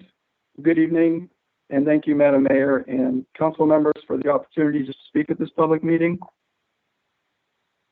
As I stated, I live on Manchester Street and have for the last 32 plus years. For your information, Manchester Street is the first street south of Broadway Boulevard between Tucson Boulevard and Country Club Road, and is part of the Broadmoor Village neighborhood. My property is on the north side of Manchester Street that lies directly behind the village's commercial complex that has Last Comedy Club and the Arizona Lottery office as their tenants. I approach you today to let you know that overall I support the concept of the Sunshine Mile overlay district, but I am opposed to the building height allowances currently incorporated in the mid-century sub-district revisions being discussed today. In specific, I'm opposed to the 6-story height allowance that is being offered. I wish to address two facets of my opposition, those being the principles of fairness and equity. Fairness. When I purchased my home in 1989, I knew that the commercial property behind me was zone C2, which allowed for a maximum building height of 40 feet. Even though the current building was less than this height. There are other commercial properties along the border of our neighborhood that are currently zone C1, which allows for a maximum building height of 30 feet. This revised draft of the Sunshine Mile is calling for building base heights of 4 stories, which is our 54 feet, and an option for 2 1-story, 12-foot height additions based on meeting incentive criteria. Thus, when added to the base height of 4 stories, equates to maximum building height of 6 stories or 78 feet. So we are looking at going from an existing 30 or 40 foot allowable building height to a possible 78 foot building height. How is this fair to existing homeowners, especially those along Manchester Street, and more specifically homeowners like myself, who only have a 15-foot alley separating my property from the commercial property that will be developed? My feeling is this is definitely unfair to allow 6-story building to be built adjacent to single-story homes. You will hear from Rio Nuevo that they have addressed this issue with increasing building setbacks and stepbacks.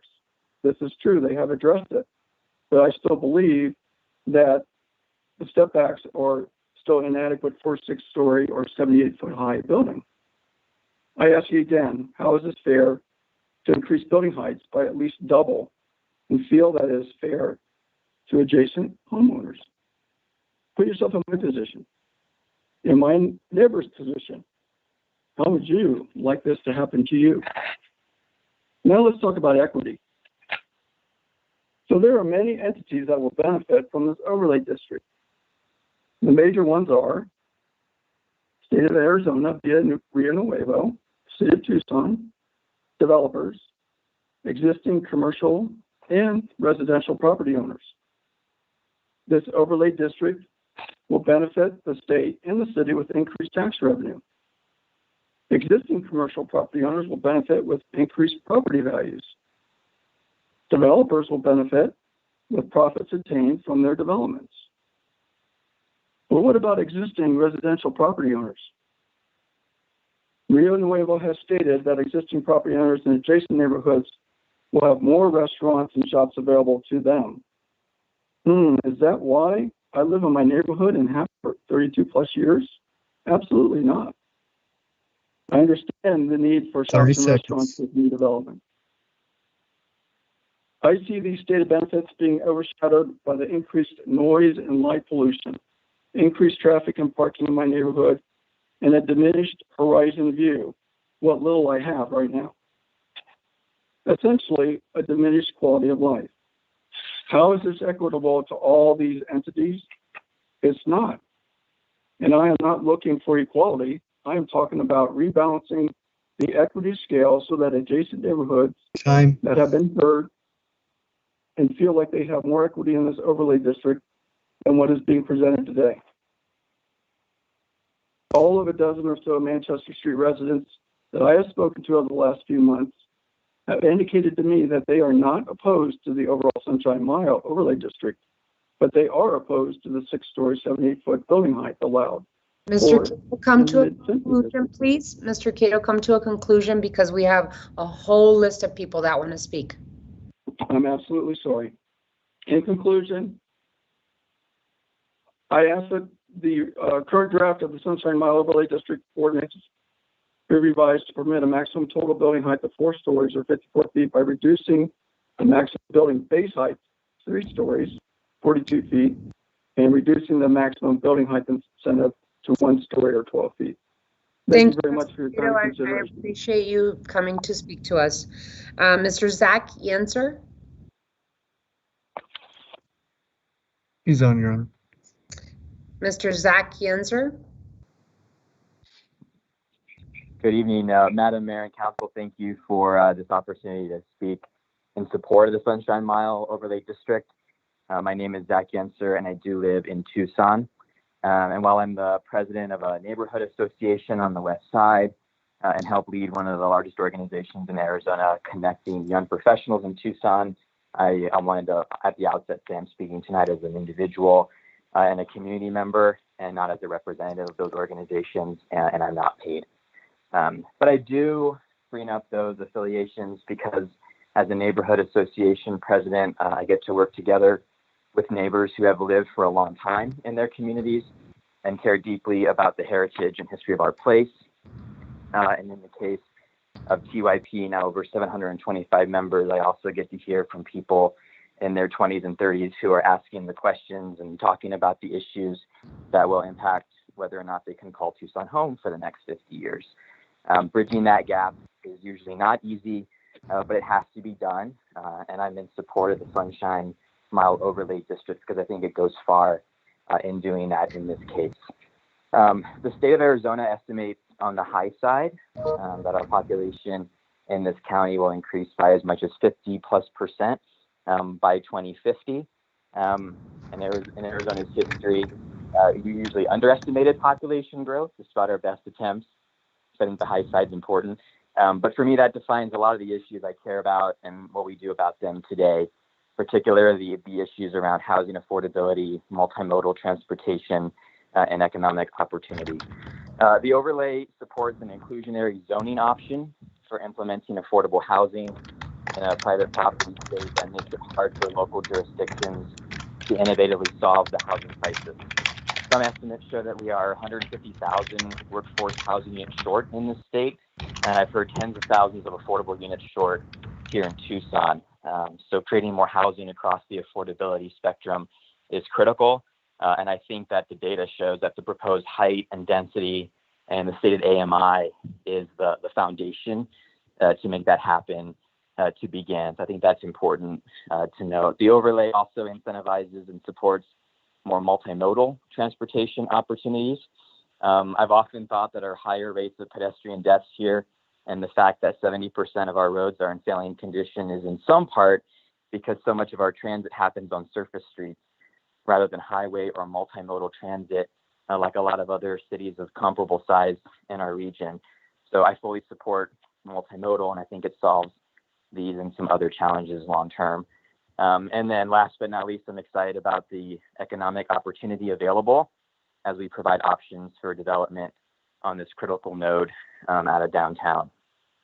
In terms of bridging that gap between newer and established interests, I've been appreciative as I've watched of the extensive and thoughtful engagement with the surrounding community and into thinking about historical preservation. I think the overlay before you tonight right now is a valuable foundation that also provides flexibility as it gets implemented. And I think that's important too. An observation, haven't been at it as long as many, and certainly many who have spoken, but I've begun to realize in neighborhood work that it's really easy to fall into the trap of talking a good thing to death until the window of opportunity closes and negatively impacts the long-term good that we are aiming for all along. So for those reasons and others, but just those tonight, I urge this body to pass this overlay tonight. And I'm excited about how this is innovative at a statewide level and what it can bring to Tucson. So thank you so much for the opportunity and have a good evening. Thank you, Mr. Yancer. Anna Warmbrand.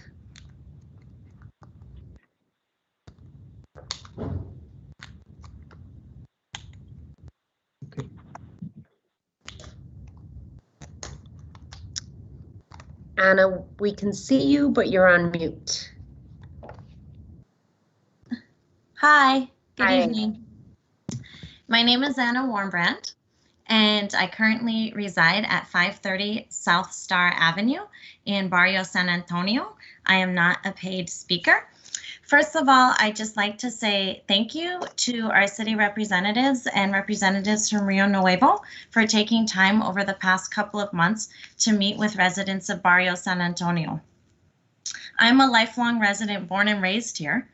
I own multiple properties here in Barrio San Antonio, and I intend on raising my 3 sons in this neighborhood. And I hope that one day they will inherit our properties as well. I am also the chairperson of our Sunshine Mile District Overlay Committee. And so I'm speaking on behalf of those folks who are on our committee as well. I notice that there appears to be some sense of urgency on the part of the City Council to vote on the Sunshine Mile overlay project right now. However, our neighborhood is still processing the information that we received at the Sunshine Mile virtual meeting on June 29th. At the meeting on the 29th, information was shared for recommended heights for potential structures. We were told that height limitations were set at 6 stories and 4 stories, depending on proximity to Park Avenue.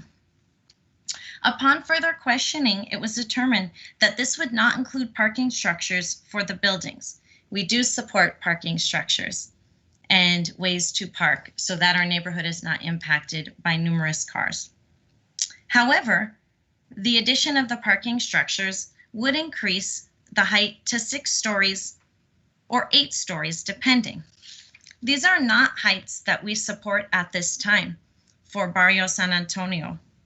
We were told that many concerns related to this project can be worked out with the developers.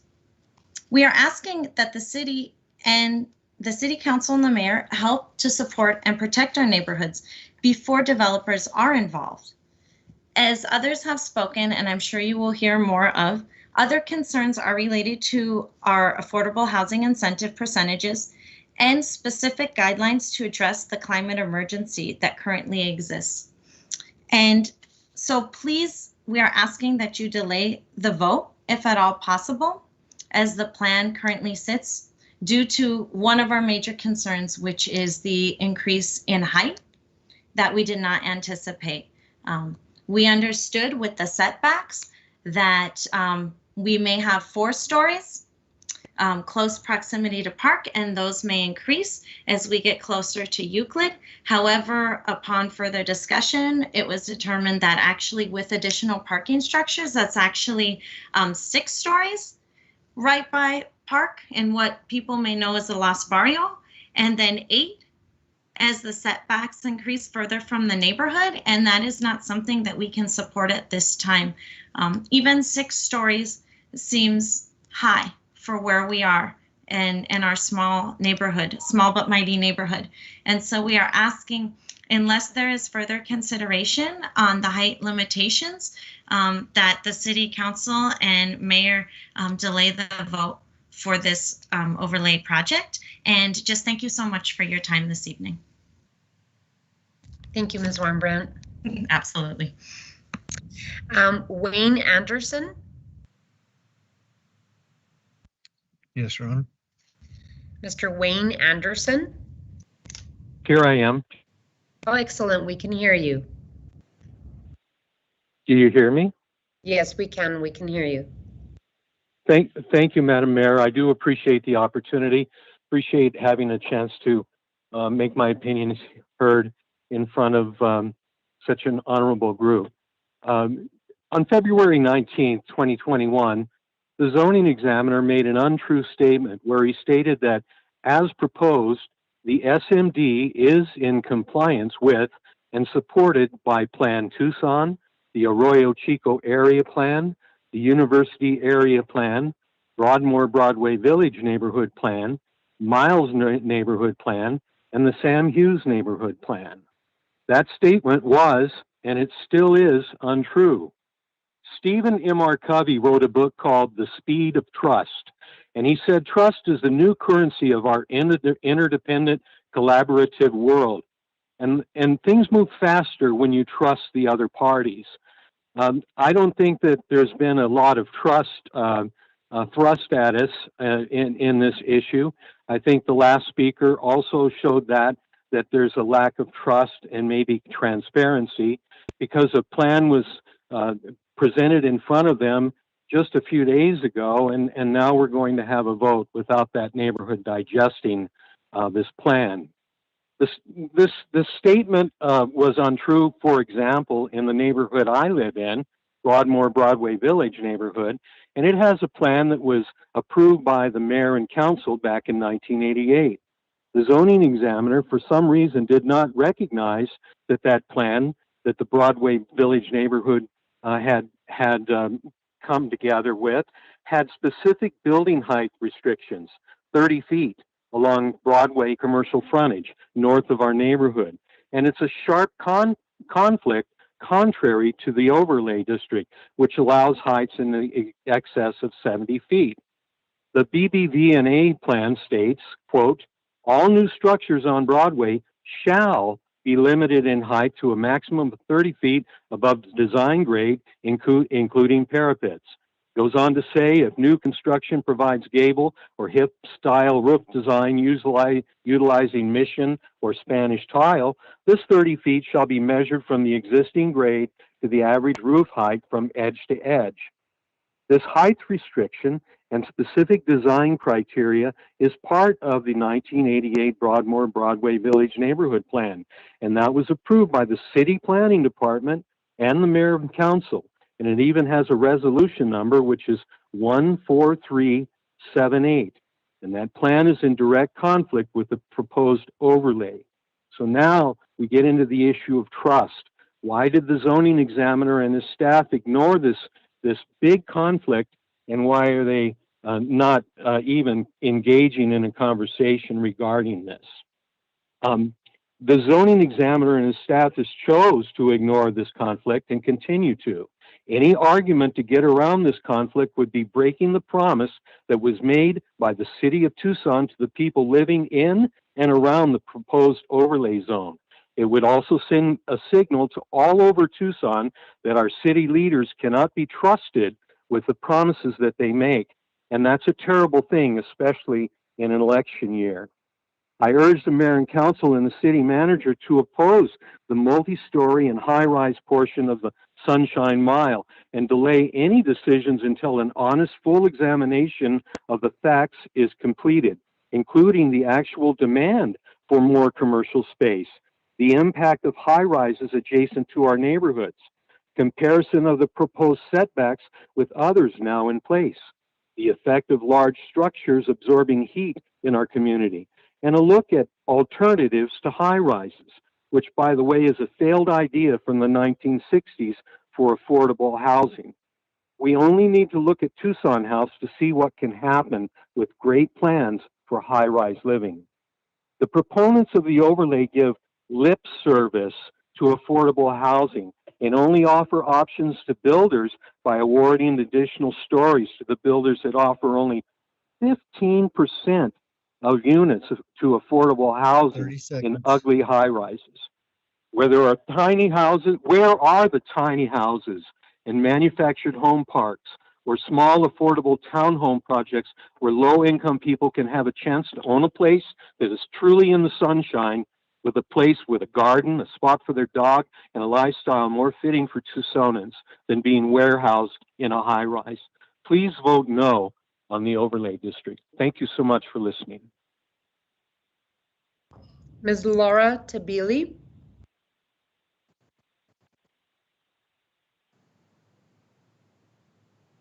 Can you hear me? Yes, we can, Laura. Go ahead. Can you hear me? Yes, we can, Ms. Tabili. Go ahead. Thank you. Thank you, Mayor and Council, for hearing me. I'm in support of the Sunshine Mile overlay in general. It has lots of good things, but I think there are three significant concerns, and I've heard them expressed already tonight, but I just want to add my voice in support. The first one is the issue of low-income housing. In the SMUOD, or the overlay district, low-income housing is defined as 80% of AMI, but in fact, the majority of women-headed households, the majority of African American, Latinx, and Native American households in Tucson can't afford more than about 50% of AMI. So what that means is the overlay district is de facto discriminating against those households. And so obviously the document needs to be amended to reflect the reality of what low-income households can actually afford in Tucson. And actually, I think this is a good example of unconscious institutional racism and sexism. I'm sure no one intended for this 80% standard to discriminate against women and people of color, but it does. So that needs to be changed. The second thing is the building heights. And again, as far as I know, Barrio San Antonio, Broadmoor Broadway Village, Sam Hughes neighborhood, all have real concerns about the building heights in their areas, especially after the incentives that are being given for things like low-income housing and mobility hubs. And I agree that these heights are excessive, and I certainly think that the overlay should not be passed or shoved down the throats of three of the neighborhoods in a 2-mile stretch, and that really there has to be some kind of negotiation with these neighborhoods to satisfy their concerns before this goes forward. And the third thing is the overlay appears to displace the only significant low-income housing in the study area, which is the downtown mobile home park southeast of the Safeways, right? And any kind of development of this parcel needs to compensate the people who live there, and it needs to rehouse them on site. Otherwise, the fears that some people have had that this whole overlay is just an exercise in gentrification, and I hope it's not, those fears would be well fulfilled. In fact, if the only significant area of low-income housing is eliminated by the overlay. And I have to extemporize a little bit and say that I agree with the person who talked about warehousing low-income people in high-rises and what a bad idea that is. So thank you for hearing me. Oh, and by the way, Laura Tabili, 116 North Mountain Avenue, 85719, and no, I'm not paid. Thank you very much for hearing me. Thank you, Ms. Tabili. Margot Garcia.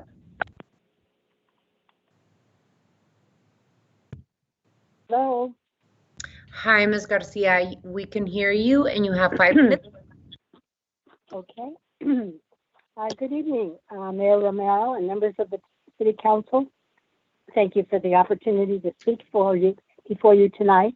I live in Tucson, and I have for the last over 50 years, and I'm not paid to speak.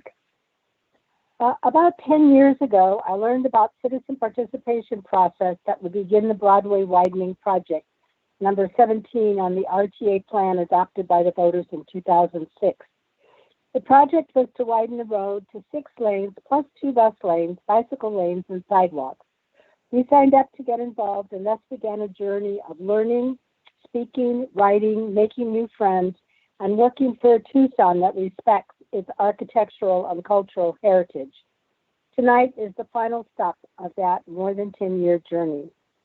We battled with data, research, ideas, and words to preserve the sense of place and the wonderful bungalow and mid-century modern buildings. I could not believe that the city of Tucson, ever crying about the need for more tax funds, would destroy so many businesses on both sides of Broadway, the source of its sales tax and property tax used to fund city services. But it did. Fortunately, Fletcher McCusker, chairman of the Rio Nuevo district, understood this issue and stepped in to save 3 blocks of buildings, which are set to be reused in some very creative ways that will bring sales tax to them and to the city. The Rio Nuevo district has paid for this Sunshine Mile Urban Overlay District, something we knew would be needed after the street widening was finished and remnant parcels would not be usable under existing zoning regulations. I remember meeting at a very early meeting with the Broadway Coalition with Bill Swain, and he told us parking would be the major issue for businesses to continue, and he was right. The SMUAD is the attempt to encourage businesses to return to this section of our city with regulations that they can opt into that encourages historic preservation, creates a sense of place, and enhances walkability and the use of transit. While the SMUAD is not perfect, and you've certainly heard many of the individual concerns about it, it is the work of many people over many hours. I want to commend Carrie Sylvan, Robert Lang, Michael Bircher, and of course, Fletcher McCusker for the good-humored negotiations with people in the neighborhoods.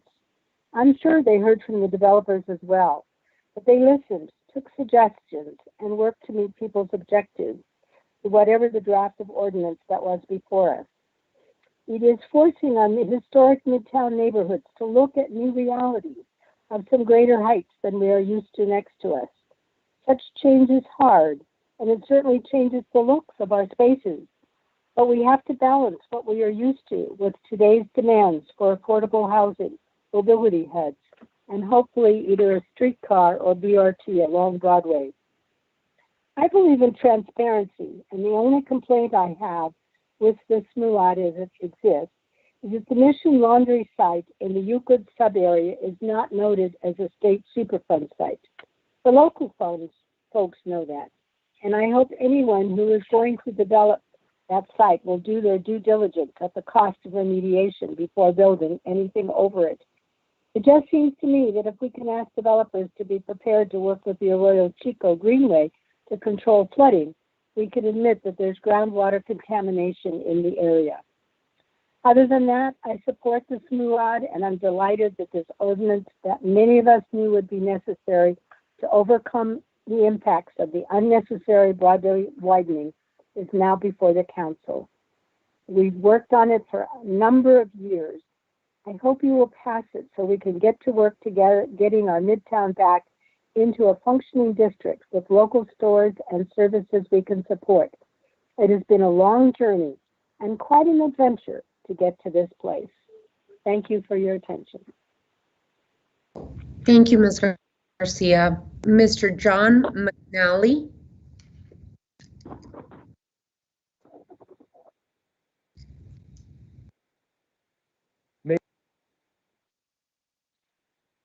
Mr. McNally, you might have put yourself on mute. Mayor, can you hear me? Yes, we can. Thank you, Madam Mayor and City Council. I'd like to discuss our neighborhood's objection. My name is John McNally. I am a Tucson resident. I live in the Broadmoor Broadway Village neighborhood. Yesterday, I submitted a petition signed by 116 residents of the BBVN neighborhood from 77 homes, which represents about 20% of the households in the neighborhood. I've collected most of these signatures myself, and I've talked with a lot of people, so I have a pretty good idea where that 20% of the neighborhood, what they think. Let's just start off with the 15% housing. Ms. Sylvan sent a letter to our neighborhood association, which was posted last week. It had to do with a controversy surrounding the mobile home park, which I believe was discussed earlier, would be the one redeveloped in 2 years, but that's the one east of Safeway. And the statement that she made was goal of the SMD is not to displace, but to encourage development of affordable housing. In addition, the City Housing and Community Development Office is aware of additional resources now available to assist with any mobile home relocation. When we check the site, there is no Section 8 or public housing applications being accepted. It's closed. So we have elderly, veterans, handicapped, and if that is in reference to what was said in 2 years from now, then I asked and posted on Nextdoor, inviting Ms. Sylvan to respond. Is there an ordinance? I mean, how do we know that these people are going to be taken care of? Is it in the S&D proposal? All right, one of the big complaints about this whole process is the Zoom meetings. We disagree with the public engagement statements made. In this case, there were very few public signs noted or placed around our neighborhood, and residents were caught off guard. Now, we've been told that this has been in the planning stage for years, but in actuality, when you go back and check the zoning examiner's records, the memorandum to Scott Clark, from Scott Clark to the zoning examiner was back in December of last year. Then we were told that our residents had been consulted. And again, when we had the meeting with Councilmember Kozaczyk and Fletcher in the zoning examiner's office, we were cautioned in an email not to ask questions. So this Zoom meeting is, and one of our biggest complaints, we don't think we need actual in-person meetings. Getting back to the Scott Clark's letter to John Iarino. Attachment 5 is a relevant plan policy for the Broadmoor-Broadway Village neighborhood. And he lists as one of those relevant policies, it limits commercial building heights to 2 stories. He also talks about compatible design issues. What he didn't include was a parking issue, but we consider this to be a huge conflict with the Rio Nuevo. Why is it that it was relevant in December when the document was issued, but it was not mentioned in the February 18th zoning examiner's final report? This is a huge issue. Well, I brought it up with the zoning examiner office, and there was back and forth, and they refused to answer the question. Now, at the time, I did not know about that December document. We also, as the UDC code states, and Wayne Anderson talked about earlier, the S&D has to be in compliance with the neighborhood plan. When I discussed this with the zoning examiner's office, they just said it was their decision, not, that they weren't going to include the 2-story building. We got the email chain so we can all look at it. It may not be the exact words, and they said to take it up with mayor and city council, so I am. In the past, we've had the America Apartments rezoning in the BBVN neighborhood. There was the trolley project, which I'm sure the university neighborhoods had to be involved in with some aspects of changing the plan. Even in the February 18th report, the zoning examiner talks about the San Hughes neighborhood was involved with extensive negotiations. Question I put to the zoning examiner, because we've also been told that our plan is worthless and that there's a court case that says it's worthless, not our plan specifically, but some court case up in Phoenix. This was stated at a Malvern Plaza public meeting in our neighborhood. And so, Mr. Rankin, Mr. Rankin, I think we need to have a discussion here about that. Let's see, what else? There's also issues with the inclusion of churches and a Native American preparatory school in this plan. And then just as a note, the Shalom Tabernacle Church does not have any public notices signs around it about this meeting. So what we're saying is that there's a 2-story height restriction. There's a lot of issues. Thank you. Thank you, Mr. McNally. I think we got the gist of your input. Nancy McClure.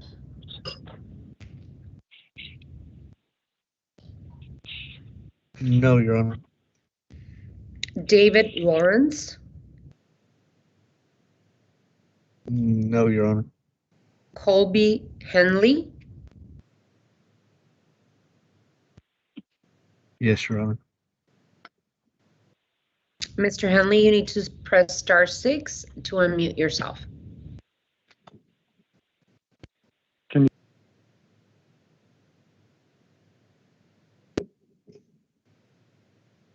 Can you hear me? Now we can. Go ahead, Mr. Henley. Hello? We can hear you now. You can go ahead. Okay. Yeah, 5 minutes. Thank you. So my name is Colby Henley. I live at 1140 East 10th Street. I'm a homeowner in Rincon Heights, and I served as a neighborhood representative to the Broadway Citizens Task Force starting back in 2013 for the design of the roadway. We fought like crazy back then to limit the impacts of the road project, to protect historic districts and buildings, and to preserve the opportunity for future retail and housing. And one of our primary concerns was the risk of having a bunch of empty remnant parcels all along Broadway, leaving a 2-mile dead zone. And while not everyone was happy with the result, we largely avoided the worst case scenarios on those issues. Our task force was also unified in the understanding that Broadway should be a priority public transit corridor with appropriate transit-oriented development. I think we can all see that this overlay district is connected to numerous important issues that our city is dealing with: climate change, affordable housing, public transit, and more. And so I want to speak a little bit more about the affordable housing issue. I too would like to see more aggressive affordability criteria in this ordinance, but I understand that the city is limited by state law on this topic. It is also limited by the realities of what the private market can accomplish on its own. So in this issue, I'm a realist, and I don't want the perfect to be the enemy of the good. No single tool is going to be the magic bullet for addressing affordable housing in our city, not incentives in this overlay district, not additional market supply or ADUs, but instead we need all of these on the table and more, and maybe then we can start to move in the right direction on affordability. I also want to mention briefly the process of how we got here. I was formerly in leadership in our neighborhood and participated in numerous workshops and meetings with the Rio Nuevo team for over 2 years. They took the time to hear our concerns. They were willing to meet on multiple occasions to resolve our concerns, and even facilitated meetings with city departments when our concerns were outside of their scope. I have seen and experienced what poor developer engagement looks like, and this was the exact opposite. For those reasons and more, I'm speaking in support of the Sunshine Mile Overlay District and urge you to enact this ordinance as soon as possible. Thank you. Thank you, Mr. Henley. James Angle.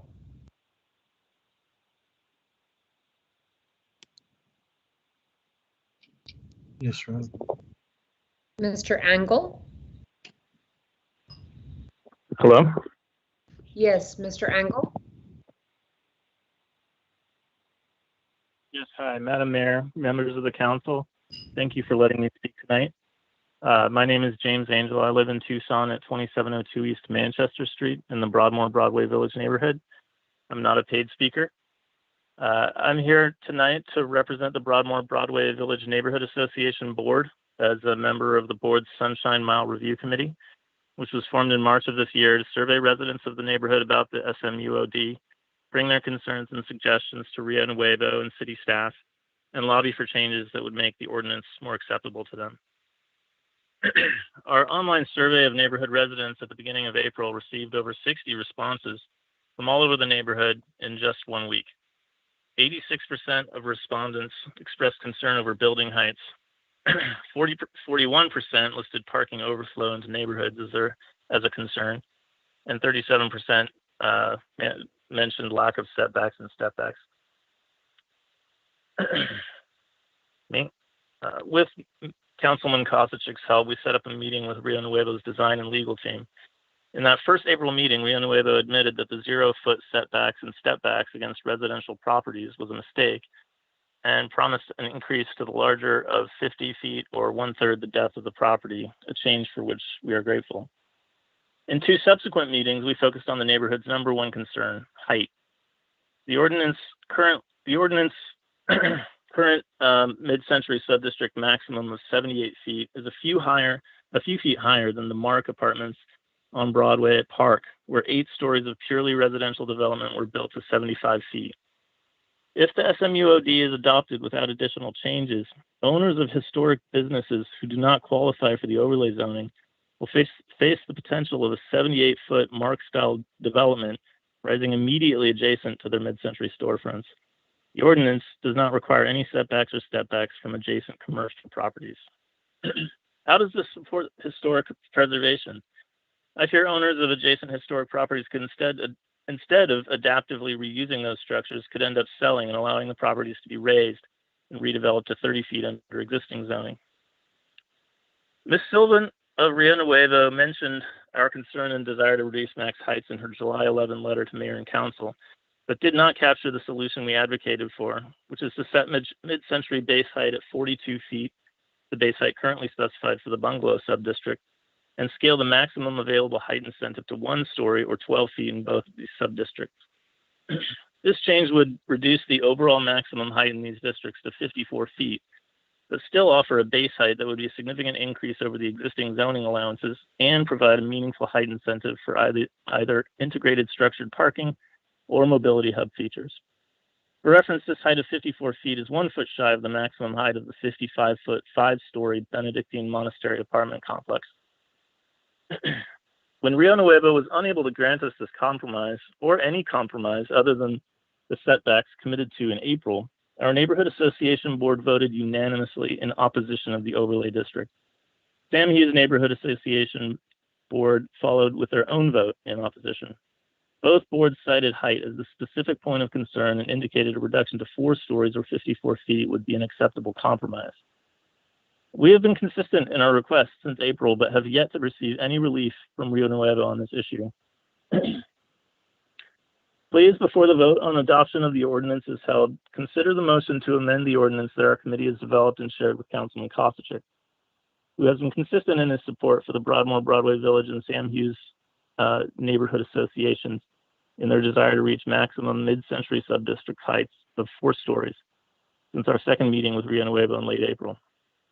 The text of the motion we suggest is direct staff to update the SMD ordinance in the mid-century and bungalow subdistrict to permit a maximum total height of 4 stories, 54 feet, by reducing maximum base height to 3 stories, 42 feet, and reducing maximum height incentive to 1 story, 12 feet. This change would get the ordinance closer to something that will allow the Broadway corridor to continue to be a desirable place to shop, dine, and live for both new residents and existing residents in surrounding neighborhoods. Thank you for your attention. We've come to the hour allotted for this public hearing, but I can allow for a last speaker. We do have Marilyn Robinson.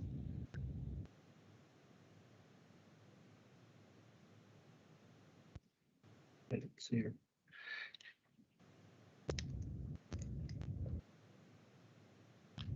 Mr. Clerk, is Ms.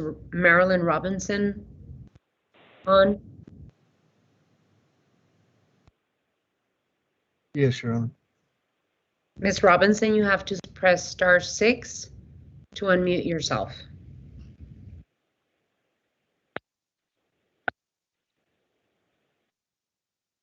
Nope, she just muted herself, Your Honor.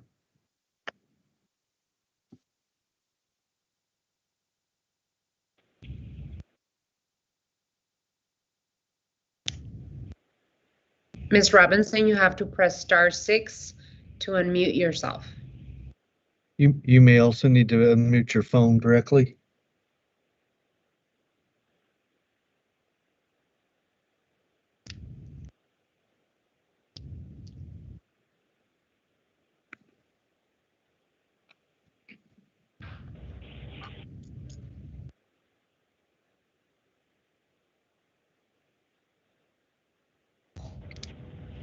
Okay, how about now? Can you hear me now? We can hear you now. Go ahead, Ms. Robinson. Okay, I had to use a different phone. Can you hear me now? Okay, my name is Marilyn Robinson. Ms. Robinson? My name is Marilyn Robinson, and I live in the city of Tucson, and I am not a paid speaker. Good evening, Mayor and Council, and thank you for this opportunity. The city has a commission on equitable housing and development. Their mission statement states that the commission will review, investigate, and recommend actions to Mayor and Council to increase the number of housing units that will One, develop and preserve affordability for all Tucsonans, including renters, homeowners, and those without housing. Number two, protect barrios and communities from rapid change and displacement, as well as structural disinvestment. And number three, cultivate landlords and developers as partners in providing equitable, accessible, and quality housing. When the city made a presentation to the commission just last night, the two images shown in the PowerPoint were of 4-story affordable housing.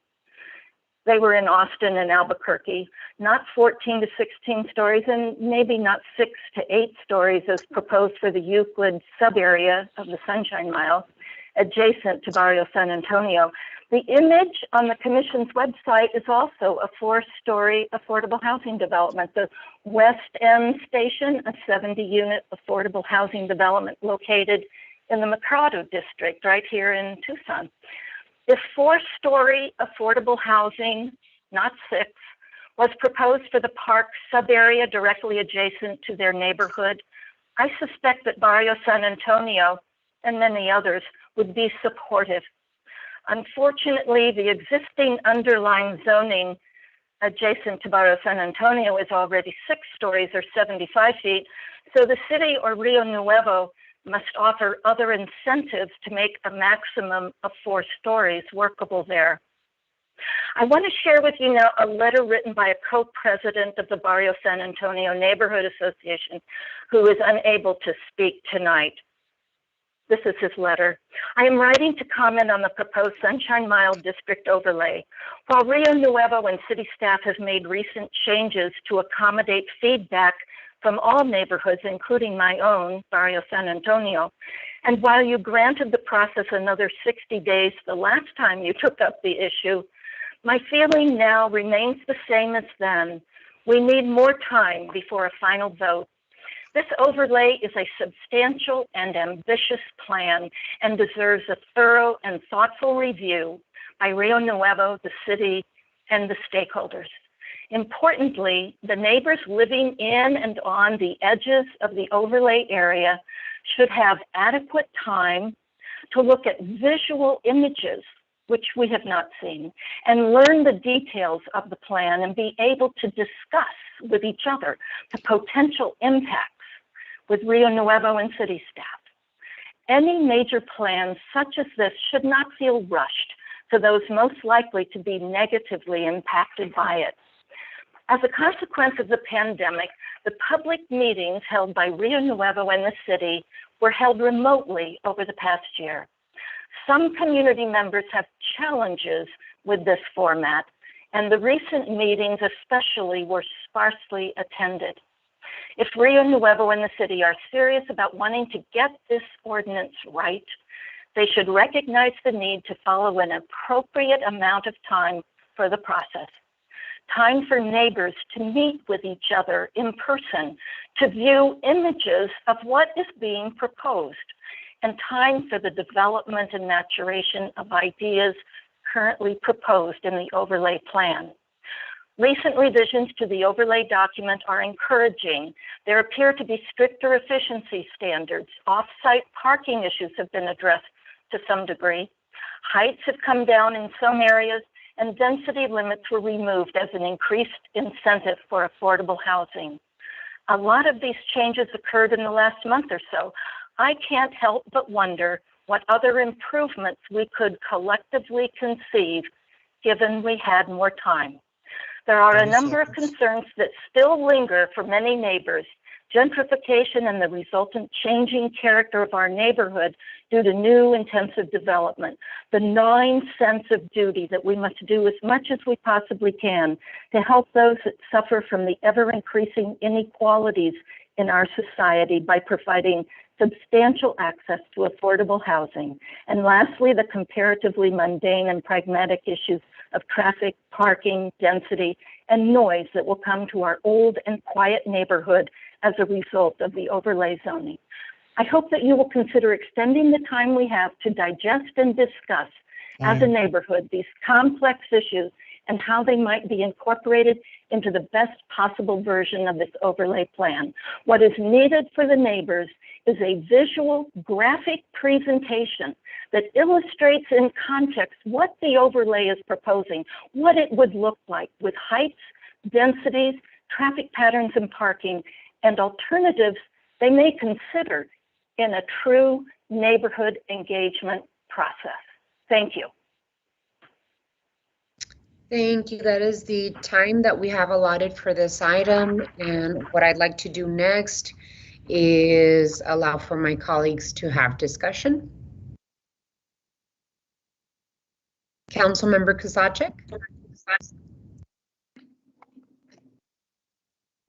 Sure, thank you. Let me just get something on the table here for us to start to kick around and pick the bones from here. First of all, I want to thank all the people who participated in this. I know the participation I've engaged with has been extensive, and we've got an awful lot of people participating from the neighborhoods, from businesses, from Rio and the design team, Scott Clark's office, and so I want to thank them. Hopefully, this is going to be a template for future roadway corridors, thinking not just about what happens, within the curb lines, but the neighborhood scale commercial preservation, the inclusive zoning that we've spoken about, the multimodal transportation. Also, it incorporates some incentivizing of environmentally conscious development. And for me, one of the most important pieces is the adaptively reusing of existing buildings. I have a few items that I want to clarify. First, the parking. I want to thank the design team for adding the language that restricts the parking in the mid-century area on East and West Streets. That's primarily where the residential is. And so that was an important concession. The heights in the mid-century, we've heard several speakers mention that. The current zoning allows up to 40 feet, but many of the residents in both Broadmoor Broadway and Sam Hughes had concerns about going to 6 stories. I want to get to a motion. I'll say, even though the reduction in height will make it perhaps a slightly less attractive development tool, I want to respect the investment that the current residents have made in the area long-term and remove that height incentive from the mid-century subdistrict to allow just a 4-story cap. Group dwelling has been removed throughout the district, so that's already done. Don't need to change that. Preservation. We heard some pushback from some of the property owners saying that they didn't feel that we should have the mandate of requiring preservation of historic structures in order to participate. That has always been one of the linchpins of the importance of this, the historical preservation of the historic and listed structures. So I want to retain that provision that says that you cannot use the overlay if you choose to demolish an historic listed or a contributing structure. That's one of the reasons that we fought the 8-lane, 150-foot original widening, and I don't think we should walk that back now. Affordable housing, I suspect we'll have more conversation about that, but given the building costs right now, if we overshoot the mark, we may get none of the affordable housing goal that we're after. And I appreciated what Colby Henley's point about let's not shoot for the perfect and we put it the perfect instead of make the perfect the enemy of the good. That's the way he phrased it, and I thought that was a good comment. So sticking with the 15% target right now, but commit to looking for tools so that we can continue to tailor and achieve greater numbers going forward. So with that, just to get us started off here, I do have a motion, and it all begins working with the June 21st revised version of the SMD, and that incorporates the elimination of group dwelling and the other things that I mentioned. But using that draft, I'd move that we adopt the overlay with these changes. In the mid-century subdistrict, remove the height incentive and cap it at 4 stories or 54 feet. For the affordable housing, for now, stay at 15% at 80% AMI or lower, but remove the density bonus percentages as long as the new construction follows the building envelope, which is to say the height and the setbacks and the massing. And also the city manager's material describes a staff and mayor's market analysis to explore additional funding and partnerships that as solutions to create more affordable housing, and I would include that as a direction as a part of the motion as well. Thirdly, I think it's thirdly, yeah. The city manager's memo has this curious statement about displacement and engaging Liz's housing community development if over 25 households are displaced. I am really uncomfortable with specifying a limit. If anybody is going to be displaced, Liz's department ought to be brought in the pre-app process. I'm not sure where the 25 came from. It probably references is probably a reference to the trailer park, which is, by the way, a legal non-conforming use, and so they sit there vulnerable right now. But I don't believe we should be saying let's make it okay to displace 23 households, but not 25. So that number, I'm saying pull that out of there. And finally, I know Richard has had extensive conversations with many of his neighbors, and I want to respect some of his concerns. And so Richard, I believe, has an addition to this that he wants to incorporate specifically to the Ward 5 areas. So, Richard. Thank you, Steve. Thank you. The COVID-19 pandemic has resulted in the inability to do sufficient public outreach by Rio Nuevo and the city staff for the purpose of overlay map, particularly the Park Euclids, sub-district, and sub-areas. The few virtual meetings held with my office and my constituents have not resulted in a consensus on the proposal overlay, and with concerns and questions raised by neighbors as the agenda materials communications will have received shown on various fronts, including egress and ingress into their neighborhoods, no student housing of any kind, building heights and proposed setbacks, property tax increases, fear of displacement and gentrification, guaranteed dialogue and neighborhood benefit agreements with applicants, more specific plan for affordable housing that is affordable for those in need, not just an AMI statistic, protecting the Los Barrios and business that benefit the neighborhood and community and have limits on when they can open and be open.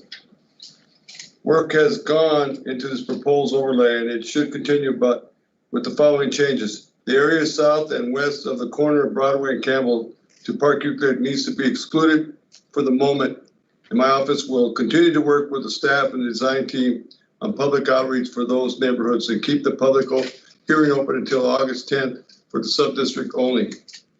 What I have heard from my constituents that they like the idea of the overlay, but they do not like the proposal of the Park Euclid sub-district and areas that are written currently. Let us proceed with the other 3 sub-districts and work further to reach the conclusion of Park Euclid. So is that part of the motion? Because I'm hearing a motion as stated by Council. So we incorporated that into the motion. I would certainly incorporate that. So the additional incorporation of that motion, Councilmember, is to exclude the Park Euclid sub-areas. To the further conversation, further discussion with the neighborhood associations. And then proceed with the other segments of the overlay. Yeah. With the noted changes. Correct. Okay. So there's a motion. Second. There's a motion and a second. Any further discussion by my colleagues? Councilmember Ulick? Thank you. Just a point of clarification on the affordable housing element. So the continuation of that, the sub-district is what would be held open until August 10th. Is that correct? I just want to make sure I'm understanding the motion. Yes, Karen. Yes, Councilwoman. In terms of the affordable housing, I believe both council members mentioned the importance of per the manager's memo, further specific study and an outline of how we're going to approach the affordability element with other resources and programs that are available to incentivize. So I guess I'd like to hear more from Liz on how you're understanding the motion and the direction, because I would like to see also on August 10th, a much more specific plan addressing concerns about displacement and affordable housing. And I think we could accomplish that. So Liz, could you speak to that, or Mr. Manager? Hello, thank you, Mayor and Councilmember Ulick, for that question. I certainly am happy to come back on August 10th to provide some greater depth of discussion around affordability tools that we can use and how we can mitigate displacement as much as possible. I will share that it really is encouraging to know that the residents are supportive of affordable housing in this corridor. And I think we, as the city manager started out, really looking at it very broadly, because we know that this is the first area that we want to look at some real strategies, but I think we can also look at it more broadly.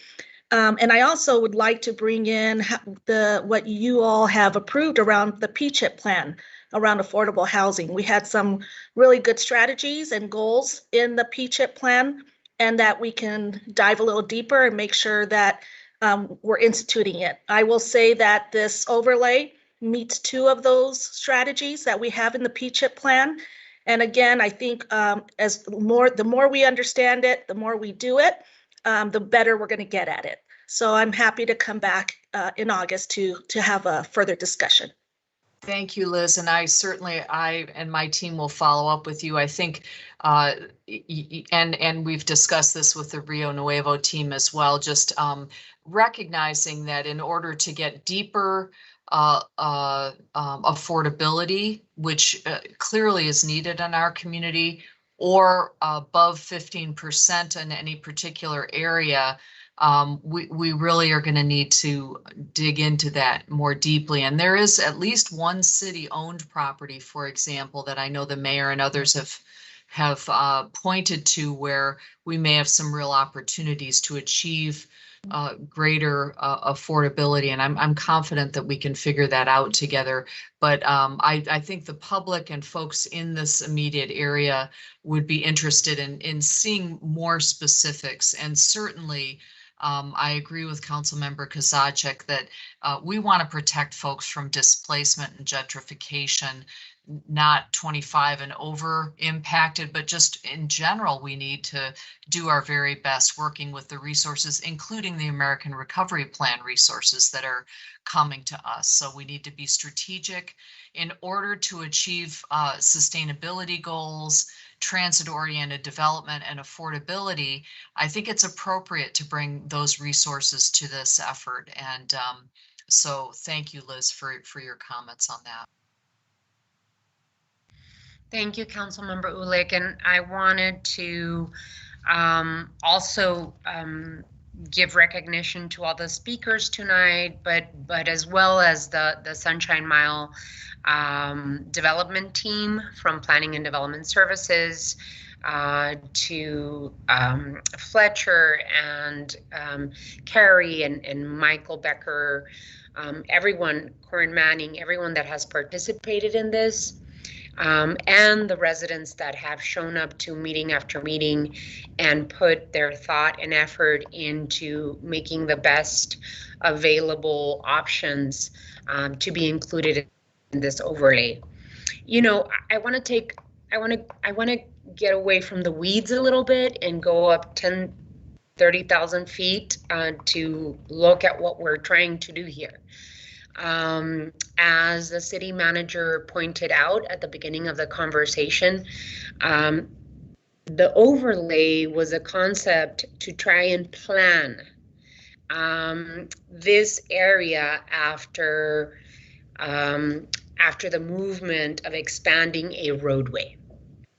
And the reason that it's important is because this particular overlay could potentially be a model or an example for other areas that we want to see density development in, and also see and envision what the future of Tucson in particular corridors will look like. We all say we want to see transit, but in order to be able to have successful transit, bus rapid transit or streetcar, we need to have development and we need to see density. If we don't have density on particular transit lines, it is very, very difficult to see those lines become effective. Saying that, we also as a community have said loud and clear that we want to see mixed income development and mixed use development. And so this particular overlay is trying to accomplish those goals, really trying to have a balancing act between developers choosing an overlay or using the underlying zoning. And the underlying zoning, you really don't have that mixed income, mixed use, and design standards, and all of the other elements that make the Sunshine Mile overlay a really thoughtful approach to planning and density development. And so Tucsonans say we want to see density, Tucsonans say we want to see transit, and Tucsonans say we want to see affordability. This particular tool that we're trying to create tries to accomplish those goals that Tucsonans have said before we want to see. So it took some time to push and pull and try to get the neighbors that live along that area and the businesses, as well as mayor and council and all those involved, to get to this point with the motion that we have in front of us. I want to make sure that in the affordable housing piece that we develop it further so that we can go below the 80% area median income. I agree that 50% area median income, which is about $34,000 for a family of four, especially if it's one person head of household with 3 children, is what the approximate area median income in its entirety and what is real that is presented in front of us. I also think that 15% affordability is not enough to my taste. I would much rather see 30 to 50% affordability. But that depends on the strategic framework and the plan that we can put together in order to be able to accomplish in this area.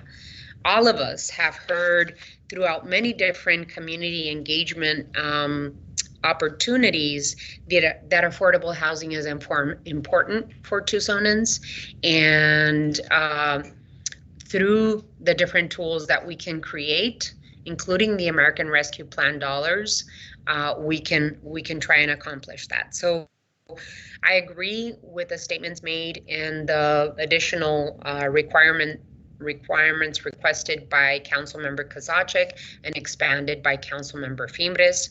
And I would encourage the city manager to bring the affordable housing component, a much better defined framework of what we want to use for this overlay on the August 10th meeting, so that we can continue discussing. So with that,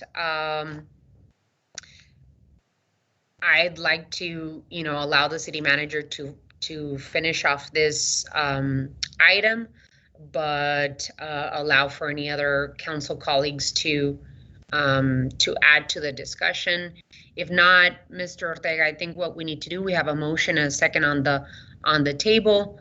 I want to allow for a vote and then finish with you. Alrighty, so all those in favor of the motion signify by saying aye. Aye. Aye. Any opposed? Motion passes. Mr. Ortega. Mayor, thank you. And I'm not sure if you had called on me, and I apologize.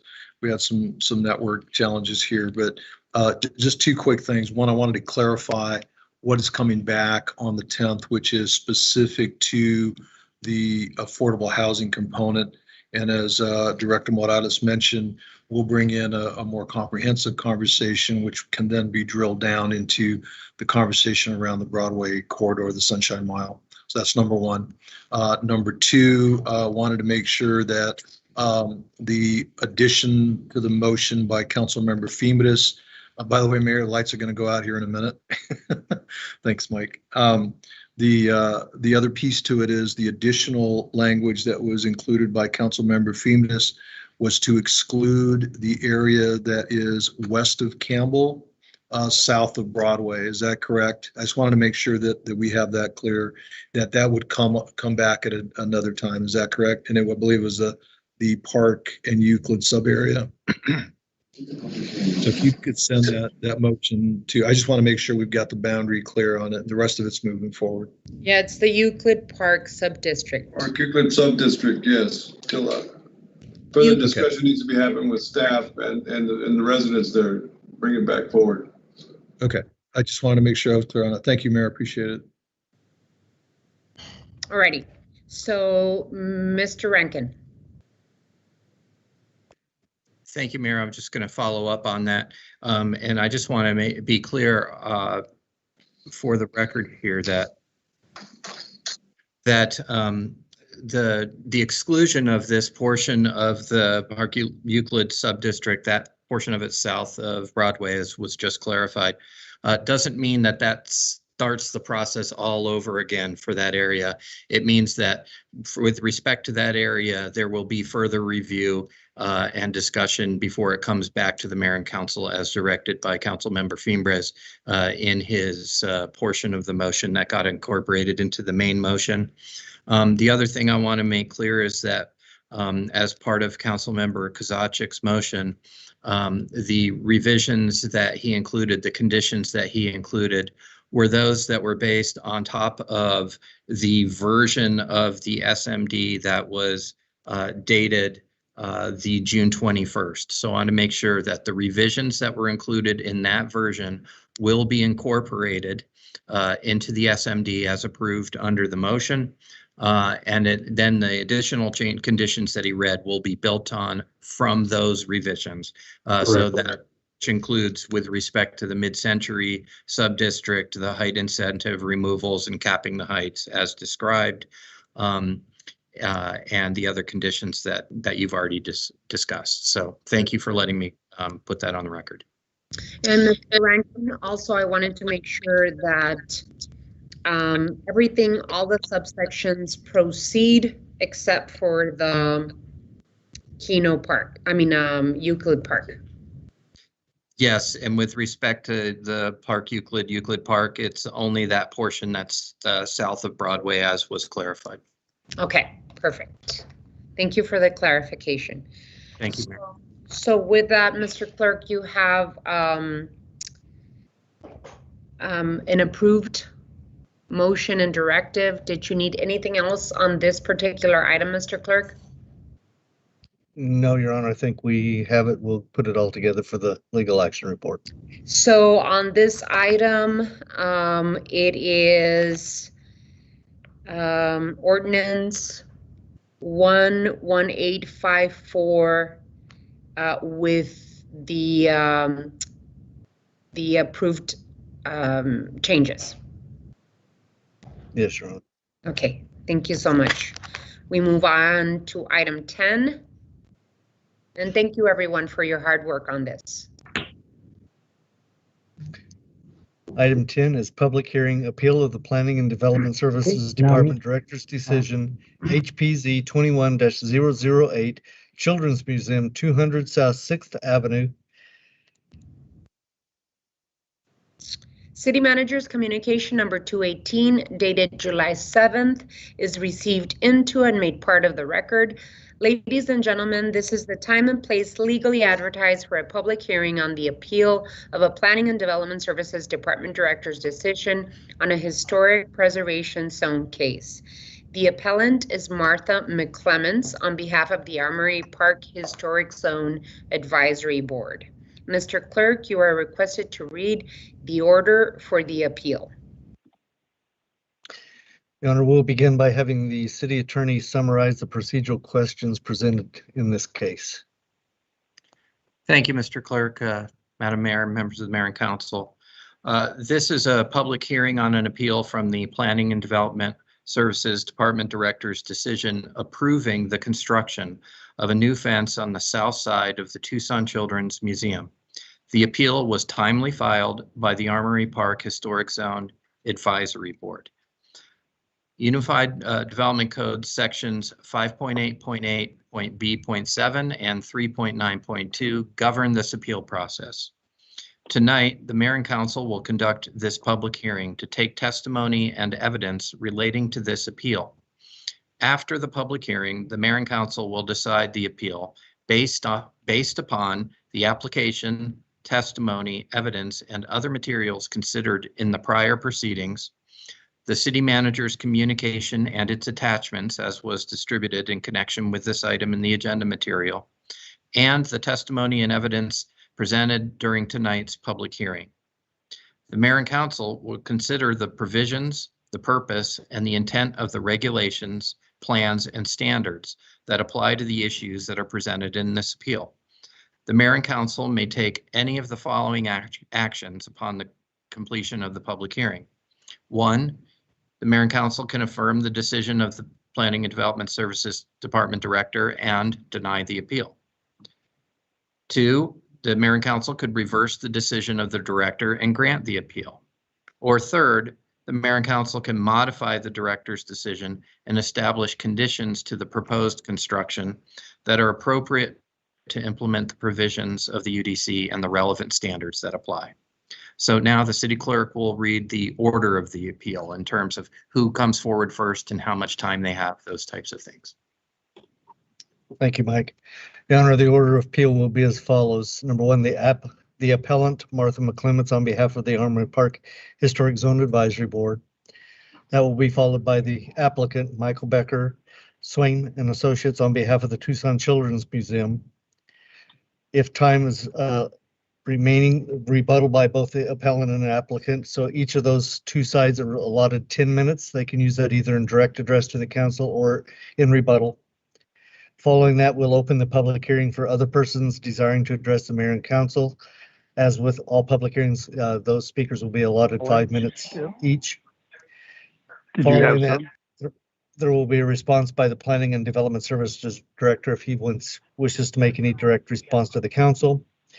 Mayor and council can direct any questions then at that point in time to the parties appearing before them or any of the persons that have any relevant information to this case. And then the mayor and council may act on the case and discuss on it.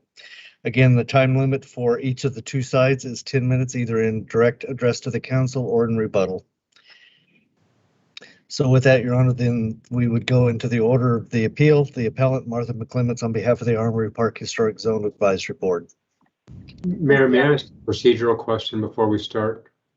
Sure, go ahead, council member. So this is probably to Mike Rankin. On pages 8 and 9 of our material, you get into the legal elements of the lease. And you seem to be saying that the museum could put up a no trespassing sign right now on the entire parcel, and that would be consistent with their lease terms.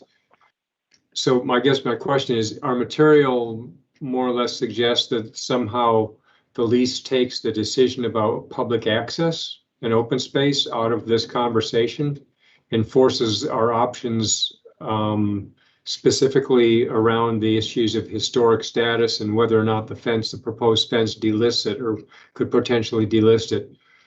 So can you clarify whether or not we have the liberty to well, let me go on one more step. Clause 22 in that same lease says the city reserves the right to enter the subject property at any time for any purpose deemed necessary.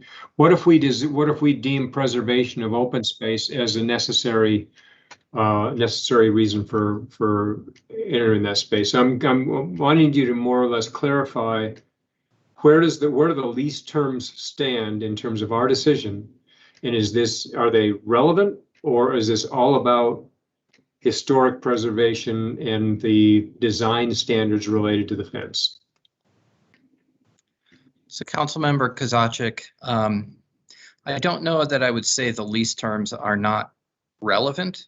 I think it was important for the communication to set out what the lease does and does not, what the lease terms are, what the lay of the land is with the lease as it stands right now. And obviously you don't have in front of you as the mayor and council the lease terms. The lease is in place and it's a contract between the city and the museum. And under that contract, the museum has the rights to use a certain area that includes the area where the proposed fence would be installed. That language you read about paragraph 22 of the lease, or section 22 of the lease, is right to enter. Pretty standard landlord-tenant provision that allows the landlord, the city, the right to enter the property as needed so that we can gain access to it. It doesn't necessarily, it's not intended to be a provision where we would then say we're going to enter for the purpose of removing the fence or something like that, but it would give us the right of entry to address issues that are on the property.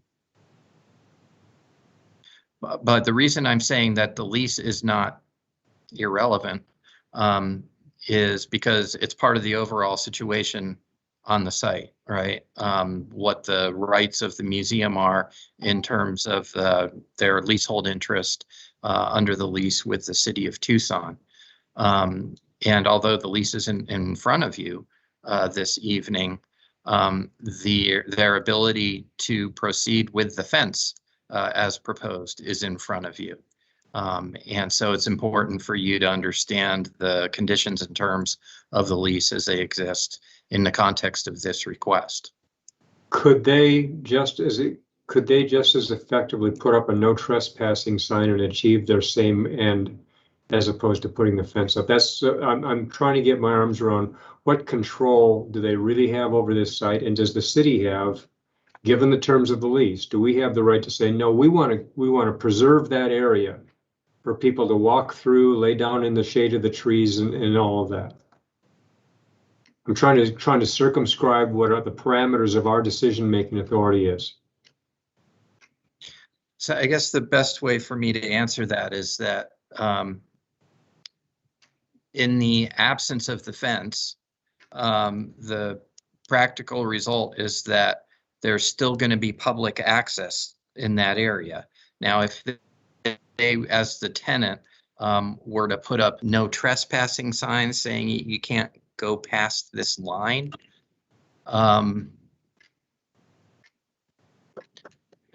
just as a practical matter, I don't know how they could exclude people without a physical barrier at that location. Karen's got something. Councilmember Ulick? Yeah, I was going to ask some similar questions to sort of meet the goal of better sort of monitoring, if nothing else, of public use of the space. I was thinking about our parks where we post areas as only accessible dawn to dusk, and many of our parks are not fenced, or other areas that sort of have a hybrid use where, for example, school grounds may be available to the public at certain points, and there are some restrictions. So I think I'm hearing reaction about the loss of that public access. And I certainly recognize challenges on the part of the Children's Museum, but I'm just wondering if there's some other designs or approaches that might achieve our multiple objectives.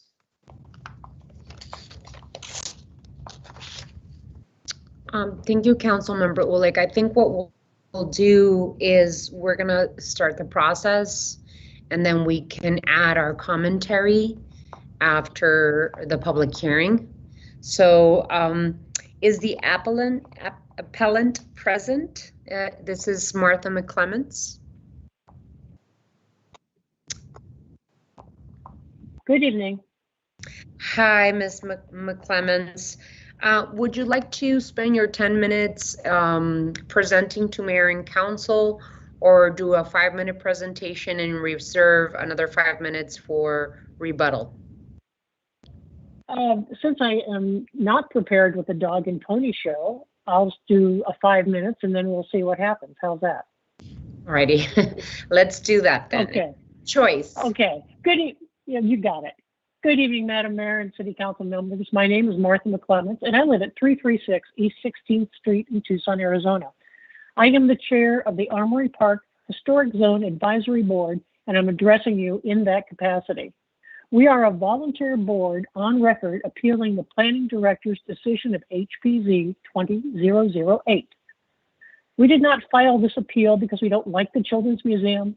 The Armory Park Neighborhood Association did not spend $924 for the filing fee because we don't appreciate or support this community nonprofit.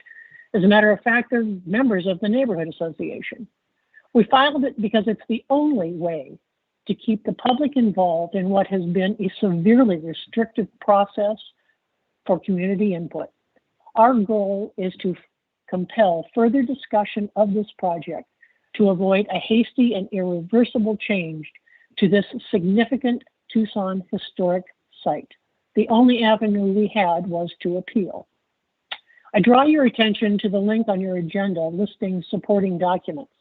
The Children's Museum's PowerPoint added July 6th, 2021. It's actually a PDF. It's the bottom of the list. These are our Cliff Note versions of the appeal. Take a moment to look at page 3. The City Parks and Recreation System Master Plan, final report dated August 5th, 2016. The Children's Museum is clearly listed here as a neighborhood park. This is not a perceived concept of open space.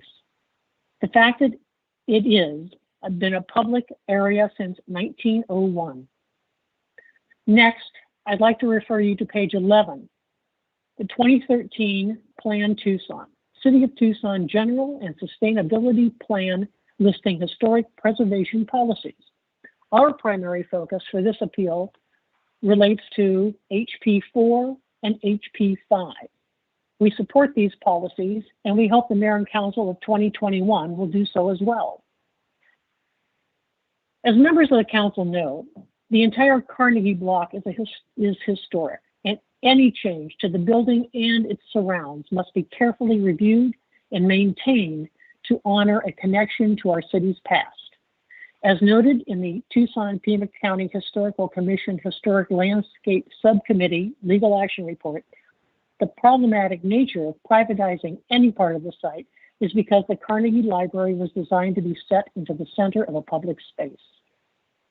This is particularly crucial during this time period in which we embrace new high-rise buildings and modern infill. When the City of Tucson reduces access to historic public open spaces, residents and visitors alike will no longer feel a connection to our rich heritage. It's because of this that we implore you, our leaders, to move forward with care and seriously consider with decisions about our historic spaces. The sad fact is, in many cities around the country, the grace and beauty of older buildings and historic public spaces are disappearing rapidly. Regrettably, lovely green city center havens that have been enjoyed for years by publics are often sacrificed to accommodate private needs. Before Tucson does this, we respectfully request that appropriate time be given to ensure that all possible solutions to accommodate the wishes of the Children's Museum and to properly address the value of historic public access by the community be taken into consideration. And that, ma'am, is my entire dog and pony show. Thank you so much. Is the applicant present? Yes, Madam Mayor, this is Michael Becker. Mr. Becker, would you like to spend your 10 minutes doing a presentation or have a 5-minute presentation and 5 minutes for rebuttal? Hang on, we're having some audio issues here.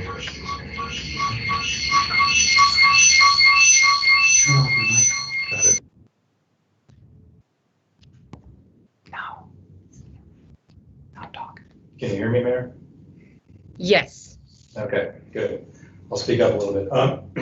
No, I'll just take a few minutes to kind of describe the project and why we made the decisions that we did. And then we can take it from there and see what questions there are. Michael, I can't hear you. You might have.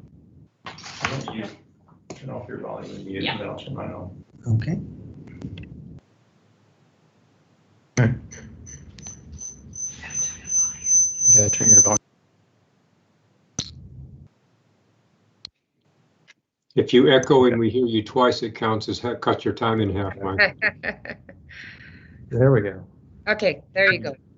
Can you hear me now? Is that better? Yes, much better. Okay. So yeah, I'll just spend a little bit of time describing the project and kind of why we made the decisions that we did and why we feel it's appropriate. About a year ago, I was approached by the Children's Museum. I know Hillary Van Alsberg is on the phone this evening. She's the current executive director, and asked to help them create a secure outside space to create additional programming for the children. So we came and looked at the site. As some of you know, I was an appointee, formerly the mayor's appointee, and then Ward 4 councilperson Lee's appointee to the Historic Commission. So looking at the property from the perspective of the Secretary of Interior standards, but also knowing it's a city-owned building, there's also an administrative directive on the treatment of city-owned historic assets. And what we looked at was trying to create this secure fenced area with the least impact to the site as possible and to the existing building. We looked at the south end of the site because there's currently an access point already exists there, which is a small gate and a ramp that leads into the area. Under both the administrative directive and the Secretary of Interior standards, probably the most important thing we need to keep in mind is that whatever modifications we make to a historic asset won't cause the asset to lose its contributing status. And fundamentally, the way that you do that is make sure that the historic resource is visible from the street and that the modifications are reversible. And in this case, we've done both of those things. So we located the addition on the south side and recessed our fence back from the existing fence line on 6th Street to emphasize the original footprint of the building, which is what the original 6th Street fence emphasizes, but then have our fence step back. It's the same height fence and it's the same style fence. We looked at some options for different styles and heights and different languages for the fencing, but decided that would create more visual clutter on the site. And so we preferred to use the same fencing system that was approved, I think it was in 2012 or 2014 through the Historic Commission. That way there's a unified appearance to the site, reducing that clutter. The fence is transparent, so you can see through it and still see the asset. It's also located adjacent to the 1960s addition by Art Brown, which aren't part of the contributing status of the building. So we located it in a part of the site that isn't part of the contributing resource. So given that, I'll share my screen just for a second. I don't know if all the council have seen the actual plan. I just want to make sure we all know what we're talking about. There we go. So this drawing on the right, or on the left, that's the full site. So there's 6th Avenue, 13th Street, Scott Avenue, and 12th. This is the existing Children's Museum, and then this area that my mouse is tracing is the proposed fence. We had an initial design that was much larger than this, and after some feedback from both Armory Park and the Historic Landscape Subcommittee, we reduced it and made it a more regular form. But you can see this line out here where my mouse is now is where the existing fence is. Our fence sits at 20, 30 feet back from that, enclosing this area. This is an enlargement of that area of the fence. So we have sidewalks coming in diagonally. We've located gates at those intersections to allow kind of that connectivity to still pass through. This is the small ramp that I was talking about, and there's also a gate here that gives you access to the existing fenced area.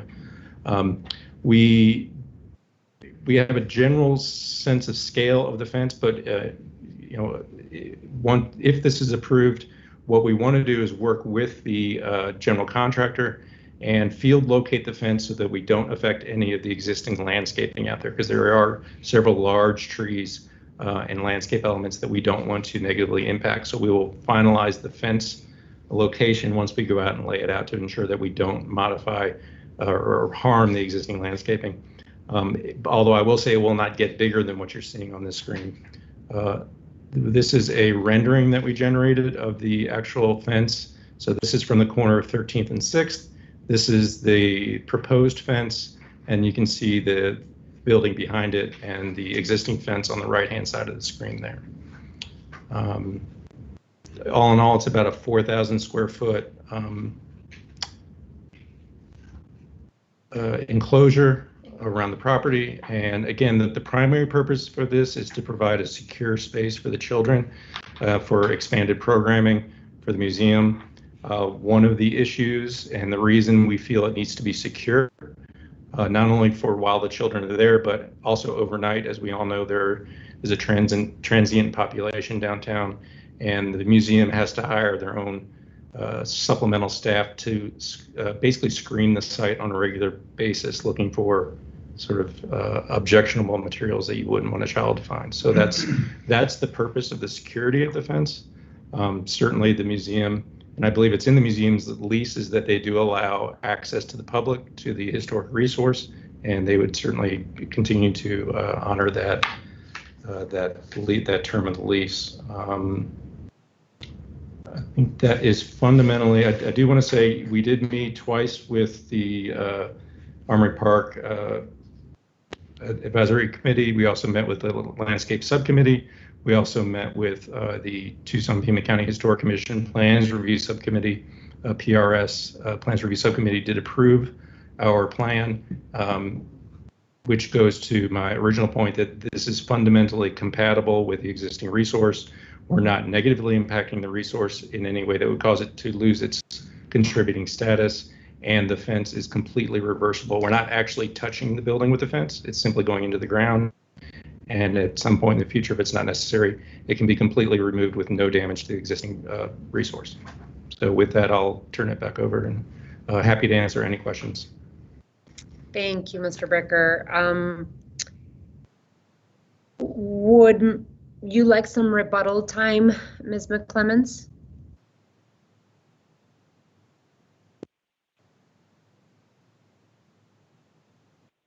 Okay. Well, I've realized that the unmute takes longer than you think, and you have to wait for the little lady to tell you you have been unmuted.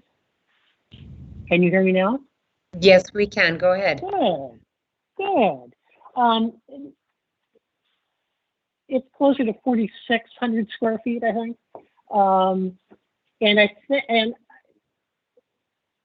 the guidance from city for me to prepare for an actual presentation was lacking. It could be. Apparently there hasn't been an appeal in several years, and I hope Jody Gibbs is looking down on me favorably from somewhere. I think it would be best to go to the comments from the public. You have heard our concerns. 2 historic advisory boards, 3 historic advisory boards, so a total of 20, not very many people go to advisory board meetings. I'm happy to see there are 55 people watching now. So we're reaching more people than has had public input for this project from the get-go. Let's go forward, please. All right, thank you, Ms. McClements. We are going to start the public hearing now. The public hearing is scheduled to last for no more than an hour. Speakers are limited to 5-minute presentations. Please come forward when I call your name and make your presentation. State your name, whether or not you live in the city of Tucson, whom you are representing, and whether or not you are a paid speaker.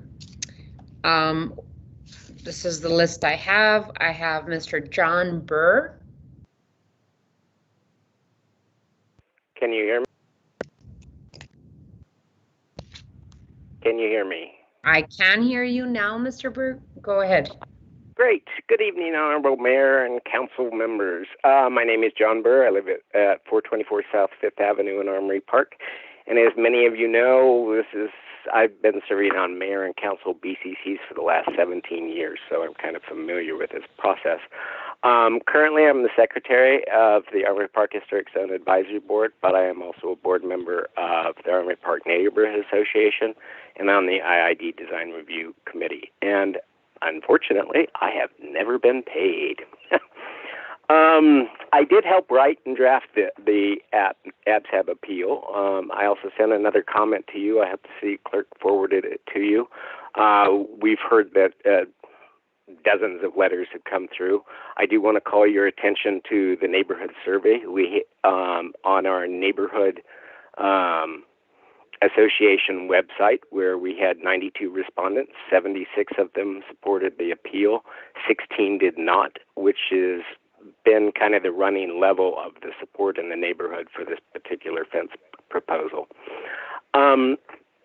Although the effect of this change will affect the neighborhood residents the most, Armory Park, together with the Children's Museum, is basically the only significant green open public park space for all downtown residents, and has functioned as the city park in de facto since it was named City Park in 1900.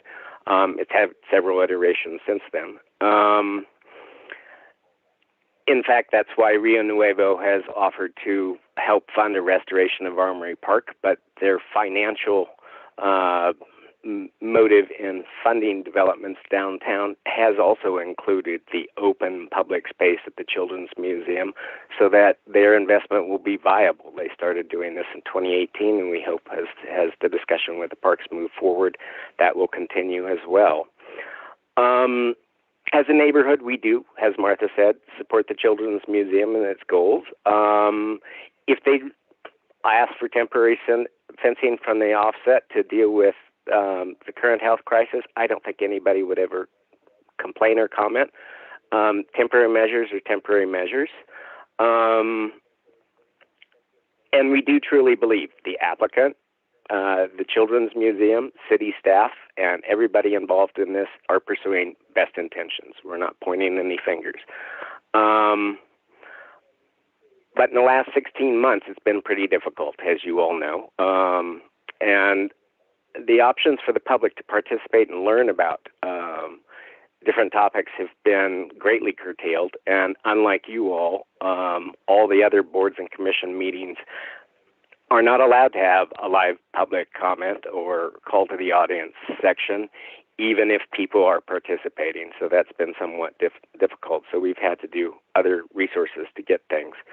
And we agree with the city manager's report that almost all historic review is subjective. And so it depends upon how you cherry pick the data to support your conclusions.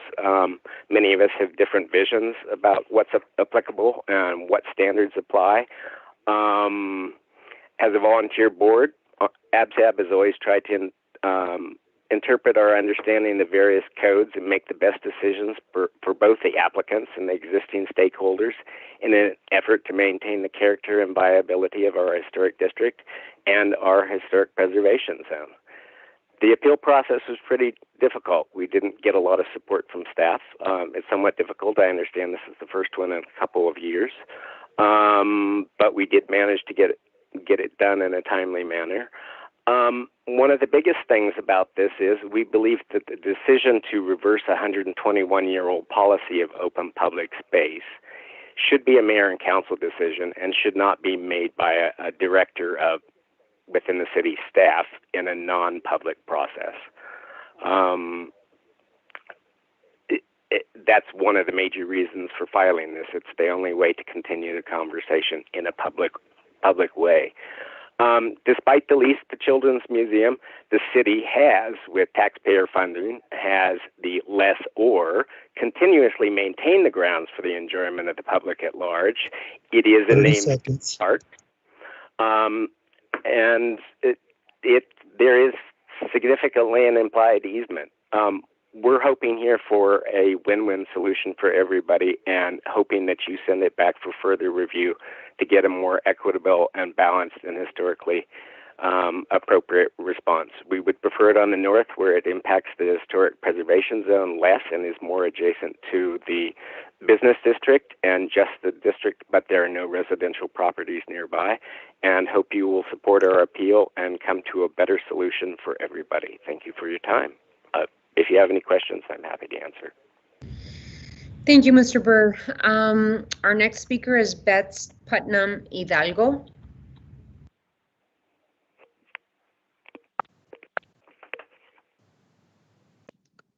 No, Your Honor. Maurice Roberts. Yes, Your Honor.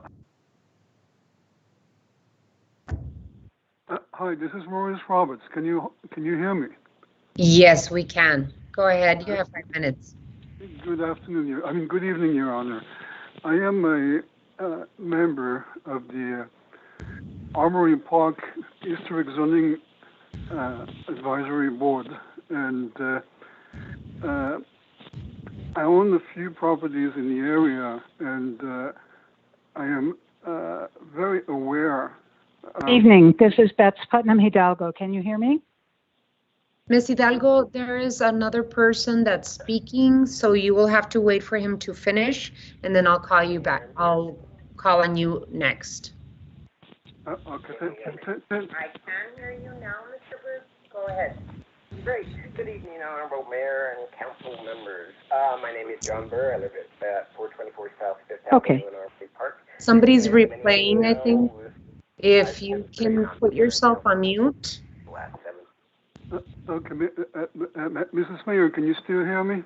Yes, I can hear you, Mr. Roberts. Go ahead. Okay, so I do agree with John Burr, who just stated the importance of having a green space in this particular area. And I just wish to add that there's an extremely important reason why it should remain the way it is. Okay, this whole area is a combination of homeowners and renters. Okay, space is at a premium. Green space is basically non-existent except for Armory Park and the block across the street where the Children's Museum is located. Okay, that's it. Okay, there's no other space for the whole area for people to just take the dogs and go for a walk. Okay, it's more an emotional appeal than anything else. Okay. I understand, the Children's Museum staff is doing a tremendous job, and I can only applaud them. Okay, I am just a little concerned that the decision, to fend off one of the only green spaces left in the whole area is probably not the best decision that that board could have made. So I can only represent the folks that do not have a voice, okay, and still want to be able to enjoy, the shed of the few trees that we have downtown, which is not much left, okay, and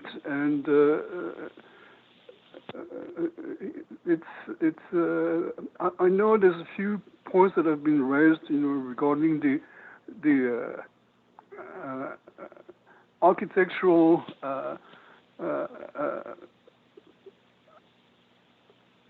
questions where, that fence, belongs to that particular point, that particular place, and all that.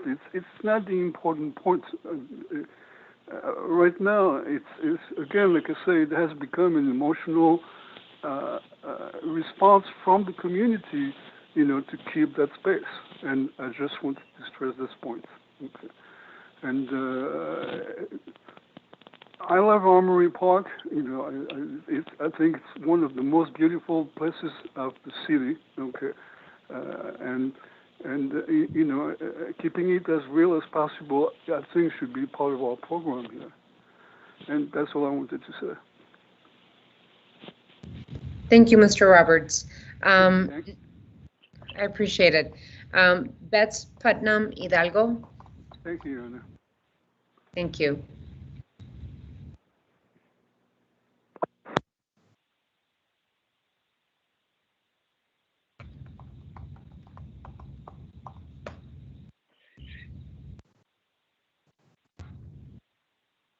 Can you hear me? Now we can. Go ahead, Ms. Putnam Hidalgo. Terrific. Terrific. Thank you so much. I'm speaking about item 10, the addition of a fence to the Children's Museum. My name is Bets Putnam Hidalgo. I live at 646 South 3rd Avenue. That I am a roughly 40-year property owner in Armory Park, and I am not paid. I very much oppose the construction of a fence at the Children's Museum. The property is owned by the city of Tucson, which means taxpayers like myself have happily grown those trees, maybe not for 102 years, but for at least the last 40 years. We grew those trees for all kids to benefit from the shade of, only to end up being behind a paywall that benefits some kids? I certainly hope not. Historical districts and historical buildings are supposedly protected until the city decides otherwise? I certainly hope not. Comments against the construction, unlike those in favor of it, were not read aloud at the single meeting out of 3 where the proposal was accepted. This was also the meeting that had the least to do with those residents and users that will be negatively affected by the decision. A bureaucratic finger on the scales weighing this decision? I certainly hope not. Tucson, I expect better. For these and more reasons, I urge you to support the APNA's position to appeal this decision. Thank you. Thank you. And now we have Greg Taylor.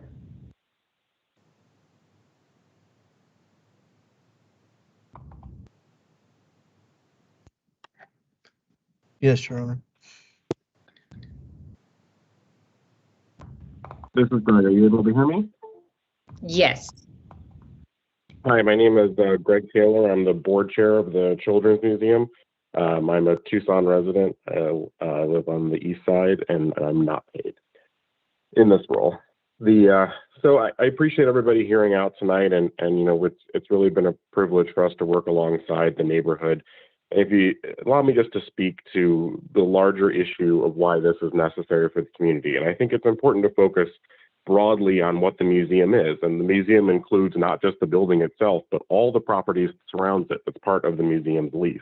That is all part of what the museum leases from the city, including the small area that we're looking to fence in. This was an initiative that was generated by the museum staff and our 24-member board, which is made up of a wide cross-section of Tucsonans, because that's who uses the museum. It is the entire city that accesses that space. It's the entire city that accesses the museum with their children and families. When we reached out to museum attendees from zip codes across the state, we got 358 submissions of support for this project among museum attendees who were looking for additional outside space, that they knew that their kids could be safe, that they could engage in museum programming. This is an effort that has wide support across Tucson, and I would strongly encourage mayor and council to accept the city's previous decision and allow us to enclose this space to allow for safe programming for those kids and their families.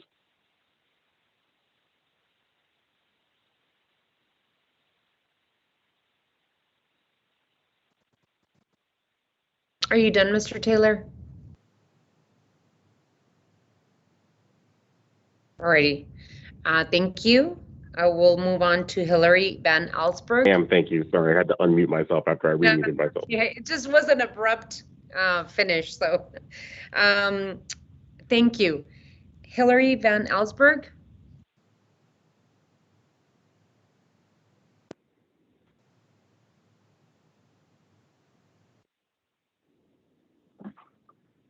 Hi, I'm there. Are you able to hear me? Yes, we can. Go ahead. Great, thank you. I appreciate the opportunity to speak, and just to follow up Mr. Taylor's remarks, I would like to reiterate that this isn't a children's museum just for one neighborhood. This is actually the children's museum for all of Tucson. So hearing the voices of all the people that have actually chimed in and said this is an important thing that we're doing was valuable to us in the process of really evaluating how can we serve the entire community and the children that come to the museum and the families that come to the museum. So when we went through the process I mean, we've been going through this process and negotiating with the commission and the neighborhood and the historic preservation people over and over for over a year. And we have greatly modified the original plan for the fence that we were doing to something that we felt met what could at least be a middle ground with something that was not a permanent, it is a reversible fence. And the need is really very clear. The museum has an audience that has grown. We've been in this space since 1991. However, the amount of programming space that we have seen and our audience has considerably grown, but our programming space hasn't been modified at all. So we're looking at what's the most beneficial way to support the community, the entire community, and all the families. And this is a family resource, pretty much the only family-centric, children-centric resource in all of downtown. So we identified the need that we needed to have an expanded space that's safe for young children to be able to play outdoors and expand our programming in a way that lets people come to the museum and enjoy everything that we offer. I do want to address the remarks that I feel are being made, but maybe aren't necessarily accurate, and just clarify a point. The courtyard on the Children's Museum is always free. When you are coming into the Children's Museum as a paying guest, you're paying to get into the museum and participate in our exhibits indoors. But when you come as a family to the Children's Museum with children, you may come into the Children's Museum courtyard anytime you want when we're open, and it's always available and always open and always free. So we serve 170,000 people approximately every year, and this is an affordable, accessible resource that we really make sure is something that the whole community can participate in. And we've been very thoughtful in the ways that we've come together to say, what are we going to put into this space that is available and open to everyone to use? I know that there have been several points, and I'll defer to Michael Becker and the city manager's report on the public space and the public park comments. I think that the city manager put that very succinctly, and I don't think I need to expand on that. But I just would like to say this isn't something that we are doing lightly. This is something that we really think is an important part of being part of this neighborhood, but also being a resource for all families in Tucson. And when it's suggested that we could come back to this and revisit it and come up with a more amenable solution, we've been doing that for over a year. We've been around and around on this for over a year, and I'm not sure there's going to be anything that's going to meet the needs if a fence that's of a small footprint in a small courtyard outdoor space that doesn't affect a historic part of the building, it's at some point it doesn't become feasible for us to do anything. So we're asking that this is a space that we be allowed to expand per the use of our lease terms, and in hopes that it is recognized as something that's valuable to all the children in the community. Ms. Van Alsburg, I know some of the answers to this, but you didn't introduce yourself, whether you live in the city you are representing, and whether or not you are a paid speaker. I apologize. Thank you. Yes, I'm Hillary Van Allsburg. I do live in the city of Tucson. I'm the executive director of the Children's Museum, and I am paid as the executive director, but I'm not a paid public speaker. Okay. Thank you so much. That was our last speaker for tonight. Mr. Clerk, did you receive any other requests to speak? No, Your Honor, that was the last. Alrighty. May I have a motion then to close the public hearing? So moved. There's a motion. Second. There's a motion and a second. Any further discussion regarding closing the public hearing? Hearing none. All those in favor of closing the public hearing signify by saying aye. Aye. Aye. Any opposed? Motion passes. Does staff from Planning and Development Services have anything to add? Honorable Mayor and Council, typically we'll describe how we arrive at our decision. So I'll just give you a couple of minutes of that so you've got the regulatory context in which we view these. So in making a determination, I consider the input from the local Historic Advisory Board, the Tucson Historic Preservation Committee's Plans Review Subcommittee, which consists of subject matter experts in historic archaeology, architecture, and anthropology. And I also talked to the city's historic preservation officer before we come out with this. Disconnected the phone. With the reports that come out of the advisory board and also the Plans Review Subcommittee and my own HPO before. So in this particular case, I had conflicting reservations or recommendations from the Plans Review Subcommittee. They recommended approval. So my experts recommended approval, and the Armory Park Historic Advisory Board recommended denial. So in weighing this, I looked at the relevant code and mitigating circumstances. We did look at the lease with the city attorney's office, and I'll let him speak to that issue. So I'll talk specifically the historic review of this. So in looking at historic preservation, the HPO takes a look at the period of significance for the building. And so the period of significance for the Carnegie Library was from 1901 to 1945. That combines the construction of the building with the period of significance for the Armory Park Historic neighborhood.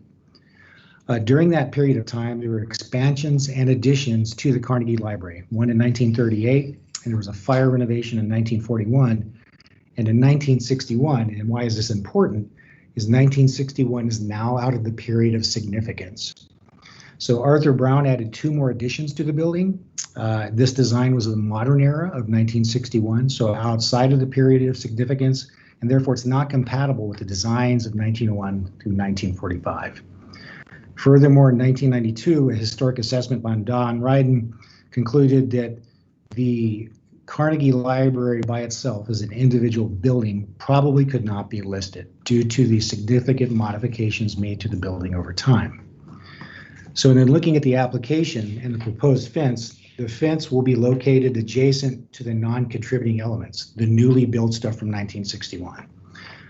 There is an existing fence on the site that is a wrought iron fence that was constructed in 2008, which replaced a wall constructed in 1961. So in both cases, I've got additions being made to the building that are non-contributing historically that have happened outside of the period of significance. So the existing fence that's out there is in front of the front facade of the building, and the proposed fence, unlike the existing fence, will be constructed out of a solid base. And that was one of the requests of the Armory Park Historic Advisory Board. The other issues I consider when I look at these things is there is give and take negotiation between the Historic Advisory Board and the applicant. So on September 15, 2020, the Armory Park Historic Advisory Board conducted a courtesy review with the applicant, made some requests to change the design, so to shrink the footprint of the fence and then make it symmetrical with the structure. So the applicant was able to shrink the footprint, but if they were to make it symmetrical with the building, it actually expands the footprints of the fence. So you end up with conflicting recommendations there. So the applicant did make a good faith effort to accommodate some of the requests made by the advisory board. So finally, when looking at this in total, the stated purpose of the fence is to create a safe, secure area for children's programs and to allow for social distancing during the ongoing COVID crisis at a time when most elementary school age children are not eligible for vaccination. So when I looked at the purpose within the lease, and I'll let Mike Rankin discuss that, and then the purpose that the museum is executing, I saw that, all right, these things are copacetic with each other. So in summary, I made my decision to approve since the structure has been heavily modified outside the period of significance, making portions of the structure non-contributing. The Plans Review Subcommittee, which consists of subject matter experts in historic preservation, recommended approval. The city's historic preservation officer recommended approval based on the Secretary of Interior guidelines, which is the rules we've got to go by. And furthermore, the fence is proposed is similar to the fence constructed in 2008, and the fence that is being proposed has been modified based on input from the Armory Park Historic Advisory Board. So that concludes our decision-making process, and I would ask the city attorney if he's got any other comments on the lease to speak to those. So Honorable Mayor, members of the council, I had an opportunity during the course of the last 10, 15 minutes to go back and look through the lease, and I was able to confirm that under the lease, the museum has what's called quiet use and enjoyment, not just of the building, but the areas around the building, including the area that's proposed to be enclosed with the fence. So what does that mean? That means that if the museum under the lease were to desire to use that area for museum programming, for children programming, for museum purposes, they can do that, whether they put a fence up or not. Obviously, the purpose of the fence is to have a physical barrier to exclude, but they do the lease under the lease doesn't prevent this use and actually authorizes this use by the museum. That doesn't mean your hands are tied with respect to the request and the issue that's on appeal, because the appeal's in front of you to decide whether the fence is appropriate under the standards of the UDC or not. What is the council's pleasure?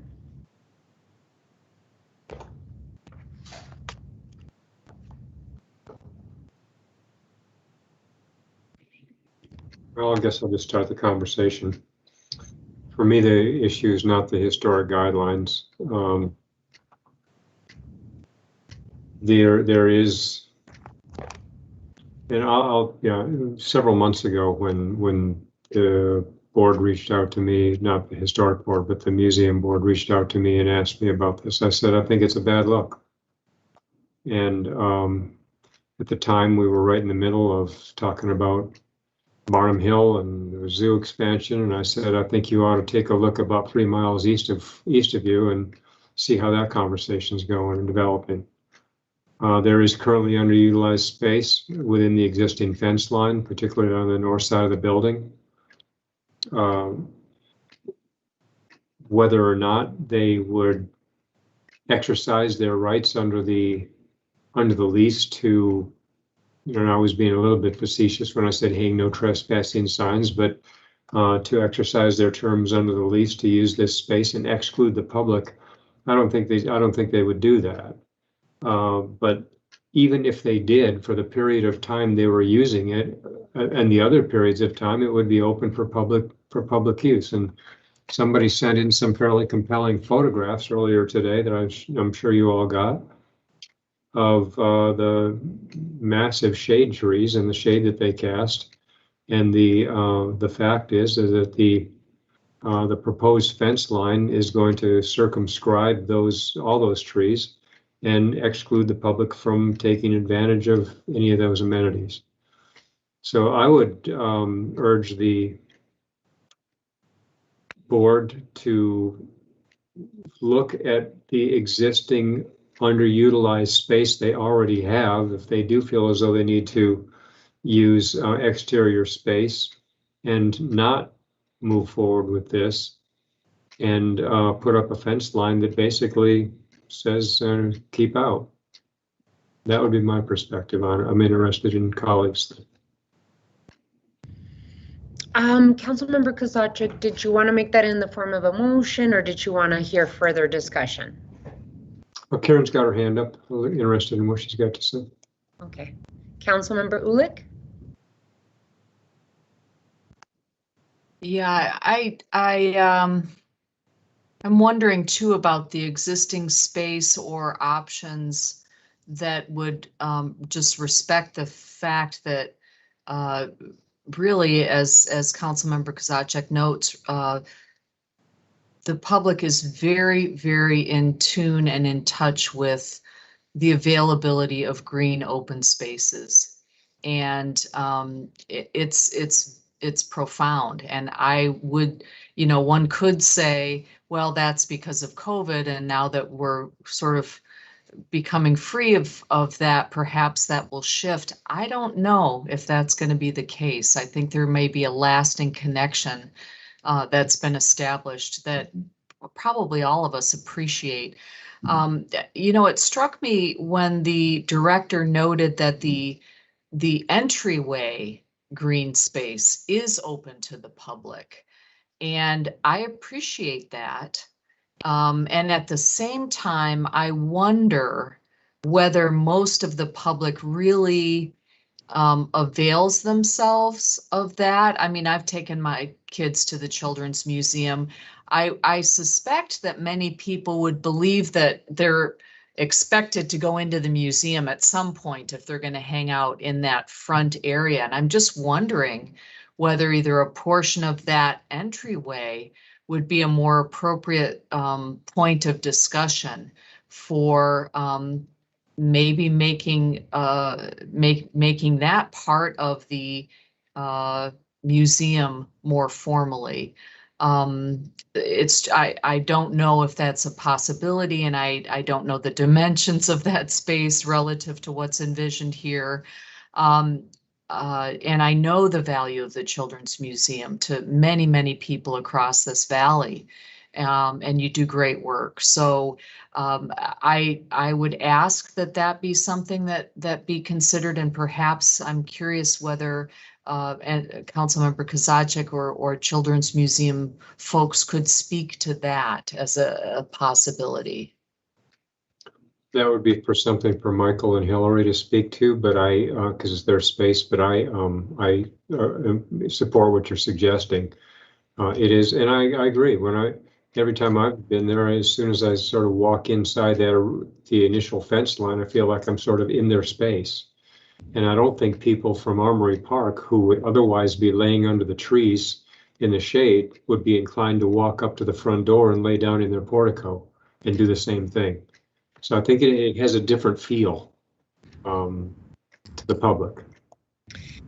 Yeah, I wanted to also note, besides the fence effectively privatizing what is now green space for the entire community, also the aesthetics of the space, right?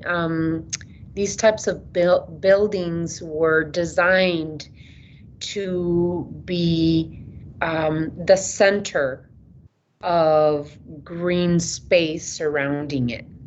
And so when I see, because I also use the Children's Museum more years ago than now, because my kiddos have grown, but the front fence really surrounds the shape of the building, and so effectively it doesn't cover the facade, and it doesn't go outside of the intended architectural design.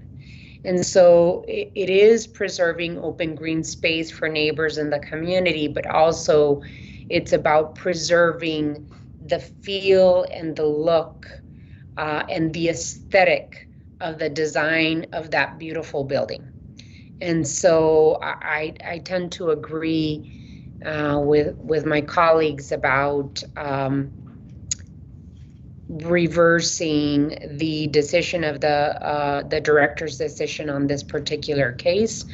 My question would be to Mr. Becker, would the Children's Museum want to go back and look at further design options with the advisory from Armory Park, the Historic Advisory Council, I believe it is. We have met with them a couple of times, Mayor, and I'm not sure whether options there are for us on this site, because obviously the front yard is built out, the backyard is not. It's more of a service area. I will say, we're not removing green space; it's still green. We'll just have a fence around it. And to your point about the symmetry of the site, again, that's why we held the new fence back closer to the existing, as Scott pointed out, the non-contributing portion of the building. So, I feel we've, given the museum's needs, I feel we're close. This is kind of what we need to do, or what we'd like to do. There was some discussion about moving it to the north side. I'm not sure. I guess I don't understand whether it's north or the south, how that makes any difference. It's the same, to me, it's the same argument.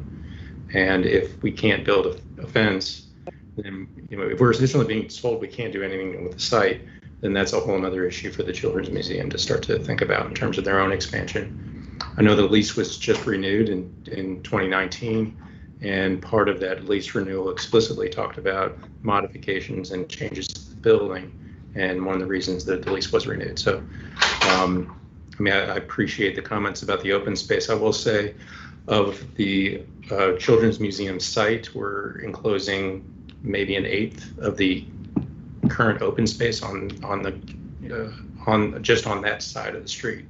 Obviously, on the other side of 6th Street, Armory Park is being left alone. So I still believe it's a minor modification and that meets the Secretary of Interior standards. To Councilperson Ulick's point, I would have to have Hillary address that in terms of how, the programming of that front space and why the additional fenced area is necessary. If I may say something. Who is speaking? Martha McClements. Okay, go ahead, Ms. McClements. Hi, thank you. It's been a very enlightening discussion. The difference between the south side and the north side is some of the south side we are facing historic preservation zone. The north side, you are looking at the TEP building, and you are into National Register, which has a little bit different, not significance especially, but for protection. So you've got the preservation zone to the south and with the Armory Park. Also, I've had some texts from people, and I agree with Mr. Kasachek when it comes to, I feel like I'm entering that area. If I go through that portico that I am becoming a paying customer, someone texted me and asked if the means that a homeless family can come and participate in the front of the area or the new fenced-in area, and if you can have your granddaughter's birthday party in that area if it's not being used. So there's some interesting feedback, and we are getting, which is what I wanted, some public input to this process, and I appreciate you all taking the time to listen to us. This is also an issue of historic landscape, which is often overlooked when it comes to historic preservation. And part of, when you look at our little cliff notes and see the historic aerials and the amount of trees that were there in Armory Park, it gives you a perspective of the amount of green that we have already lost. And for a city that is planting 1 million trees, it's nice to know that we have a couple of them left already that are big and should be saved and we think considered and open to public space. They are historic. The landscape is historic. The streetscapes, which are changing rapidly, are also historic that we need to preserve. Thank you for letting me jump back in. Thank you. Councilmember Kasachek? I guess I want to wait and see if Hillary wanted to address Michael's point before I comment. If not, then I'm. I do. I would be very happy to address this point. Go ahead. I just want to make sure I'm addressing the point, which is, are we going to build this? If we're not allowed to build this on the south lawn, would we consider building it on the north lawn, and why haven't we? Is that the question? I think that was part of the question. The other was, I think Councilperson Ulick was asking if the existing fenced area in front would be programmed or adequate for the programming that you're suggesting. So I guess it's two things then. One is the relocation to the north side, and the second would be how we've looked at the existing fenced area. Well, I guess what I'd say is, in the context of the south lawn or the north lawn, there is there's a gate on the south lawn that allows us to reduce the expense, and the north lawn is the lawn that we use for That's hurricanes large. that I look good on channel 11. I'm sorry, Hillary. Whoever's speaking needs to be put on mute. Alrighty, go ahead. Thank you.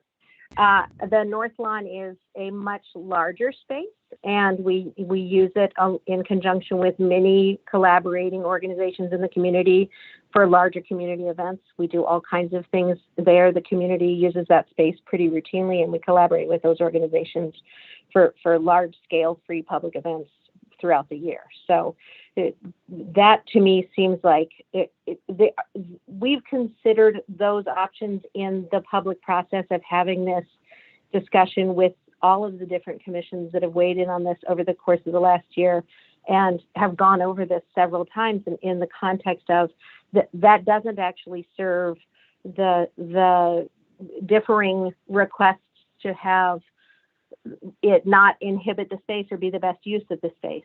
And the reality is when we renegotiated our lease and signed on for a 25-year lease expansion, it was in the context and with the understanding that we were hoping to expand within this space.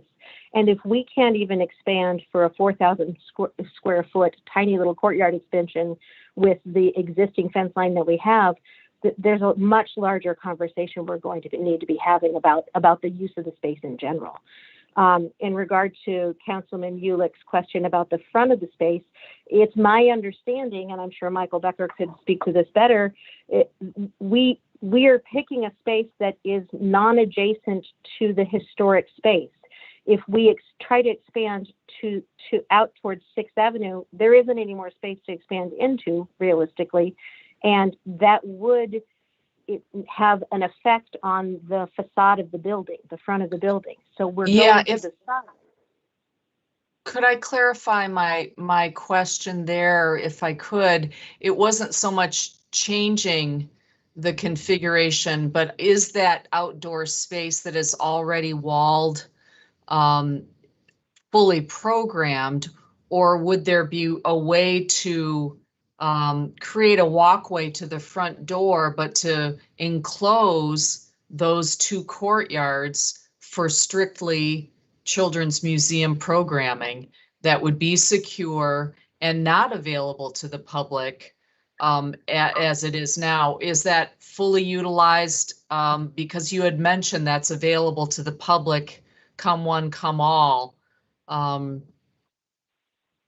I will want to clarify that, because you do have to have kids to come to the Children's Museum. It isn't something that is just open to anyone who ever wants to come and be part of it. You have to have a kid to come into the Children's Museum's grounds. So that is, but we don't charge you in the courtyard. It is family friendly, and we do insist that it's something that is used for families, because that's the use of the space. I think what you're asking is there room for us to do something within our existing courtyard space? And I tell you, the answer to that is, boy, do we. So, I mean, this is space that we use we've squeezed every last drop out of this courtyard, And we've been here for 30 years in the same space without expanding our footprint 1 inch. And this is already programmed. This is all day, every day. We use this space, and families are out there all the time. So it's not a matter of could we use the space more wisely. We just need more space.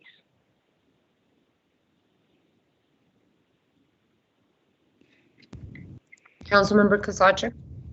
Yeah, the first 20-something years was, I think, at $1 a year lease, and now it's 25% of a nonprofit rate. So to Hillary's point about finding another space, if they don't get to expand this, given the market right now, I don't think you're going to come close to the rates you're paying for that space. I don't want to get nasty about it, but let's not go in that direction with the conversation. I'm just going to rip the Band-Aid off and recommend that we reverse the planning director's decision and deny the application. Is there a second to the motion? I'll second it. There's a motion and a second. Any further discussion? Hearing none. All those in favor of the motion signify by saying aye. Aye. Aye. Aye. Any opposed? Motion passes.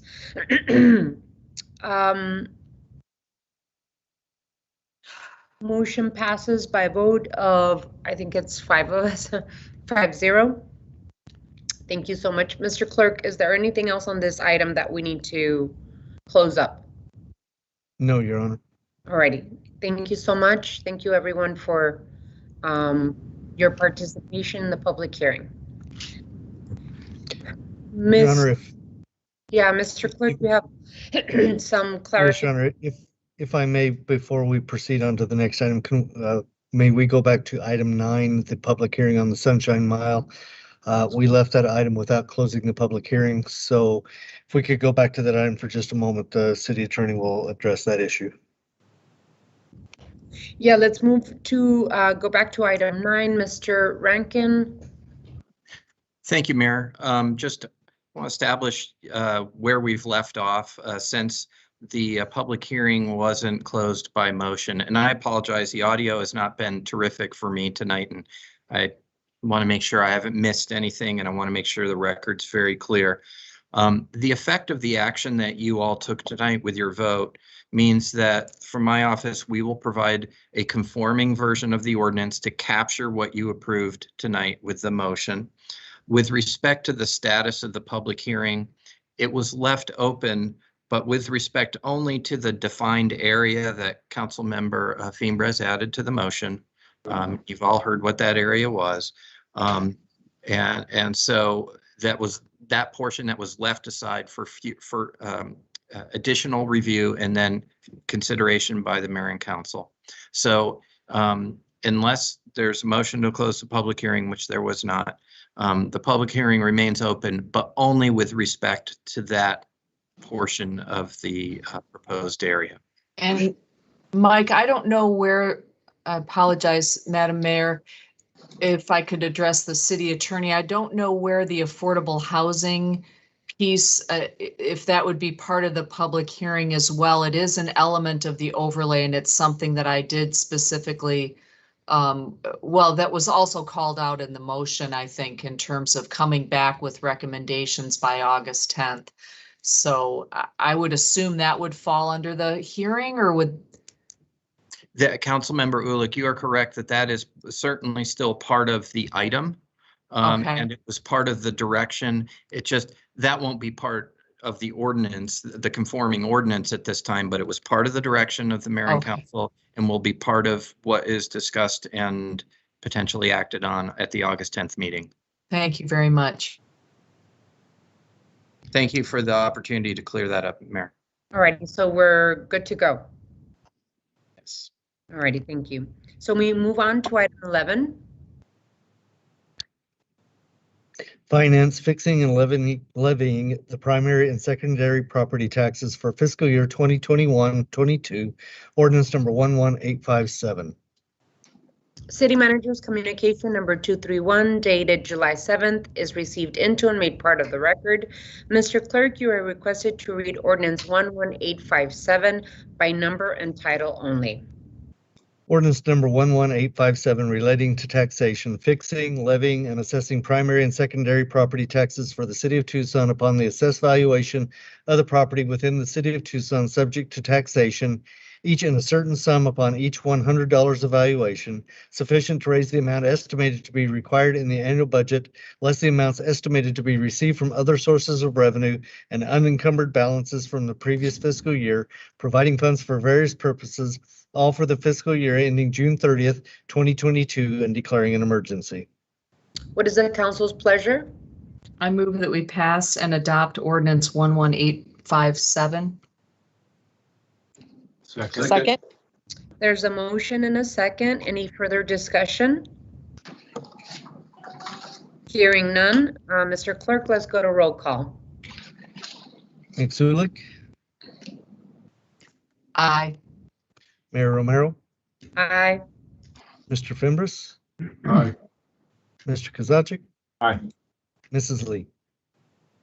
Aye. Ordinance 11857 passes by a vote of 5-0. Item 12. Annexation, JT RP Annexation District Ordinance Adoption, Ordinance number 11855. City Manager's communication number 228 dated July 7th is received into and made part of the record. Mr. Clerk, you are requested to read ordinance 11855 by number and title only. Ordinance number 11855 relating to annexation, extending and increasing the corporate limits of the city of Tucson, Pima County, Arizona pursuant to the provisions of Title IX, Chapter 4, Arizona Revised Statutes by annexing thereto the JTRP Annexation District property, more particularly described in the body of this ordinance. What is the council's pleasure?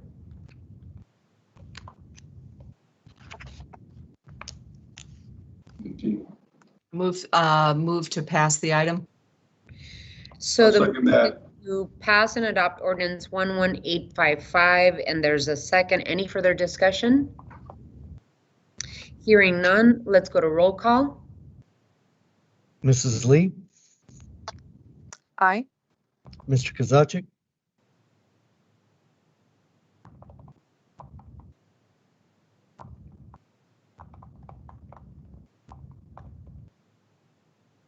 One. Pass them up and come back. Move forward. Mayor Romero, Aye. Mr. Fimbres, Aye. Mixulik, Aye. Mr. Kozaczek. Aye. Ordinance 11855 passes by a vote of 5-0. Item 13. Annexation, Summer Annexation District Ordinance Adoption, Ordinance number 11856. City Manager's communication number 229 dated July 7th is received into and made part of the record. Mr. Clerk, you are requested to read ordinance 11856 by number and title only. Ordinance number 11856 relating to annexation, extending and increasing the corporate limits of the city of Tucson, Pima County, Arizona pursuant to the provisions of Title IX, Chapter 4, Arizona Revised Statutes by annexing thereto the Summer Annexation District property, more particularly described in the body of this ordinance.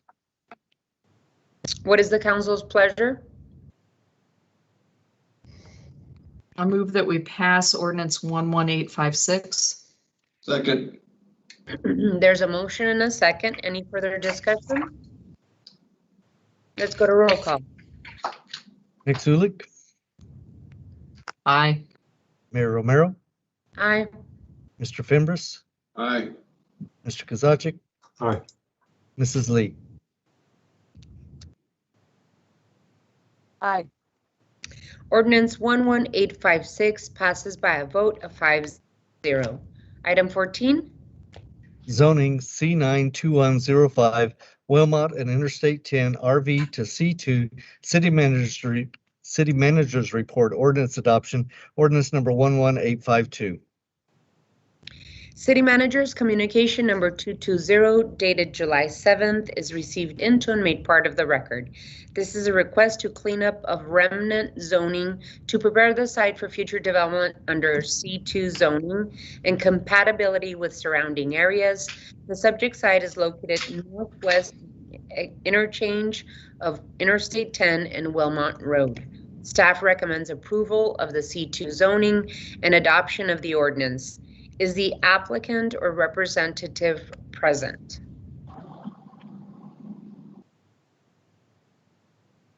Mayor Romero and council members, I'm Erin Harris of Kimley Horn, representing the property owners in this matter, and I am present and available to answer any questions that you might have. Ms. Harris, are you agreeable to the proposed requirements? Honorable Mayor and council members, yes, we are agreeable to the conditions that were previously set forth by staff. Thank you. Mr. Clerk, you are requested to read Ordinance 11852 by number and title only. Ordinance number 11852 relating to zoning, amending zoning district boundaries in the area located northwest of the interchange of Interstate 10 and Wilmot Road in case C92105 Wilmot and Interstate 10 RV to C2 and setting an effective date. Madam Mayor, I move to approve the request for rezoning as recommended by the zoning examiner and pass and adopt ordinance 11852. Second. There's a motion in a couple of seconds. Any further discussion? Hearing none, let's go to roll call. Mr. Fimbres? Aye.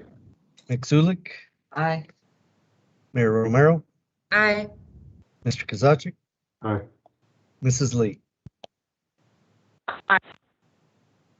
Ordinance 11852 passes by a vote of 5-0.